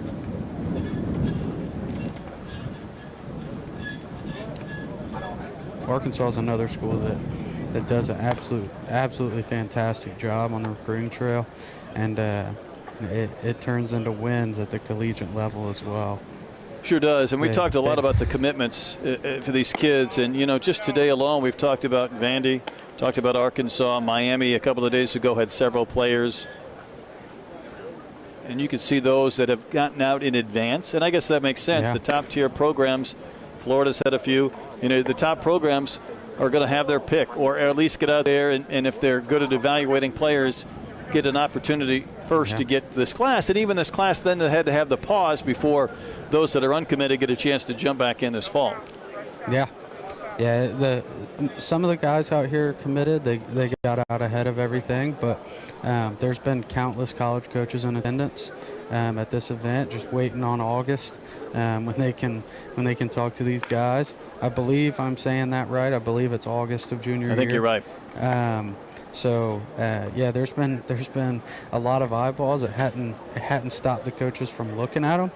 It's just stopped them from talking to them. So these guys are still getting evaluated on pretty much everything they do on the field. Pitch misses in to Strickland from Delamar. Put a ghost runner aboard at first after that ground out from Cunningham. Started this fifth inning.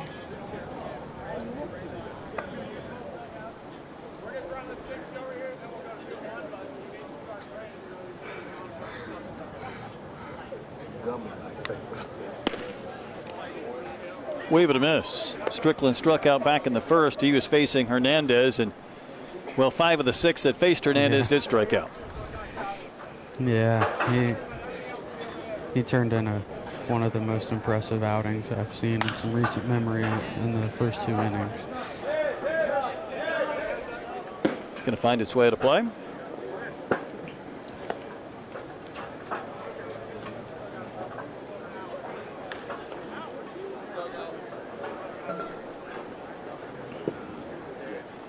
Fastballs have been in that 86 to 89 mile-an-hour range for Delamar. Kind of fighting it a bit here against Strickland.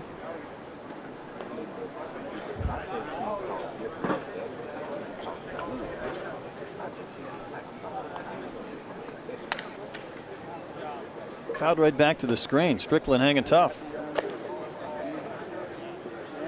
Pitchers we've seen for the white team to this point: Hernandez 2, Burleson for 2, and now Delamar on for his first.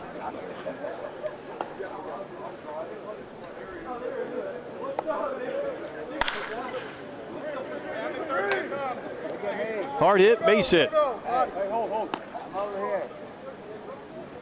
Ghost runner advances to second. Strickland with the single. Yeah, really good swing there. Put the barrel on that one and hit it hard in the right field. He continues to show tons of two-way intrigue.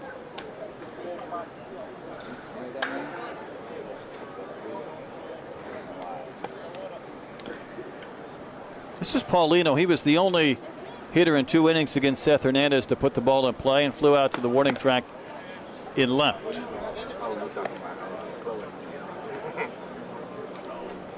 Paulino flew out to center in his second at bat yesterday.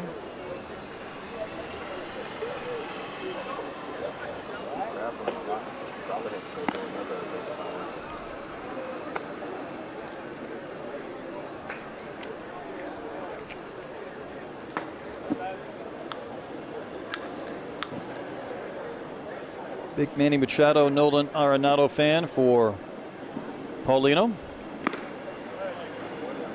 Rip and a miss. Big cut, no contact. Yeah, I like seeing these guys take a little bit bigger swings early on in the count. That's usually the time to do the damage, and then shorten everything up a little bit and put the ball in play towards the end of the at bat.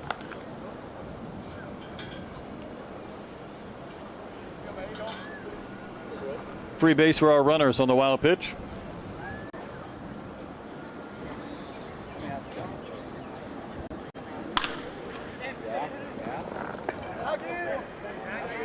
See if this is deep enough to get a play at the plate. There's the catch. There's the tag. Here's the throw. And there's a tag and an out. How about the throw from the outfield? We've seen 3 or 4 fantastic throws this week from outfielders and outfield double plays. Don't tell me that was Teeples again. He had one yesterday with an outfield assist.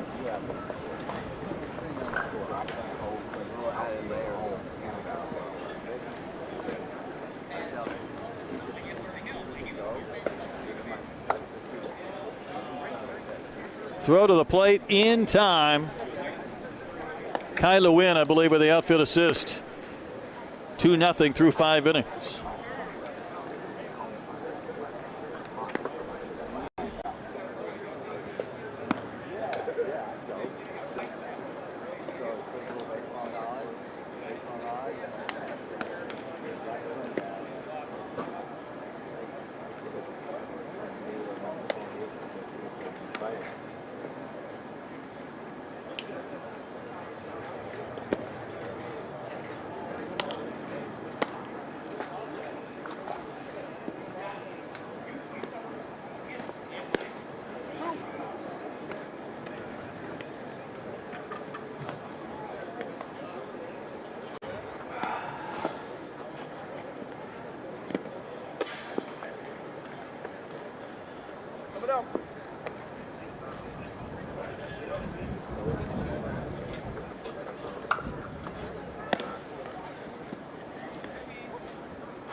Another strong defensive play this week. Meanwhile, this game goes into the 6th inning. Sebastian Norman back out there. Bernard on the mound and misses with the first one. Yeah, Norman came in to throw yesterday and showed a lot to like as well to go along with the physical right-handed bat. It was into the low 90s and tons of athleticism on the mound. He's another one of those guys, just impresses you in multiple ways. Yeah. As he bounced out to third. We've had a lot of those this week, and the position players throwing and the pitchers playing the field. It's been really, really cool to see these guys playing in multiple spots. This is Cornelison, struck out looking back in the third.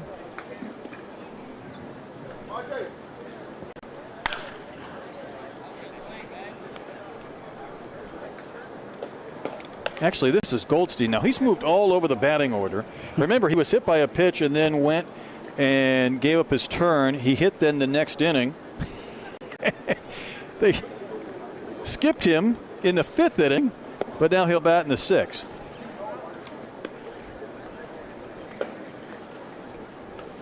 Yeah, that first at bat didn't end too well for him, getting hit in the kneecap, but it looks like he's seeing it a little bit better now and puts a good swing on that one. High fly to right and put away for the second out. So he came to the plate for the third time. 2 of those have not been in his normal batting spot, but pretty good swing just results in a high routine fly ball to right.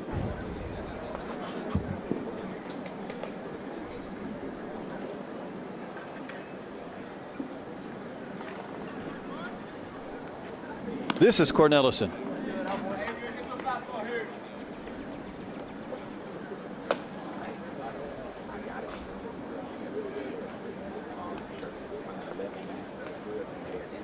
So Bernard has a chance to face just 3 this inning if he can retire this right-handed batter, who struck out looking back in the 3rd.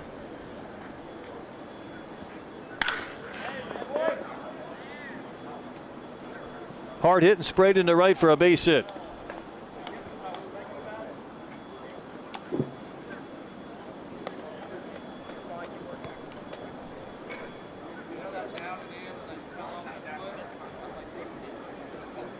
Yeah, he did a good job there, just putting that ball, getting the barrel to the ball and hitting it to the opposite field. Just tons of feel for the barrel and really good approach on display there. Evan DeMario, who homered yesterday, swings at the first one, lines it right to short, and that will end the 6th inning. So Bernard, pretty effective 6th. Gave up a couple of hits in the 5th. Also with a couple of strikeouts last inning. Here's the liner right to short. Directly at Cunningham. Go back, Cam, and look at a few of his pitches from these past 2 innings. Yeah, you spoke a little bit about the fastball. Adding the slider was a big thing. That you could see the big 12-6 curveball there.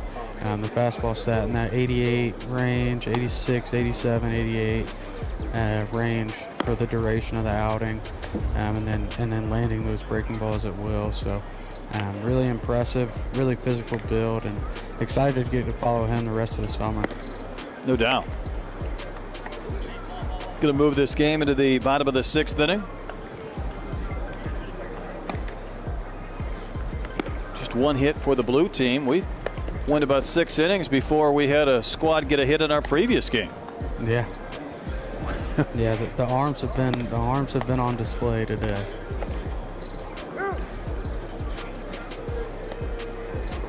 Perfect game of the week brought to you by Launch Hydrate.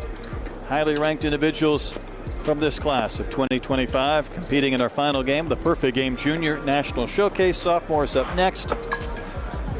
More games tomorrow and Friday here on PerfectGame.tv. Working towards the weekend. There's our Launch Hydrate crew. Might have to go and sample some of the products when you get out there this afternoon. I'll definitely be sampling some of them. Trying to get hydrated for hopefully not a hot afternoon. It was a little bit cooler this morning, but we'll see what it's like whenever I walk out. Delamar back to the mound. Stevenson the batter. Struck out looking in the 2nd. That was against Seth Hernandez. Pretty good pitch, just does catch that outside edge. Yeah, it's not even Atlanta hot yet, though. I mean, it's not even we're not even to that point. It's coming. I hate to say it, but it'll be hot before you know it. That's strike 3. Stevenson not enamored with those last 2 pitches. He's down looking to begin the inning. Delamar looks a little bit more comfortable on the mound this inning. The command wasn't there all the way in the first. He lost it at times, but that was a really good start to the 2nd inning. Just painting the corners and looks a little bit more comfortable. Pichardo with a single up the middle to the right of second base. Swinging on the first pitch, got one about belt high and rolls it into center.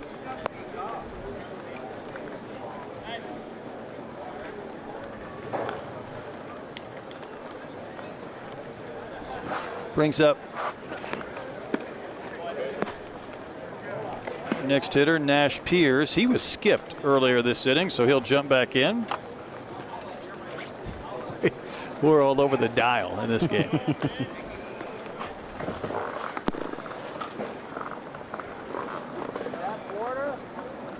Good look at Nash. Florida native, Alabama commit. Breaking ball spins outside. Throw down is a little bit high and not in time. Fairly close, though. Pichardo came in under the tag.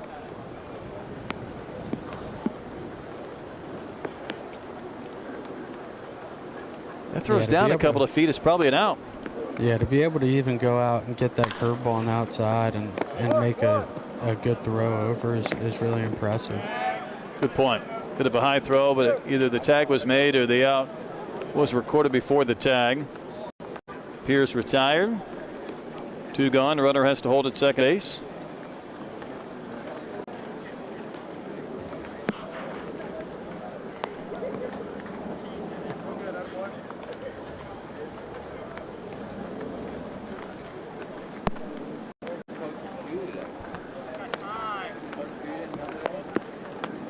Austin Pierzynski, next man in.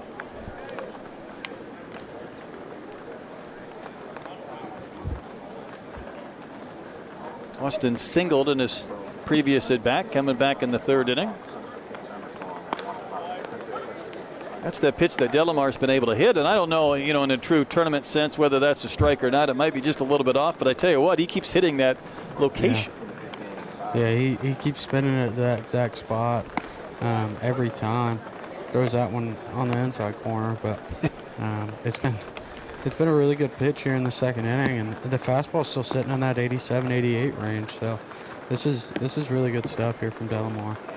He shook off a couple of signs before he nodded in agreement. He wants to throw the breaking ball again. Pierzynski saw it a couple of times. Dumped one out into left field for a base hit and an RBI. Yeah, that was a really good piece of hitting there from Pierzynski. Going on the outside corner to get that breaking ball that we just talked about and hitting it into left field to drive in a run. Delamar wanted to triple up on that pitch, and Pierzynski on the 3rd time just put it in play. Ground ball to short, easy flip to second base. That'll retire our runner, McNew, on the fielder's choice, and that will end the inning. We played 6 innings, 2-1 our score, White in front. Our perfect game of the week, presented by Launch Hydrate.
Raindrops falling through the Georgia trees as we move this game into the 7th inning. Game of the week brought to you by Launch Hydrate.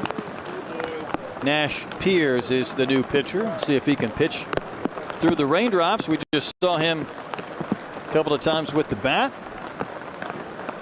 Now we'll see him on the mound. Yeah, absolutely. We've seen Piers in the infield.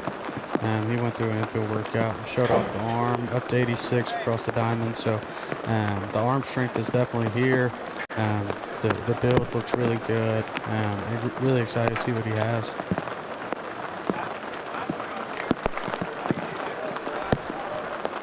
Tough Grayson Burleson is going to bat.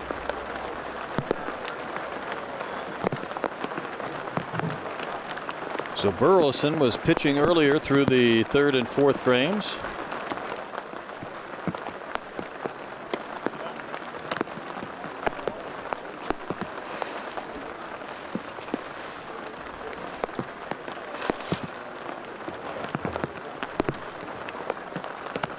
Vanderbilt commit. Yeah, absolutely dominant on the mound as well. So.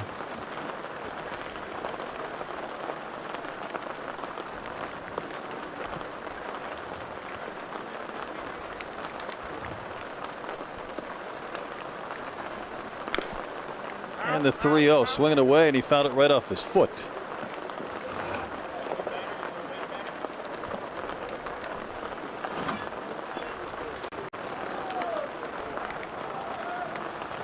We asked Piers what part of his game has grown the most since January, and he said he would have to mention his confidence in pitching.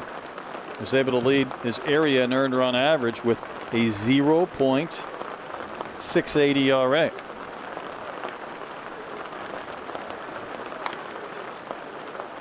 Fouled right back by Burleson.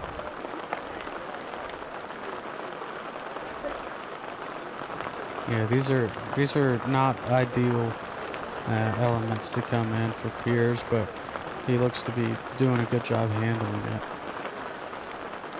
Gone from 3-0 to 3-2.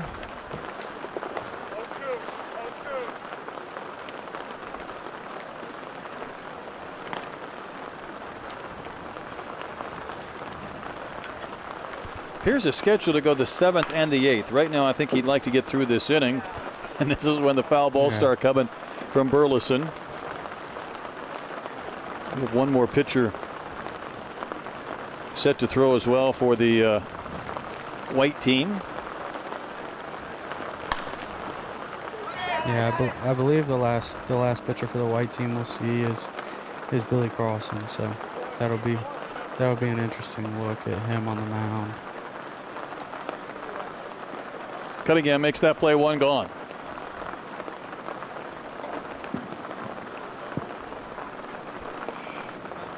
Pierce has been up to 87 in that at bat, so showing some arm talent, and he's a tall and lean player with obvious athleticism coming in from the middle of the diamond. So ground ball up the middle. How about Cunningham sliding stop, pops up, throws to first. Nice play in the raindrops.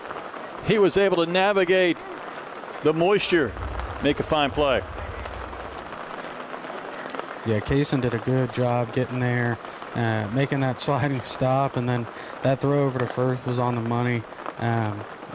Just an unbelievable left-handed bat, and is showing the ability to pick it up the middle too. Retires Delamar. This is Campbell.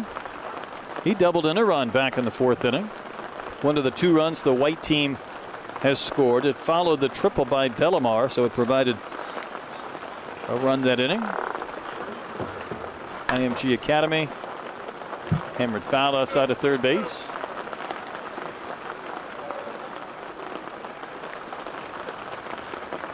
So pop to short, a ground ball to short.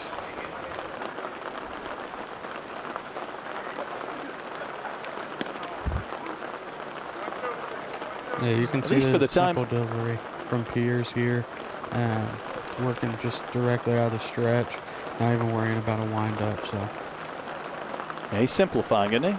Yeah. Sprayed to right. How about a diving effort, laying out and making the catch? That was not an easy play whatsoever, but hauled in. A tremendous job by Strickland.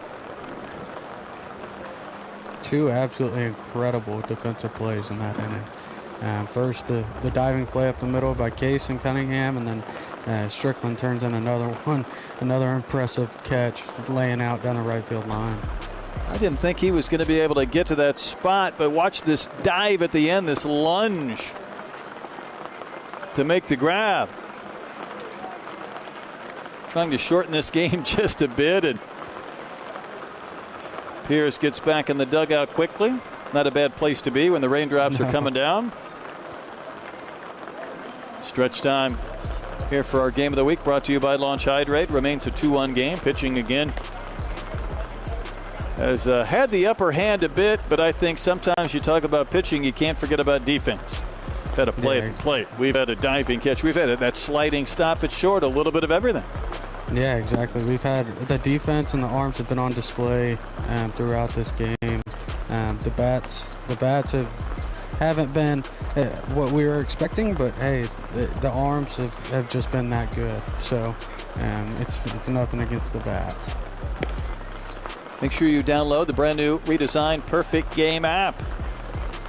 Watch Perfect Game TV. And those applications or devices on the icon. Meanwhile, we go into the bottom of the 7th inning. Able to watch the showcases live, and then again see a lot of replays as well over the course of the weeks ahead, with more events to come as we have documented. Twin National Showcase, the 13Us, the 14Us, and we'll roll through June into July and then into August with some of the select festivals. I'll be back at East Cobb for the 11 and I think the 12U Select Fest in August. And this rain can stay away. Meanwhile, Billy Carlson, the Vandy commit, as promised from Cam, will be out there to work here in the 7th inning against the Royal team.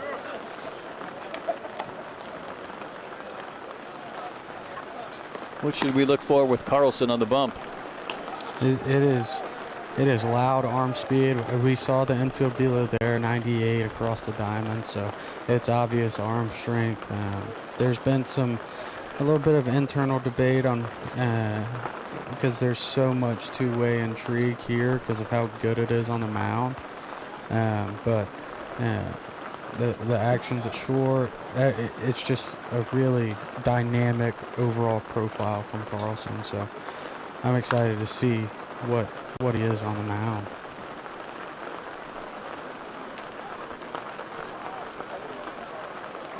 One of his teammates, Stallone, is going to bat against him.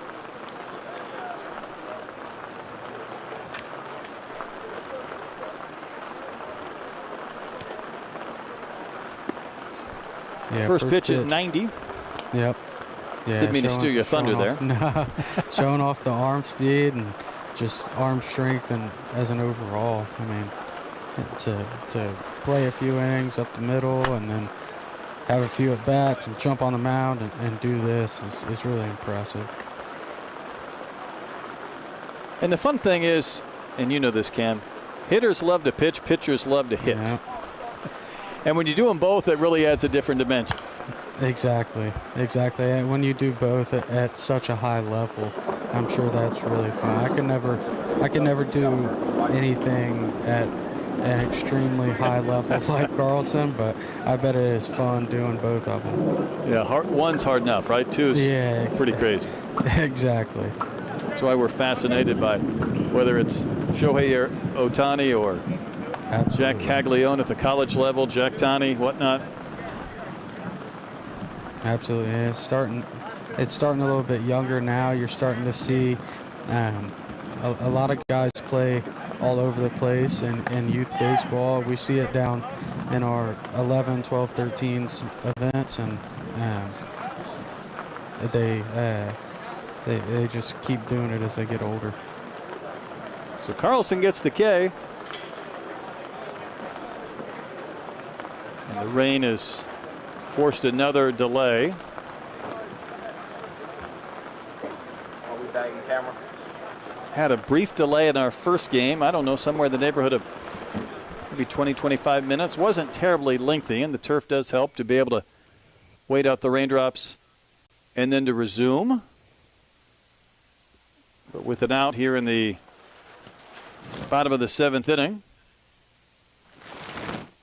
We'll jump in another delay. We'll step aside. We'll wait this one out and come back to wrap up Game 2 of the morning.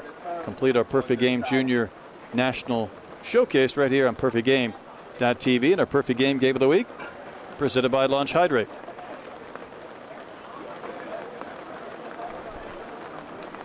We'll be right back.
We had a delay, but I think we're going to go ahead and call this game a final.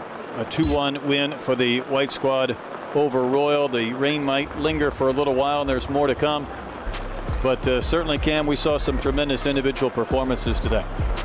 Absolutely. The arms really stood out. Jax Bishop, Seth Hernandez, Max Lazarica, Nolan Bernard, Nash Pierce, Grayson Burleson, every single arm that threw. Absolutely dominant stuff. This has been the Perfect Game Game of the Week, presented by Launch Hydrate.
He's the number 1 pick in the draft.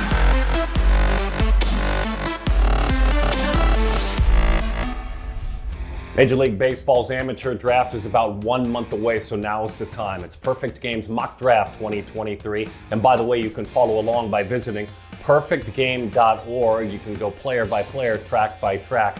Hi there, folks. My name is Darren Sutton. We love this time of year. The effort of these athletes has reached its pinnacle. And joining us to help us understand in this mock draft what all these athletes have done to move to the top of the mountain, national cross-checker Brian Sikowski. You love this time, don't you? Absolutely, Sut.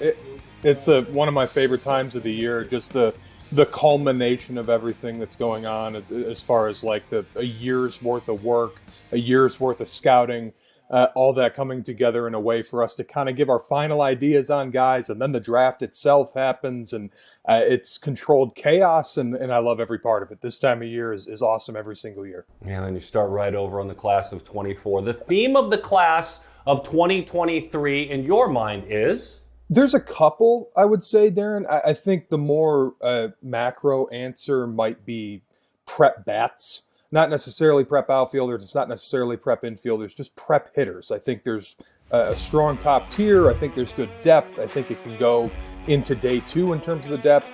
Obviously, some of those guys are not going to sign and they'll head to college, and that's good for college baseball, but really like that part of the draft, and I like that part of the draft last year as well.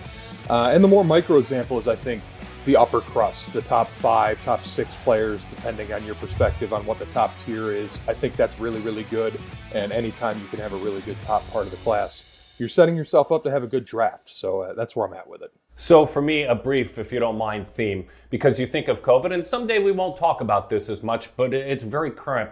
The seniors that you guys think a lot of were freshmen when COVID hit. They lost their year. They couldn't play for that varsity team. Maybe they made that team as a freshman in high school. Those that are 3 years into college, they lost their senior year of high school. Maybe they couldn't climb the rankings. Maybe they couldn't get that one last look in front of guys like you representing major league teams as well. And yet they went to college and they busted their tails. Guys that were in the 200s and 300s in the rankings have moved their way into consideration anyway as first-round picks. I love that part of it. I love the fact that you think it's deep. So with that in mind, please represent the Pittsburgh Pirates and make that number 1 pick. This is actually a more interesting pick right now than it was even a month ago, I think. We're going with Dylan Cruz. We're going chalk. We're taking our first overall player off the board, first overall. But with that being said, there's some potential for creativity here. We don't know yet. We probably won't know until the day of the draft, but there's a chance that this is Max Clark. There's a chance it could be someone else. There's a chance that Pittsburgh wants to cut a little bit of a deal and then spread that money down the bonus pool a little bit. I would imagine that Max Clark would be the leading candidate if they were to go that way, but we're going to stick with Cruz for now. He's been the number 1 player in this draft class since he pulled his name out of the 2020 draft. And so you talked about COVID guys and the impacts that had. This is a good story of that, a good example of that. Cruz was, a top 40-ish talent in that draft class heading into the spring right when COVID hit. Decided that wasn't going to be it for him, wanted the no-doubt first-round money or whatever it was, and decided to pull his name out of the draft and go to LSU. And pretty much since that moment, we've been waiting for, all right, 2023 draft, Dylan Cruz is going to go first overall. Because that's how good he's been. Right away, too, at LSU, right away in the SEC. It's impactful all the way across the board. He's an unbelievable offensive performer. He walks way more than he strikes out. He knows the zone. He doesn't chase that much. There's a ton of power there. He's a good athlete. The approach, like we talked about, is outstanding, as is the bat-to-ball skills. He'll play center field, at least at first. Just so many superlatives we could talk about with Cruz. But, I mean, all you got to do is look at his numbers. And I know that's a simplification of it, but the dude is performing like no one ever has in the SEC in the era of normal bats, I should say anyways. But unbelievable performer. We're going with the top guy at 1. Yeah, the numbers are crazy. Heading into regional play, a 567 on base, 710 slug. You talked about those walks, 58 of them, and just 38 strikeouts. Remember him back in Jupiter 2019. You remember when he played for the Scorpions, folks out there, had a 400 on base? What I love about him, though, is kind of the off-the-field stuff. Families helping families. A charity that provides 4 seats right there at an LSU game that might not be able to afford to have the seats or a special needs child to go to the game with their family. Dylan Cruz made that happen. That's a great, great number 1 overall pick for all the right reasons, including what he'll help the Pittsburgh Pirates with right there on the banks of the Allegheny River. All right, the number 2 pick. belongs to the Nats. Go representing, please. We're going to stay in Baton Rouge here. We're going to take Paul Skeens for the Nats at number 2 overall. He's number 3 on our board, depending on whose board you look at. He's right there. It's the best college pitching prospect to come out since Garrett Cole, maybe Steven Strasburg before that. But either way, it's a dude who's got tons of ability, tons of talent, and we've seen that. This was a transfer. He was at Air Force his first 2 years. He was a two-way player. He was a catcher. He had a ton of power.